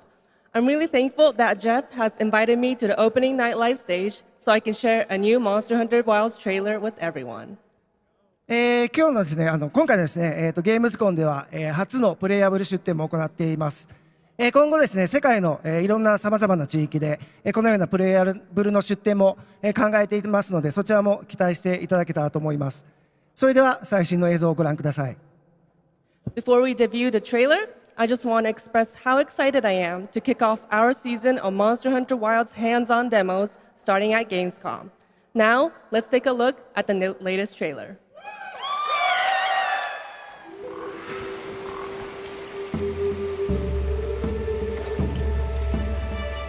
My word, is this a Lollabarina floret? We must be near its nest.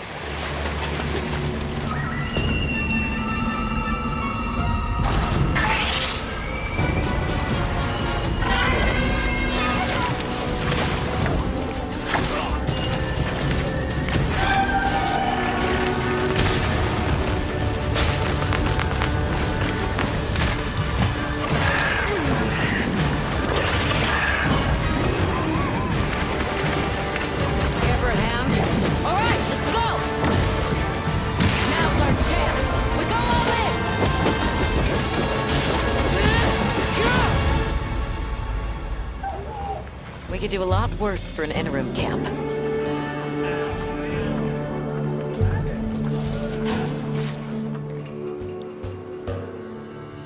Once your business here is concluded, you should find shelter.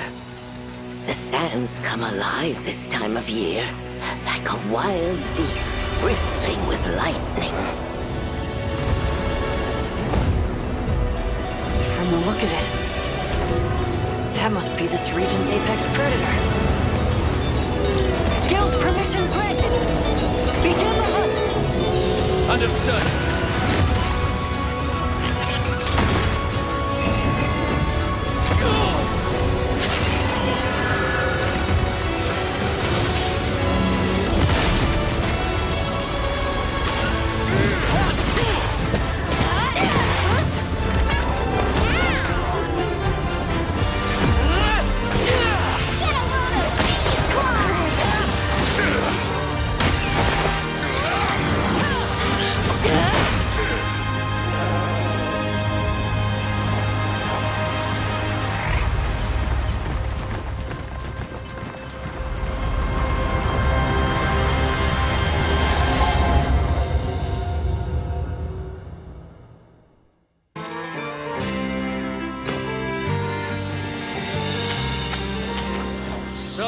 Tasty!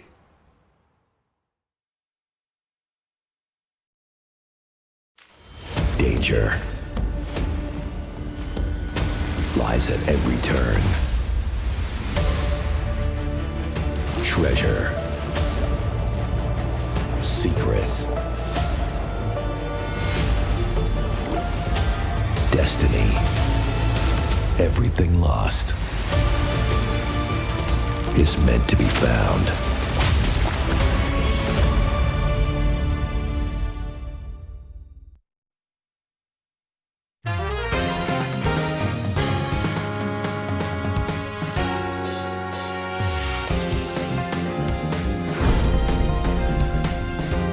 Want a little taste of Shiranui fire?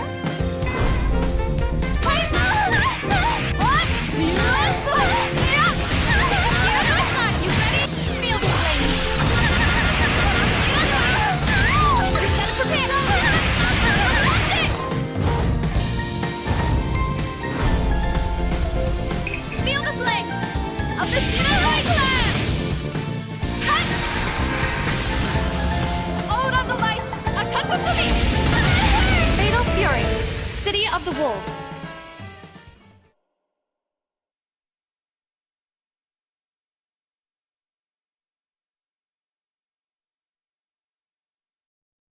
Escort reactor core and upgrade Bunker City's power facilities. St. Dino's have also set their sights on this operation. Be sure to complete the escort before then. Ready to strike.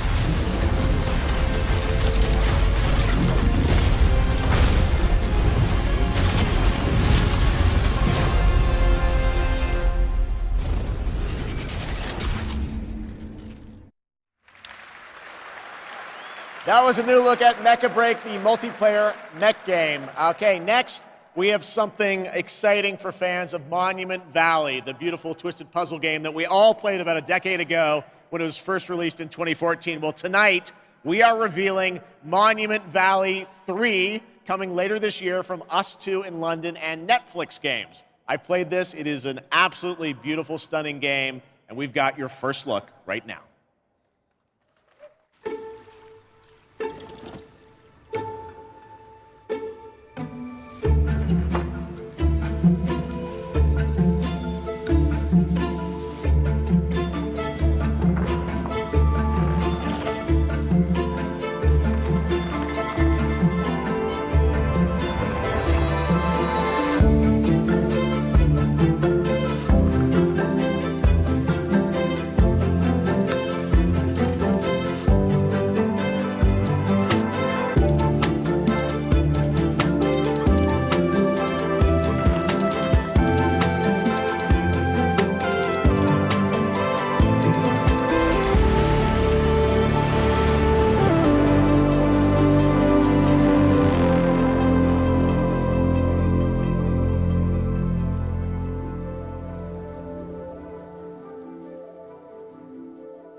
Monument Valley 3 drops exclusively on Netflix December 10th, 2024.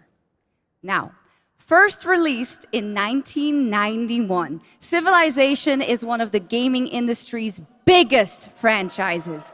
And here at Gamescom, we are revealing the gameplay of Civilization 7 for the first time. To tell us more, please welcome Ed Beach from Firaxis Games.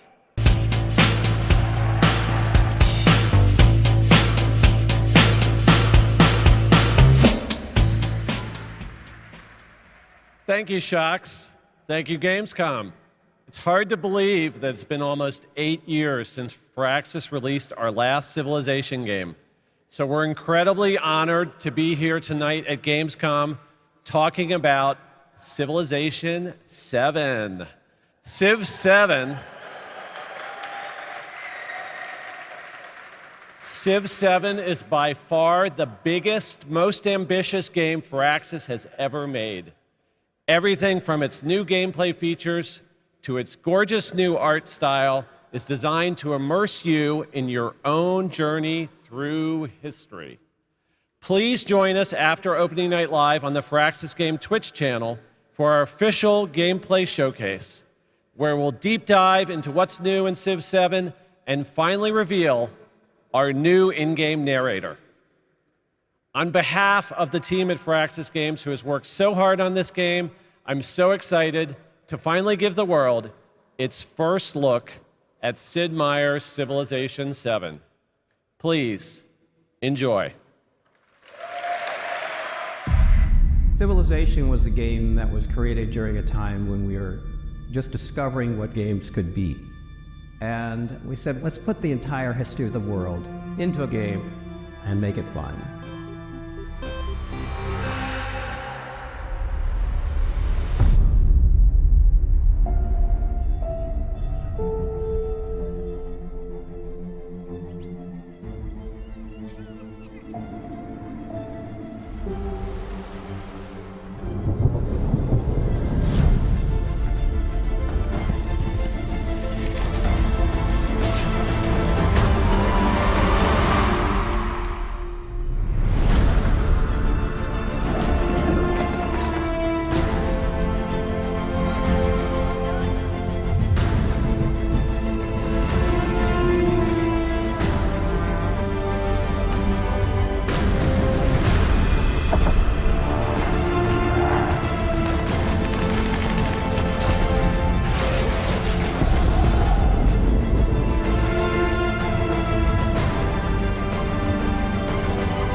Ever since we first reached for the stars,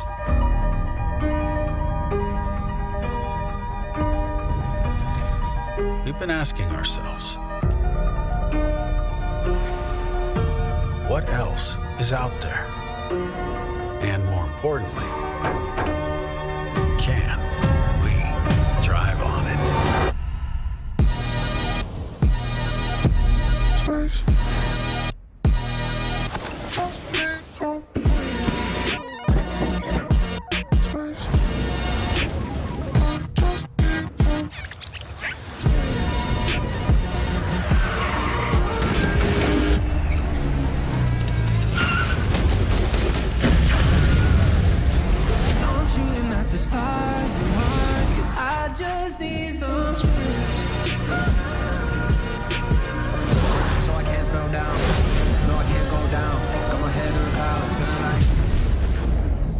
Velocity at unsafe levels.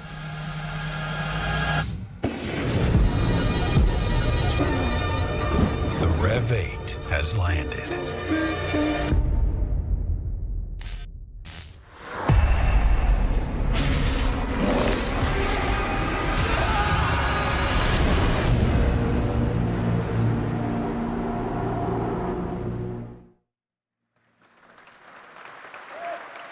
There's 2 bits of Starfield news for you and a confirmation of the expansion Shattered Space that is coming out on September 30th.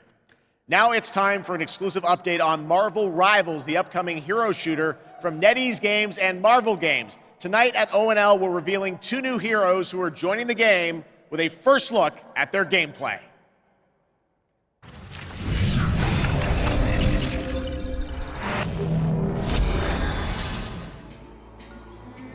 Among the stars, Wakanda found a new home and a new hope. The source of vibranium, the foundation of an empire.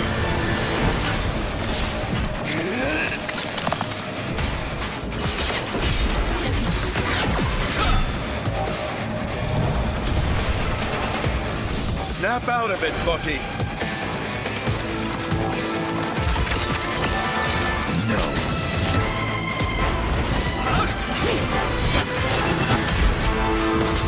Not so fast! Your battle's over. Stick around! Armed and dangerous! Again! Together to victory! Gotcha! And stay down! Maximum pulse!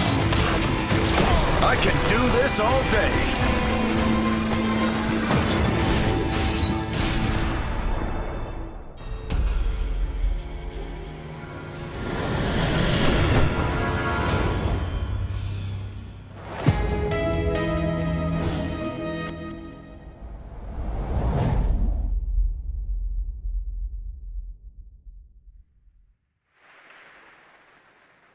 Well, I'm sure everyone who played the beta wanted to know Marvel Rivals will launch on December 6th, 2024.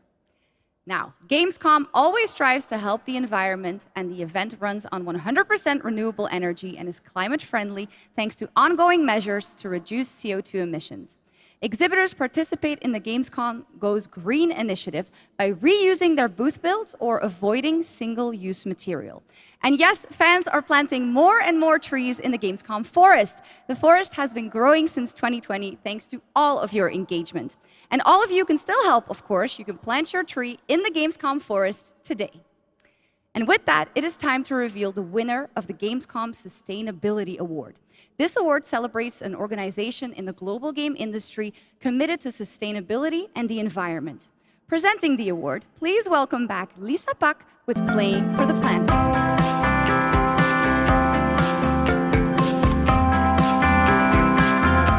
Hi, Shux, and hello, Gamescom. Thank you for having me again. Well, it is our absolute pleasure, Lisa. And in case some people don't know and need a quick refresher, Lisa represents Playing for the Planet, an alliance of gaming organizations committed to taking climate action under the official umbrella of the United Nations. So how are things, Lisa? Things are going great, thank you. With 3.3 billion people around the world playing video games, we encourage everyone to make a difference wherever possible. Absolutely, and 3.3 billion players is so much. So do you have any tips for our players on supporting this great initiative? Yes, definitely. It's as easy as remembering to set up energy-saving modes to avoid unnecessary energy consumption, or switching to renewable energy electricity services at home to reduce your carbon footprint. Everything will make a difference. Absolutely, every bit helps. Those are great tips, and I already utilize some of those myself, and I hope a lot more people will. But now, let's celebrate some of the amazing work already done by gaming companies. Yes, that would be happy to do that. Anyone can set ambitious decarbonization targets, but delivering on that goal and turning it into emission reductions demands a clear and actionable plan, as well as collaboration. And this year's winner has proven that it's possible to deliver ambition with execution across the board. And this year's winner of the Gamescom Sustainability Award is Tencent Games. And here to accept the award is Brand Irvine, the Vice Chairman of Tencent Games.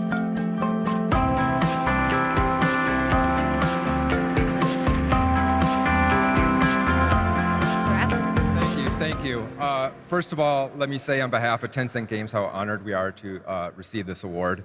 Tencent Games encompasses a lot of things, everything from in-house studios like Timmy, global studios like Shark Mob, to our global publishing arm, Level Infinite. What they all share is a commitment to operating our business in a sustainable way. We are committed to carbon neutrality by 2030 and really want to thank all of our studios, all of our partners, but most of all of our players whose support is essential to helping us drive our efforts to have positive change within the industry. Thanks again, and back to the games. Congratulations, Tencent and Brent Irvin.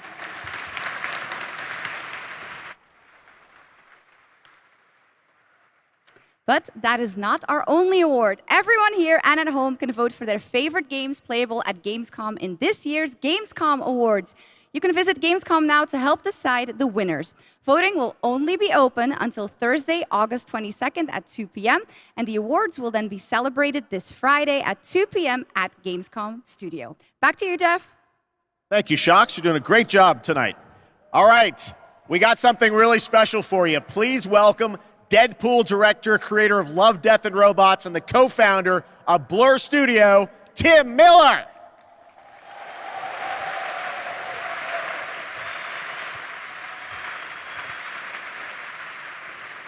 Thank you, Jeff. Blur Studio has been making cinematics for over 30 years now. That means classics like Quake, Star Wars, Warhammer, Call of Duty, and dozens more. And we do this because we fucking love video games.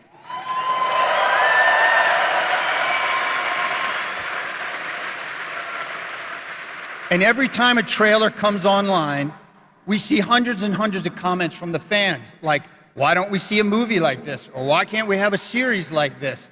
And we could not agree more, which is why we are so excited to share this series with you.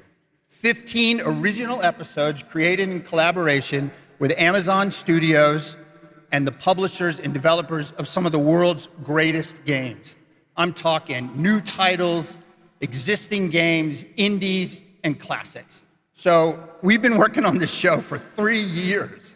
I get a little upset, choked up, sorry. I cry a lot, sorry.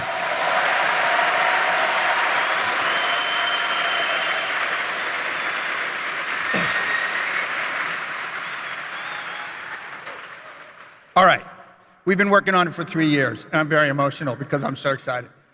And it's finally time, so please enjoy the world premiere teaser of Secret Level.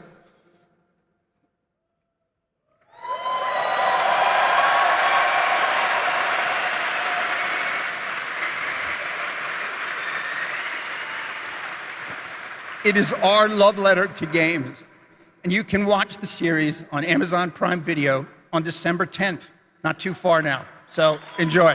Thank you.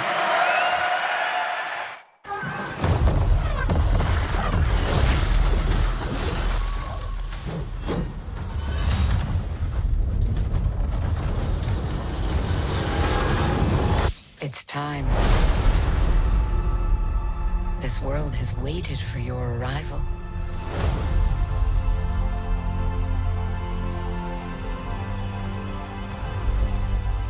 It is you. You will open the door. Because you are the chosen.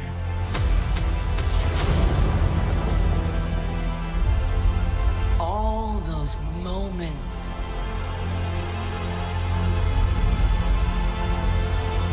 It's a new adventure.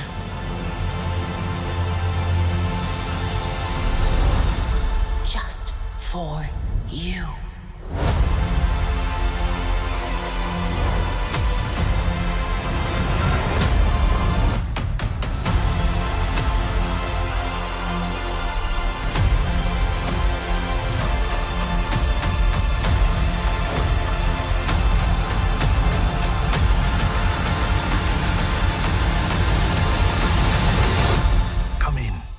Have a game to play.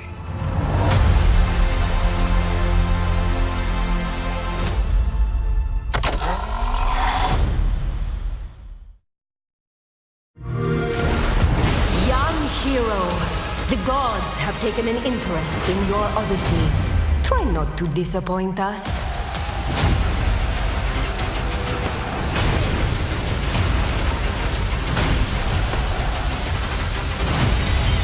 No matter what armies you face, what power you wield, or what creatures you unleash, we trust you will find a way to write your own legend.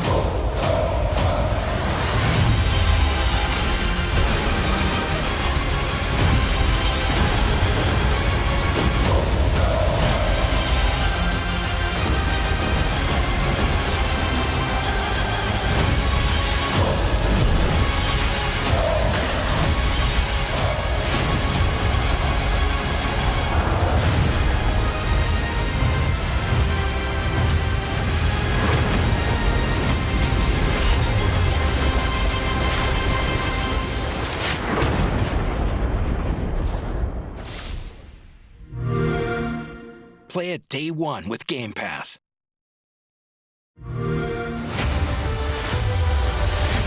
The tower is the only sanctuary we have left. Together, we can give our people the hope we need to survive.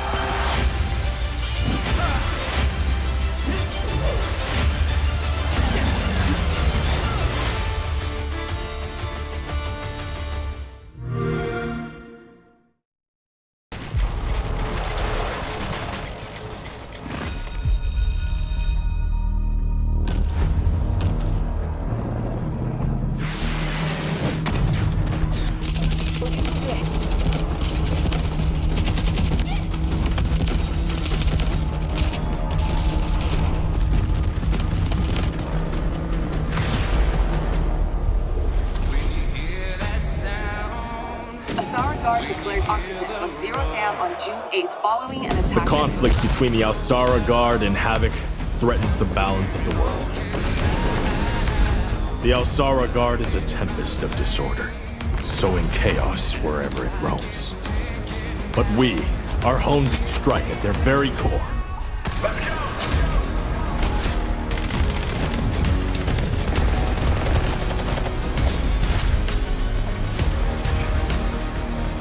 Havoc has cutting-edge technology, but is built on exploitation and suffering. United, we will plunge into the chaos to find a spark of peace. We are GTI. No one gets left behind.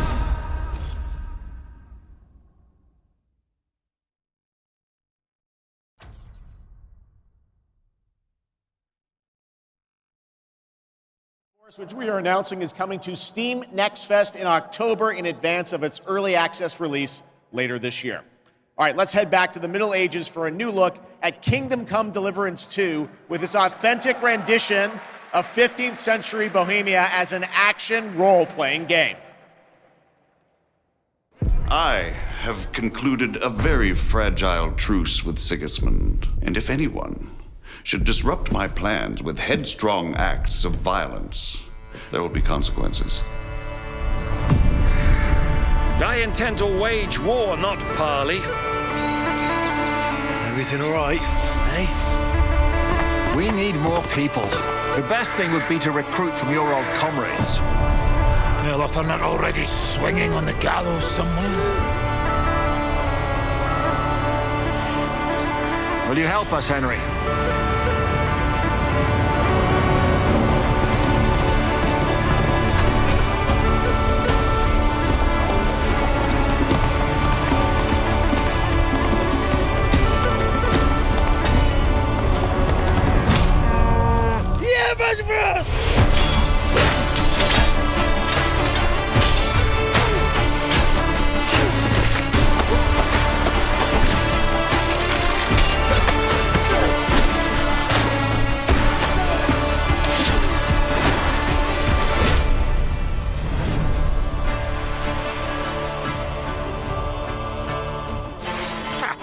I like that boy already.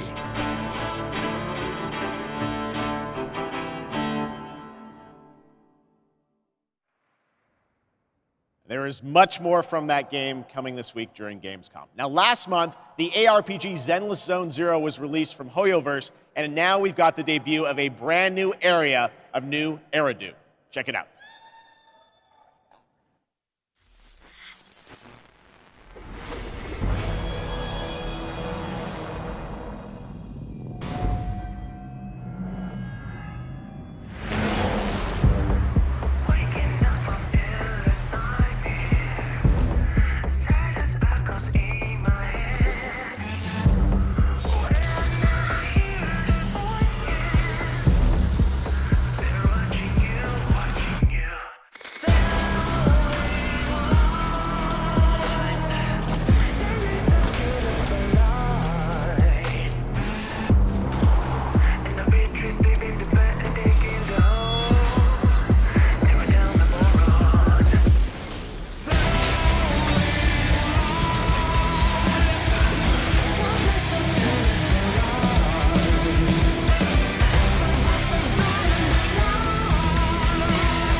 The man who came had tan skin and wielded 2 swords, one black and one white. Wow, They slashed so directly at the general's head. Almost equal to General Fei Xiao.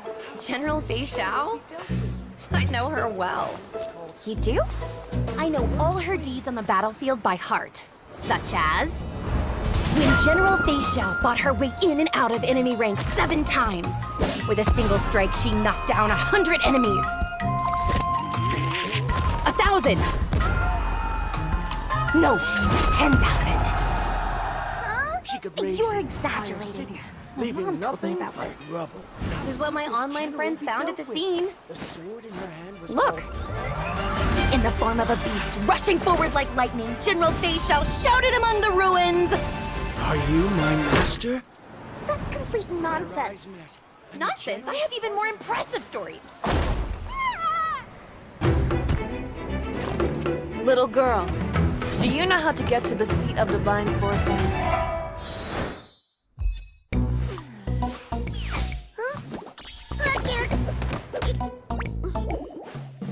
Hmm.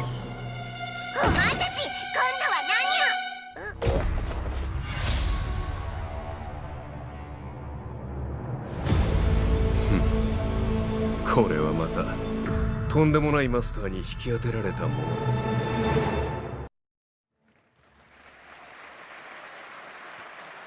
There's a fun little tease, and that was a new look at the space fantasy of Honkai Star Rail and Fei Xiao, a female general known for her prowess in martial arts. Okay, now we're heading to the Arkhamverse for Batman Arkham Shadow. It arrives later this year and is a completely new Arkham story exclusive to MetaQuest 3. I've played a demo of this, and I have to say the team, Camouflage, has done an incredible job bringing the world and combat into VR. And here is your first look at the actual gameplay, a gameplay trailer for Batman Arkham Shadow.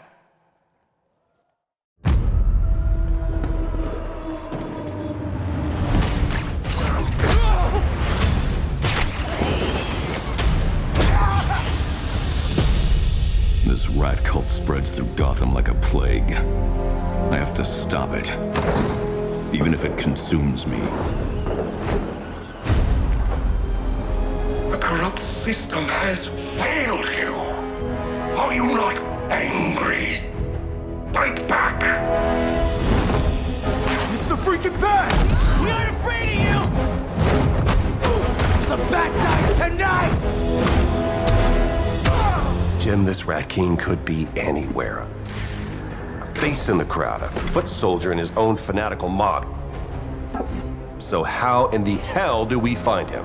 Targets are all city employees, civil servants, public officials. You could have been more than a symbol. You could have been a god. calm down. Someone's going to die. Alfred, we tried it your way, now we do it mine. Something big's going down tonight.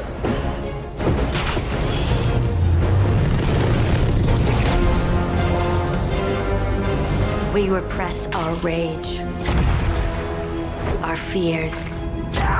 It feeds the shadow deep inside us. You're everything that's wrong with Gotham! I'm done holding back!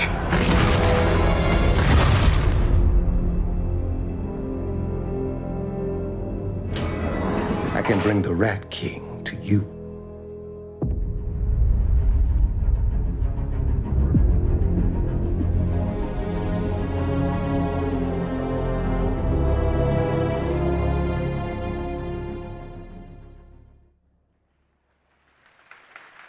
Well, that trailer was buzzing, and the whole city is buzzing during this week of games. And this weekend, the heart of our beloved gaming metropolis, Cologne, will transform into the vibrant Gamescom City Festival. There will be great music on 3 stages in the city center of Cologne on both days with another 100,000 guests. Now, if you haven't been there yet, you should definitely go and check it out. That is what's happening in Cologne, and also people from more than 100 countries are here. But Gamescom has fans all over the world, and I have good news. Gamescom is heading to other continents. The first Gamescom LATAM took place in June and exceeded all of our expectations with over 100,000 fans immersed in the gaming universe. It was a fantastic show, and next year it's going to be even bigger. And Gamescom Asia returns this October. You can join in on the fun and the entertainment area to find out all about the games, the stage shows, cosplay, and much, much more. The ticket shop is already open, or you can also tune in to our online show Primetime on October 17th. Now, who is ready for another world premiere? Announced last year at ONL, here is a new look at Little Nightmares 3.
Guys like that one? That's a beautiful game, Hurdling from Panic and Okamotive, and I'm so glad we could share that with you tonight. All right, Gamescom, we have a special guest joining us next. I grew up playing his games, and many of you did too. Titles like Populous, Dungeon Keeper, Magic Carpet, Theme Park, Black and White, and Fable. And tonight, he's here to reveal his brand new game, which he's secretly been working on for the past 3 years. Please join me, Gamescom, in welcoming to ONL, Peter Molyneux.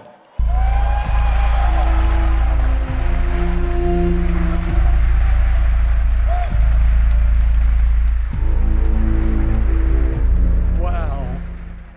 He's back. What an incredible honor it is to be here on the stage with Geoff. Yes, Peter. He's an amazing guy. This is so fun. So a couple months ago, you and I had lunch in London. I was like, what are you working on? You're like, well, I've actually been working on a game for a number of years. You've kept very quiet about it. Yep. You really wanted to let the game speak for itself. But tell us about Masters of Albion. Right, so after messing around on mobile, what the hell was I doing? I thought to myself, I need to come home. I need to come home to PC and console. So I've looked at Dungeon Keeper. I've taken some things that I've wanted to explore further with Dungeon Keeper. I've done the same with Black and White. I've taken things from Black and White. I've done the same with Fable. And this is what I'm showing tonight. Well, and to your credit, you've self-funded this project yourself. Yeah. You put together a team of a lot of veterans from those games. Yeah, I mean, I think my first realization is I needed to bring the old team back together again. So I'm working with people like Mark Healy and Russell Shaw and Ian Wright, the people that helped on and created Black and White, Dungeon Keeper, and Fable. Anyway, let's have a look at Masters of Albion. All right, here's the world premiere, Masters of Albion, from Peter Molyneux. This is Masters of Albion. We're a team of 20 people dedicated to making something new, unique, and different. Here we are in the familiar, vast world of Albion, packed with stories, quests, treasures, and monsters.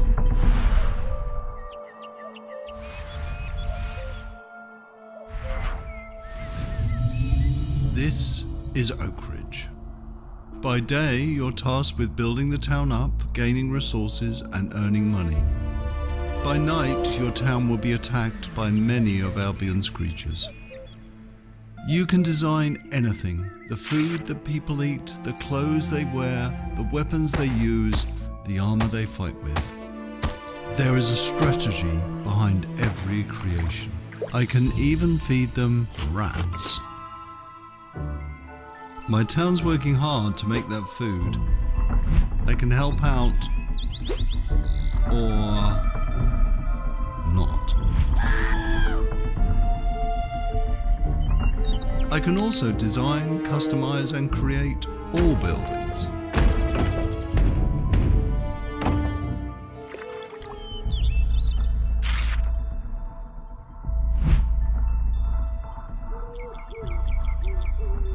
Night is coming, the sun is going down, and now my town needs defending against the horrors of Albion. And this is my hero's time to shine. You don't have to play in God mode. At any point you can possess a character and play in third person. My hero is now under my complete control, and now it's time to fight.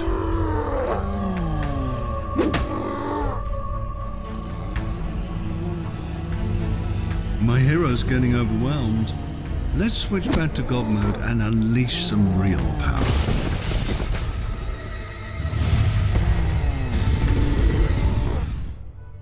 Okay, we survived the night. Now, let's design a better weapon for my hero. You can be as silly as you want, but bread swords just won't cut it. This is just a glimpse of Masters of Albion. An open-world God game full of combat, choices, mystery, and story. It's available to wishlist on Steam now. Management offers a reminder. We're all here to have fun.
here before.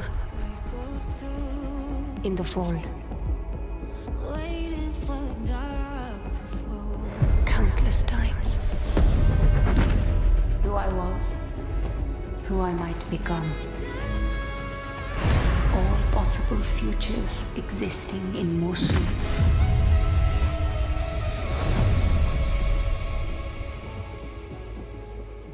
It is time to awaken.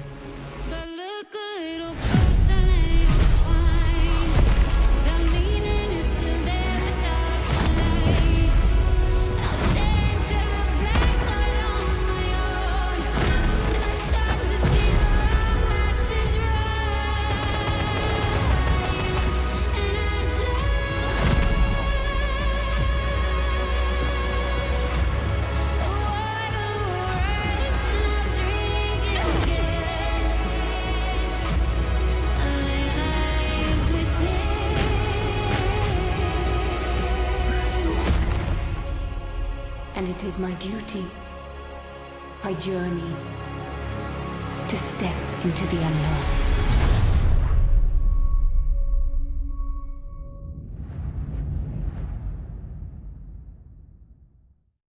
The Marlowe's Warlords Retreat has brought peace to the region, with a new faction rising to Infiltrate the target area and get what's in that safe. The items are valuable, but you must extract the lives. We're under attack! They're off the team! Requesting to abort mission! Abort mission!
Arena Breakout Infinite is now available in early access with the full release coming at the end of the year.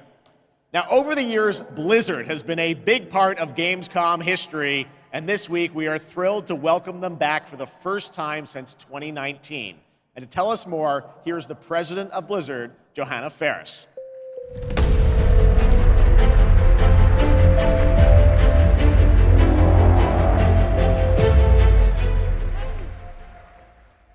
Hello, hello, hello. Hello, hello, hello. Welcome to Gamescom. Thank you. Thank you so much for having us. On behalf of Blizzard, this is such a massive moment, but it's such a special time to be sharing it here with everyone at Gamescom, and we're just really honored and grateful to be here. Well, we're very glad to have you guys back, and I know you got a big booth with Xbox, right? We do, yes, and come on by if you're here all week long. We're proud of it. But it's also a particularly big moment for Warcraft. We have celebrations and anniversaries galore across Hearthstone, across Rumble, and of course, a very big milestone for World of Warcraft this year. Yes, speaking of World of Warcraft, The War Within, its global launch is coming up very soon this month, right? Yes, it is, and we're just days away from the global launch of The War Within. August 26th, it's go time for that, and in 2 days, we'll actually open up early access for players, so we're psyched about it. Come on in and join. And I just want to say it's masterful work from the team. The World Soul Saga opens up such ambitious creative territory for us, arguably some of the most ambitious we've ever seen since WoW initially released 20 years ago. And we can't wait to embark on it and share it with players. Yeah, it's very exciting that this month is time for that. But I know this is, you said, there's so many Warcraft anniversaries, Blizzard anniversaries, Warcraft anniversaries. How can players be a part of this? Yeah, there's a ton of ways we're going to be able to celebrate, so we definitely hope that you join us. There will be in-game events that commence in October, so there will be more details on that, but players will be able to earn really cool in-game rewards, and we'll be finding some creative ways to celebrate the history of Azeroth together. And also be on the lookout for our very first Warcraft Direct, where the team will share more in the coming months on all the things going on for the Warcraft universe. Okay, well, that's exciting. Now, I was wondering about, all the other Blizzard teams. Are they going to get in and celebrate these anniversaries too? They are. There'll be some nice surprises along the way, but I do want to shout out tonight the Overwatch 2 team. Okay. They've been doing some amazing work to show their honoring of World of Warcraft and the legacy that it brings. There'll be a new collab in September. We wanted to share tonight with all of you a sneak peek of the very first new skin. It's Widowmaker, and she's embracing her allegiance for the Horde as Sylvanas Windrunner. So be on the lookout for more details from the Overwatch team on that. Okay, thanks for bringing a little scoop along with you. That's fantastic. Now let's move to another franchise that has a big year, Diablo. Oh yes, all eyes on October 8th. Yes. We are super excited for the Vessel of Hatred, and we're even more excited that here at Gamescom this week will be the chance to have the first ever live hands-on experience with our very new Spiritborn class. It's beautiful. It's awesome to play, and it's definitely a key part of what makes the Vessel of Hatred so special for us. All right, well, I understand you might have brought a little something special with you as well. Here's a look at our mercenary companions, so take a look on behalf of the Vessel of Hatred.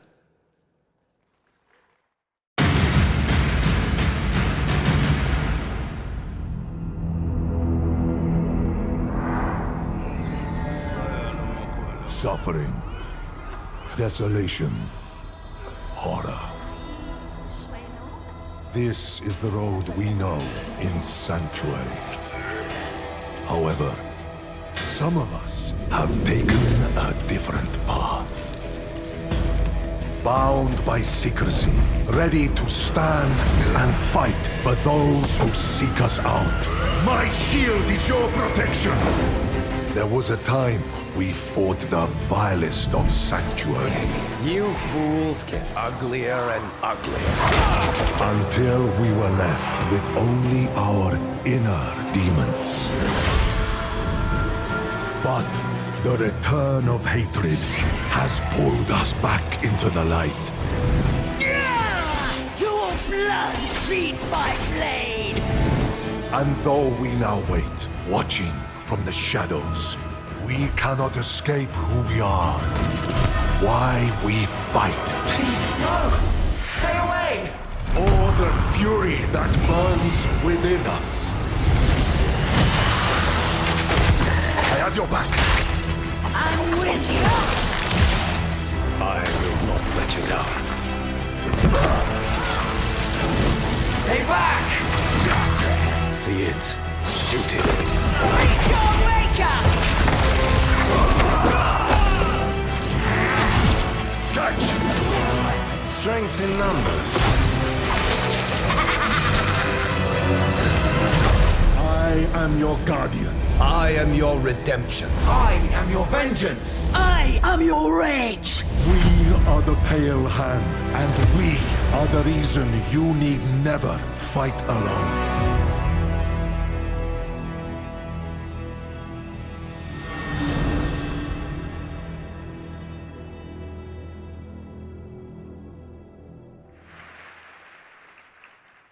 That looks great. Thanks for the sneak peek. Of course, and it's my esteemed pleasure to introduce Brent Gibson, Game Director of Diablo IV, Vessel of Hatred. Hello, Gamescom! The team and I are so proud that Diablo IV is the type of game that has something for all gamers.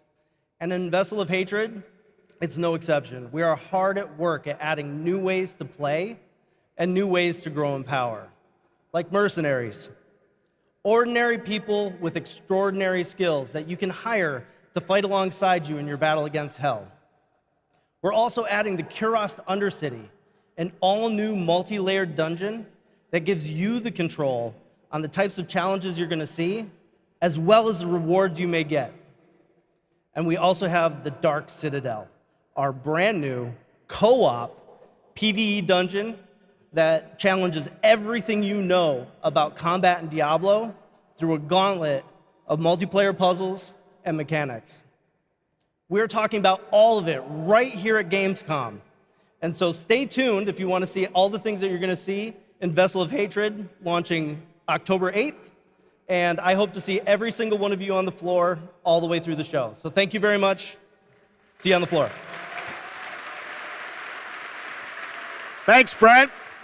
All right, now we're heading to the hardcore action role-playing world of the first Berserker Kazan, set for 2025 release. Intense combat meets breathtaking 3D cell animation in a brutal world from Nexon. Coming to PC and console, let's witness the chaos that awaits.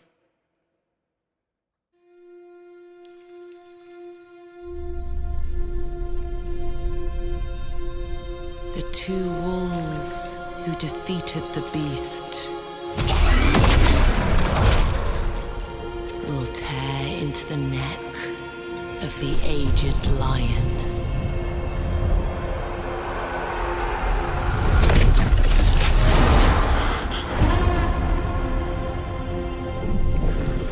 For years, I faced unrelenting fury, made countless sacrifices.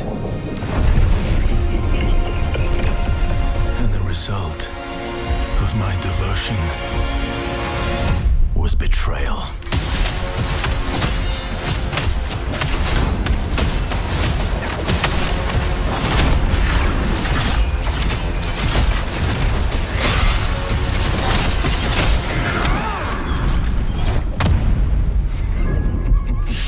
At this rate, you will die.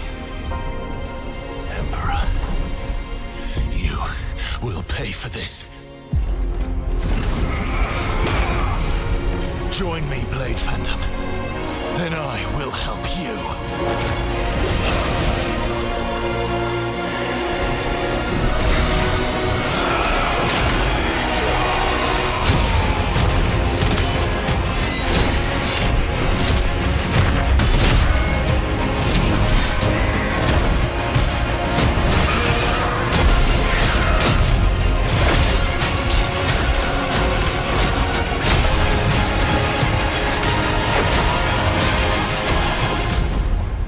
Our alliance has been formed.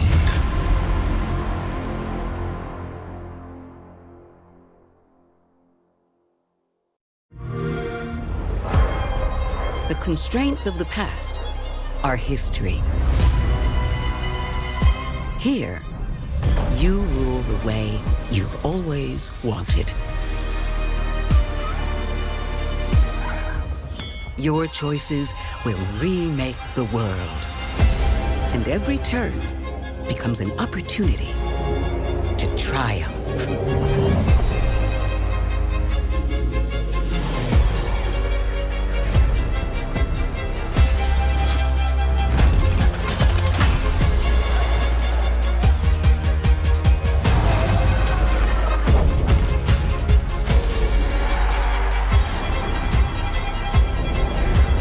It's your world now.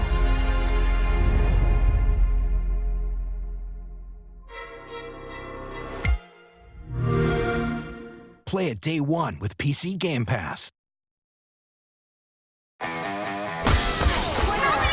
my lead! Shut up! You can't even run properly!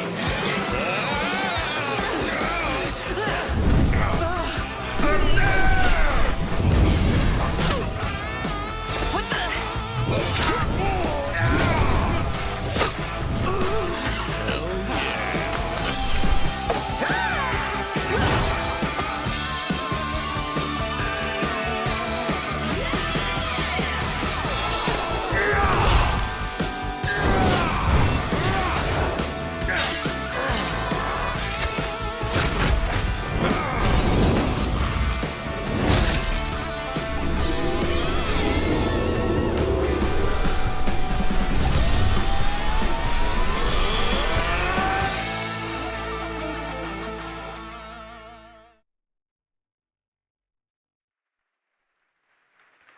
Dark and Darker Mobile is now available for global pre-registration.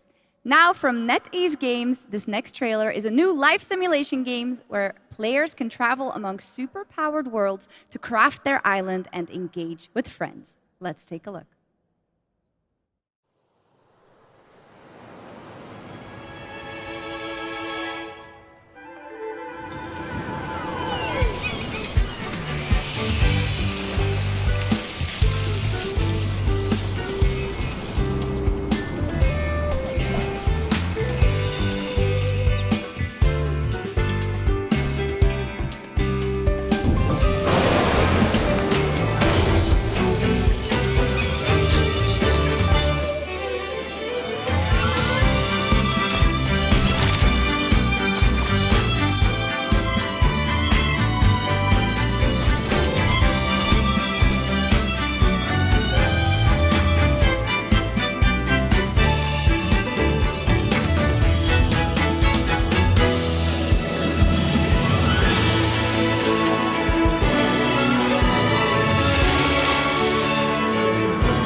All right, we got another game to show you which will take you on an epic global adventure.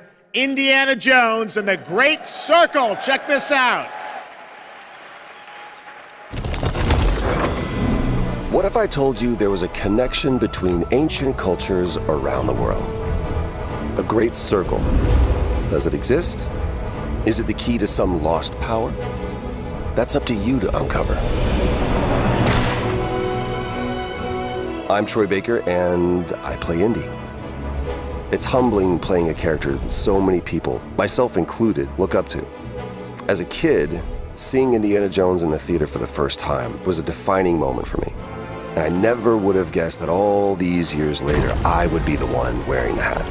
But here I am. It's been a dream come true. A dream that I cannot wait for you to live for yourselves. The beauty of a first-person game like this is that we all get to feel what it's like to become Indy. You are the one who cracks the whip, who feels the weight of every punch and the thrill of finding every clue. Indy is such a unique character. Professor, an archaeologist, a brawler, an explorer, the quintessential all-around adventurer. And this game has everything you'd expect from an Indiana Jones adventure. Mysterious artifacts, cunning villains, ancient discoveries, hard-hitting action. It's a world of constant danger where you've got to think on your feet to stay alive. The Great Circle spans the entire globe, from snake-filled jungle temples to scorpion-riddled desert tombs. Stunning open areas to explore freely, full of secrets for you to discover. And you'll get more than just the classic whip and revolver. Indy's journal and his camera will immerse you in the mystery, providing extra info on all of your finds so you can appreciate all of the little historical details he obsesses over. And those details are your key to solving the ancient puzzles that hold the secrets you're after. But ancient secrets don't come easy. It's best to have an exit strategy. This is an incredible new way to experience Indiana Jones, and I can't wait for you to play it. Hold on to your hat.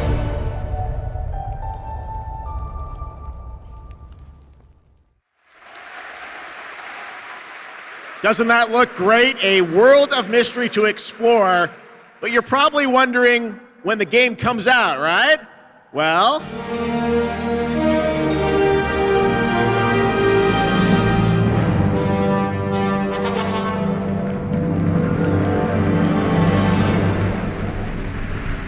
there you have it. Indiana Jones and the Great Circle is coming out this December for Xbox Game Pass and PC. But there is one more thing that Machine Games and Bethesda wanted to share with you about Indiana Jones and the Great Circle.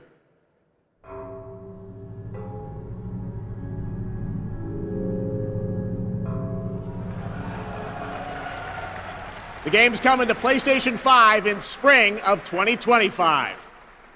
All right, before we wrap up O&L, we do have one final game announcement for you. Check this out. This thing of ours, it's a brotherhood. Treachery and deceit do not exist among us. Do you wish to commit yourself, your life, to this family?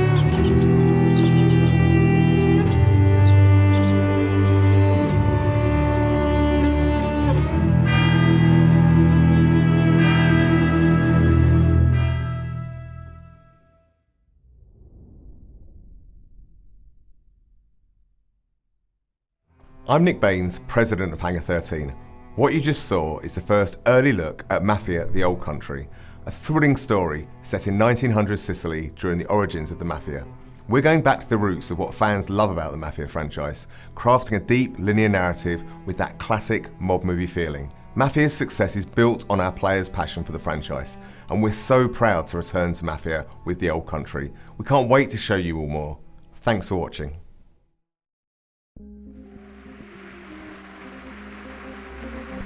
That was a fun surprise, right?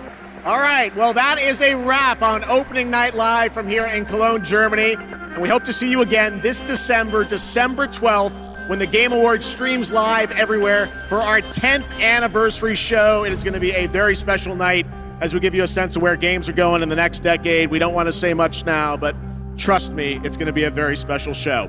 All right, well, thanks again to my co-host, Shocks. Didn't she do a great job? Thank you so much, Geoff. It was really great to be here. I hope everyone had an amazing time. And can I say something in German too? Let's do it. I don't want to show you up, but vielen Dank, ihr Lieben. Ich hoffe, ihr hattet eine super, super Zeit und viel Spaß auf der Gamescom. Well done, German, as opposed to mine. I'm learning. All right. Thanks so much, Shocks. Thanks to everyone. Enjoy Gamescom. Have a great night.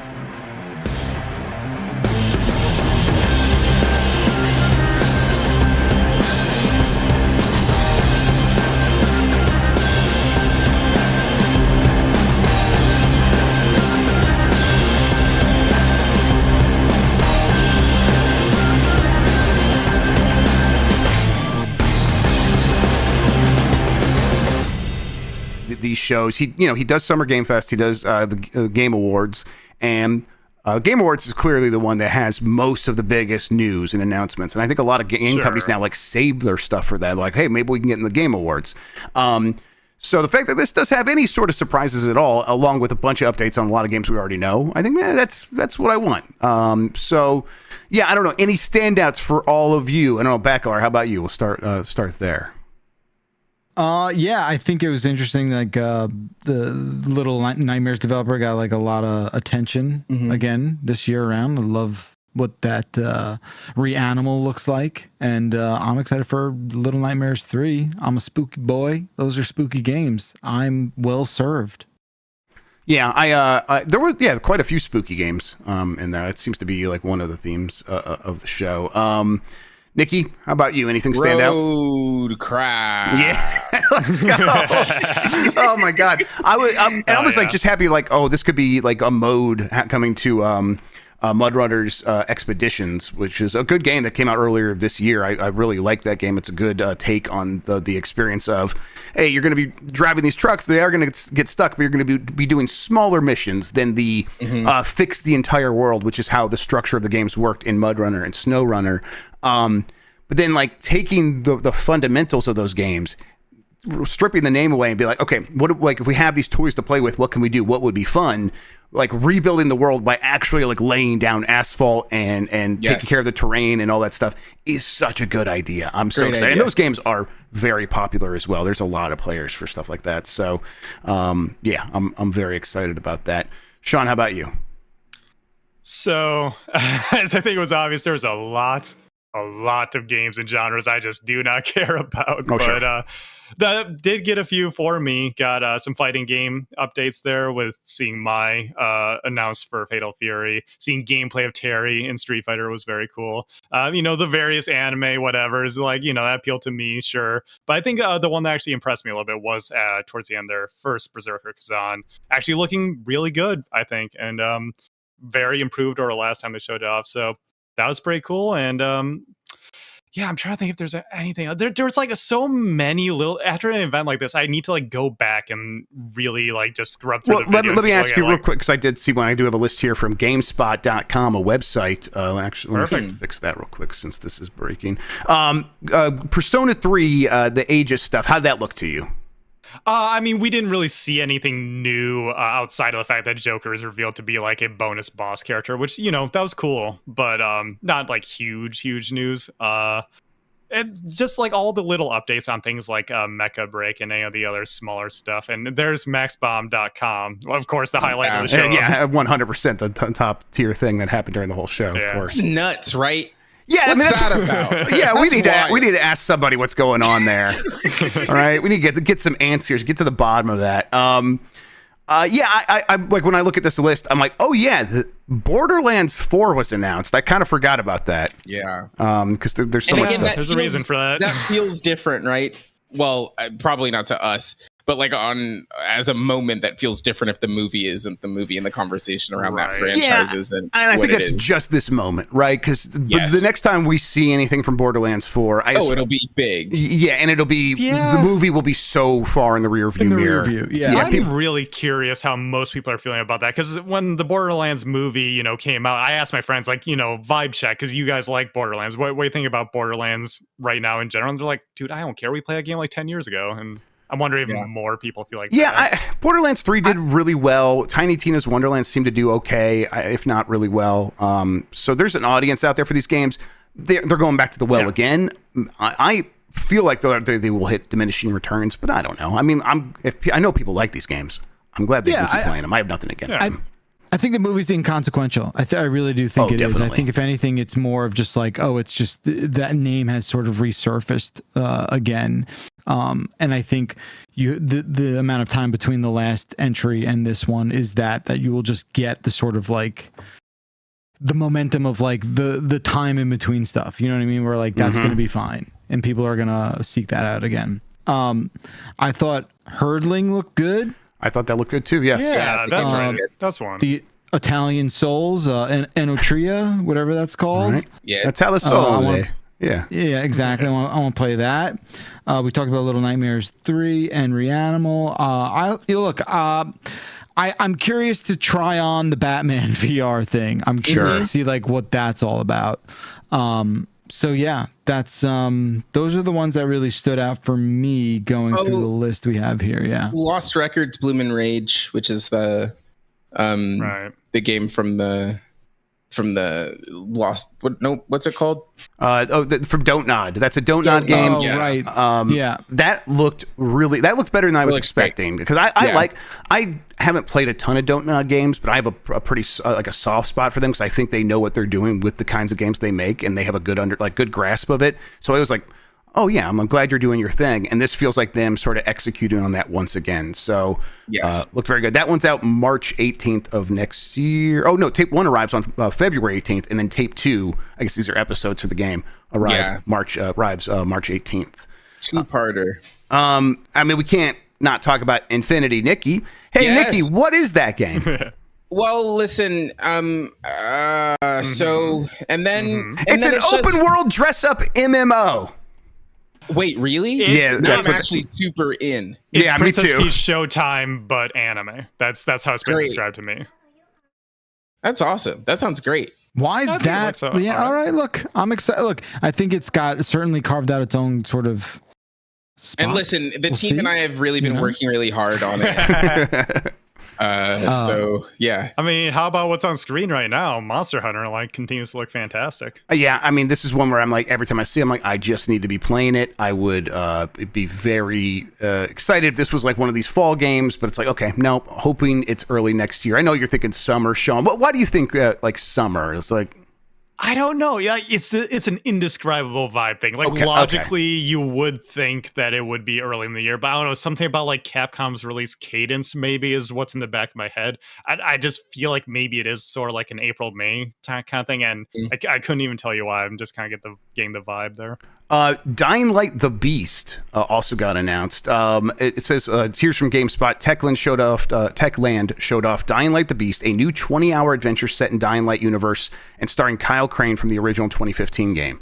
To me, just hearing the 20-hour adventure part as if this is like a standalone DLC, like an expandalone, that sounds exactly what I need from a new Dying Light thing right now. I don't want another sprawling, massive adventure that they feel they have to throw the whole kitchen sink into. That sounds promising. Yeah. That's exactly how much of Dying Light 3, 2. Which one just came out? 2. Dying Light 2 just came out. Dying Light 2. So that's exactly as much of that game as I enjoyed playing before I said, I think I get it. Right, exactly. So if I can finish a game in that amount of time, I'm much more inclined to be in there. There was, let's see, the Dark Pictures Anthology, Directive 8020. That looked pretty creepy. Arc Raiders. What's up back there? Secret Level. I think that's a really smart place to sort of showcase that a little bit. I mean, right. So that's the Amazon show from the guy that did Deadpool, Tim Miller, and then he's most recently done Love and Robots. Is that the name of the show? Love, Death and Robots. Love, Death and Robots, which was an anthology series. Which won like a bunch of Emmys, I think. Yes, this is also an anthology series, but instead of just random sci-fi settings, it's all licensed video game, including Spelunky, Mega Man, Armored Core 6 with Keanu Reeves, or Armored Core in general with Keanu Reeves. It's where all the cutscenes belong. Yeah, for real. And on Amazon, and it looks really solid. And Tim, he was out there choking up because he's been working so hard on this, and that just gets me more excited that passionate people who understand these things are working that hard on it. That's very exciting. Yeah, when y'all were describing it to me, I was like kind of ready to clown on just because I'm like, dude, keep the the TV shows and movies kind of off the stage a little bit. I'm not really.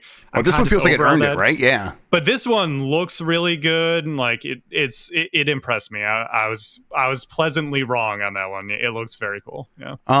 Let's see, Goat Simulator Remastered. What did you guys think of Call of Duty Black Ops 6's thing? That was a pretty decent showing for one of these Call of Duty games. There was a lot of really dumb stuff in there that I was like, this looks incredibly dumb, and I love that for Call of Duty. Yeah. I'm sorry to cut you off there, Sean. I think it's I 90s stuff. I love that now 90s is this sort of era that we have to go back to and relitigate. I think that's fun.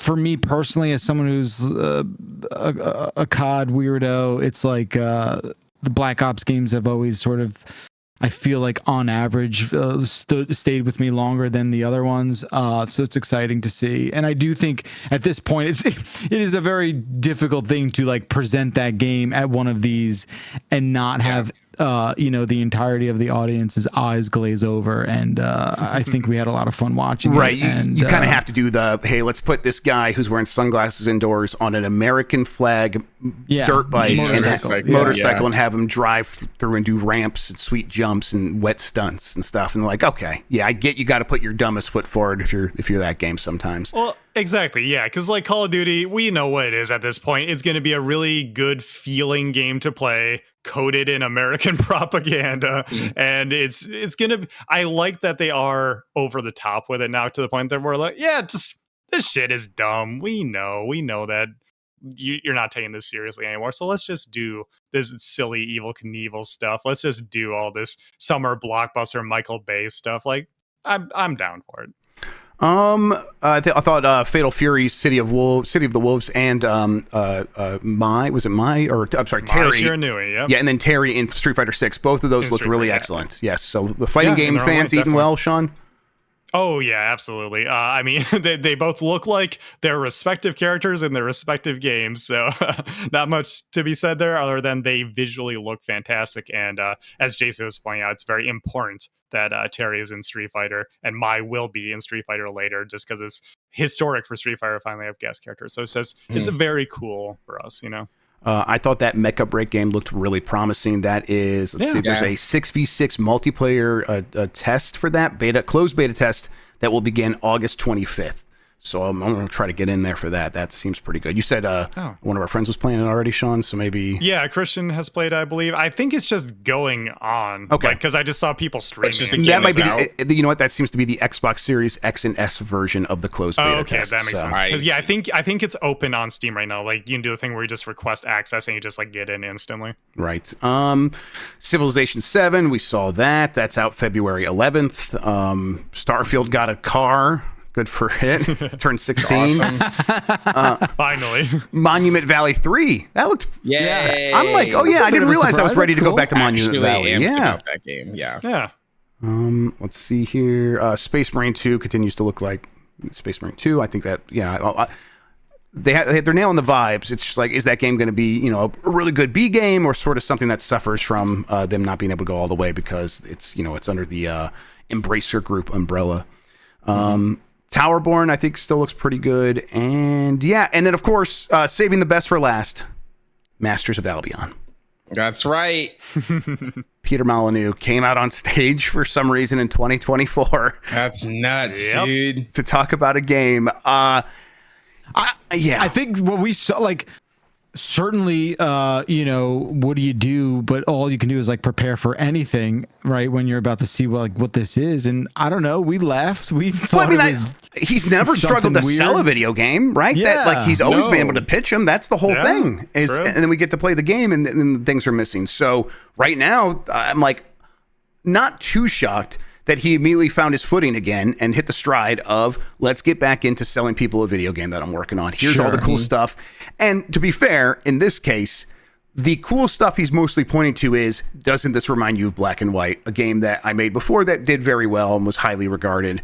And so I'm like, well, I know you know how to do that at least, and you're probably going to be working with people who know what that feels like and how to do that. So I don't know. I'm not like too like offended. It's just weird to see Peter Molyneux on stage in 2024, especially after his it's not like it was just it's a guy who lies about video games. This most recent thing is an NFT game that did catch on fire and had like a bunch of people buy in early and it didn't go anywhere. And it's like, man, you've had several strikes that look very similar to that. Well, why are we bringing you back on stage? But whatever. All right. Any other standouts for you all before we get out of here? Indiana Jones still looks cool. Yeah, still looks cool. We have a date. That's great. Yep. Looking forward to December that. 9th, day after Mike Minotti's birthday. I really, really love the storytelling in Machine Games' games. They crush that stuff. And everything we've seen from that side of things, they had a trailer, I think it's Summer Game Fest around that time that was mostly based on story, and that looked fantastic. And then I think that the gameplay from them looks really solid. I think first-person whip gameplay can totally work. So, totally looking forward to that. And I'm a big Indiana Jones fan, so I hope that. I think that game, and I appreciate it for this. It deeply does not seem like it's trying to do anything new. Yes, and like sometimes I think that there is like a lot. I have a lot of respect for teams that are like, what if we just made a good one of these? Yeah, what if we took the tools that we have and know how they work and just use them on a new story that we haven't told before? Yeah, and then those big moments pay off even more. Yep. Yeah.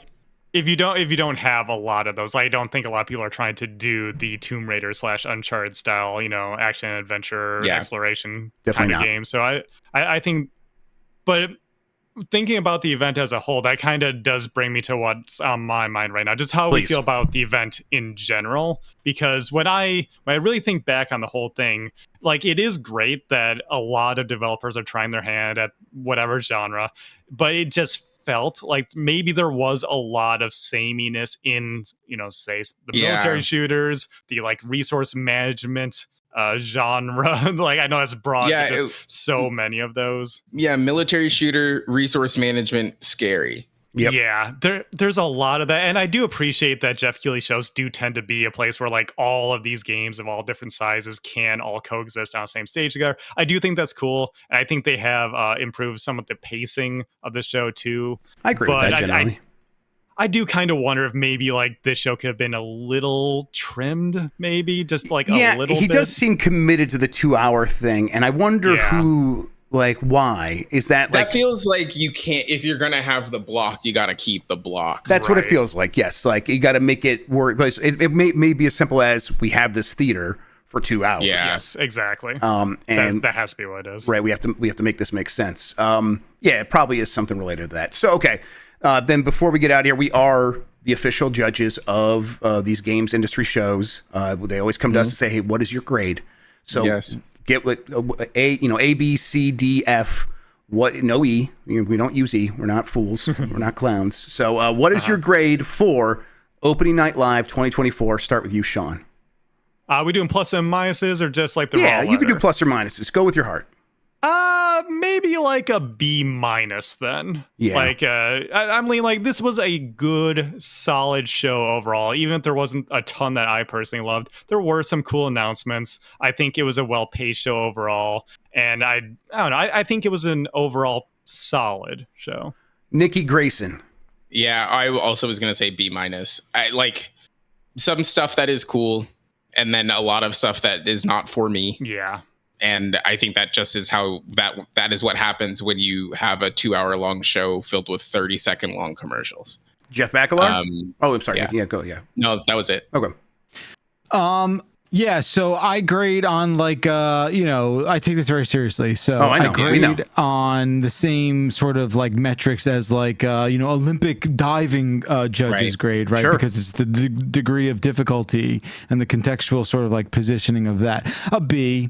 I think it's a B. I think it sort of fulfilled expectations with a couple sort of surprises in relation to like what we all expect from Gamescom, right? Like it is certainly not the most it has not been drummed up as like the one of the 3 Keigleys, right? That's going to be the most explosive. So I think it delivered how big on are the what it had games to do. really that could possibly show up here? Exactly. Yeah. Exactly. It's limited. And he also came out and said it isn't one of those. So like don't look for it. I think we're kind of grading on a curve here a little bit. Like for a Gamescom opening night live, that's how I'm feeling about it. It's like, yeah. Sure. Yep. For me, it's always like I go into these things. We're going to watch these. I get paid to do it. So what am I really saying so you've here? Been bought. So you've been bought. I've been bought. Absolutely. Keighley pays me directly. I'm always like, do I feel like I wasted my time? And I'll say that for this show, even the stuff I wasn't interested in, it kept going fast enough. We didn't like spend too much. I mean, Call of Duty goes on a bit long, but I'm like, I thought that was at least doing some funny stuff in there and some interesting stuff worth talking about. So I didn't feel like my time was wasted very often, even during like the obvious activations. It was like they understood how to get those in and get them out pretty quickly. So I think I'll also give it a B. I'm like right in that zone. I was kind of like oscillating between C+ and a B, but I'm going to lean toward B. I think. And it's B week coming up. It makes sense. B week. It's all there. That's where it's at. You and then finally, special award, your activation of the show. What was your favorite sort of clearly bought and paid for spot? I'll start with this one. I will go with the King of Meat. Listen, that is where I was paid with the maxbomb.com thing. Yeah, so, of course. that makes sense. Yeah, that was strong. That was strong. I'll echo that. Yeah. Anyone else have any other call outs for that? 10 Cent Forest. Yep. 10 Cent Forest. Yeah. So the United Nations is 10 cents is forest. Yes. Sean?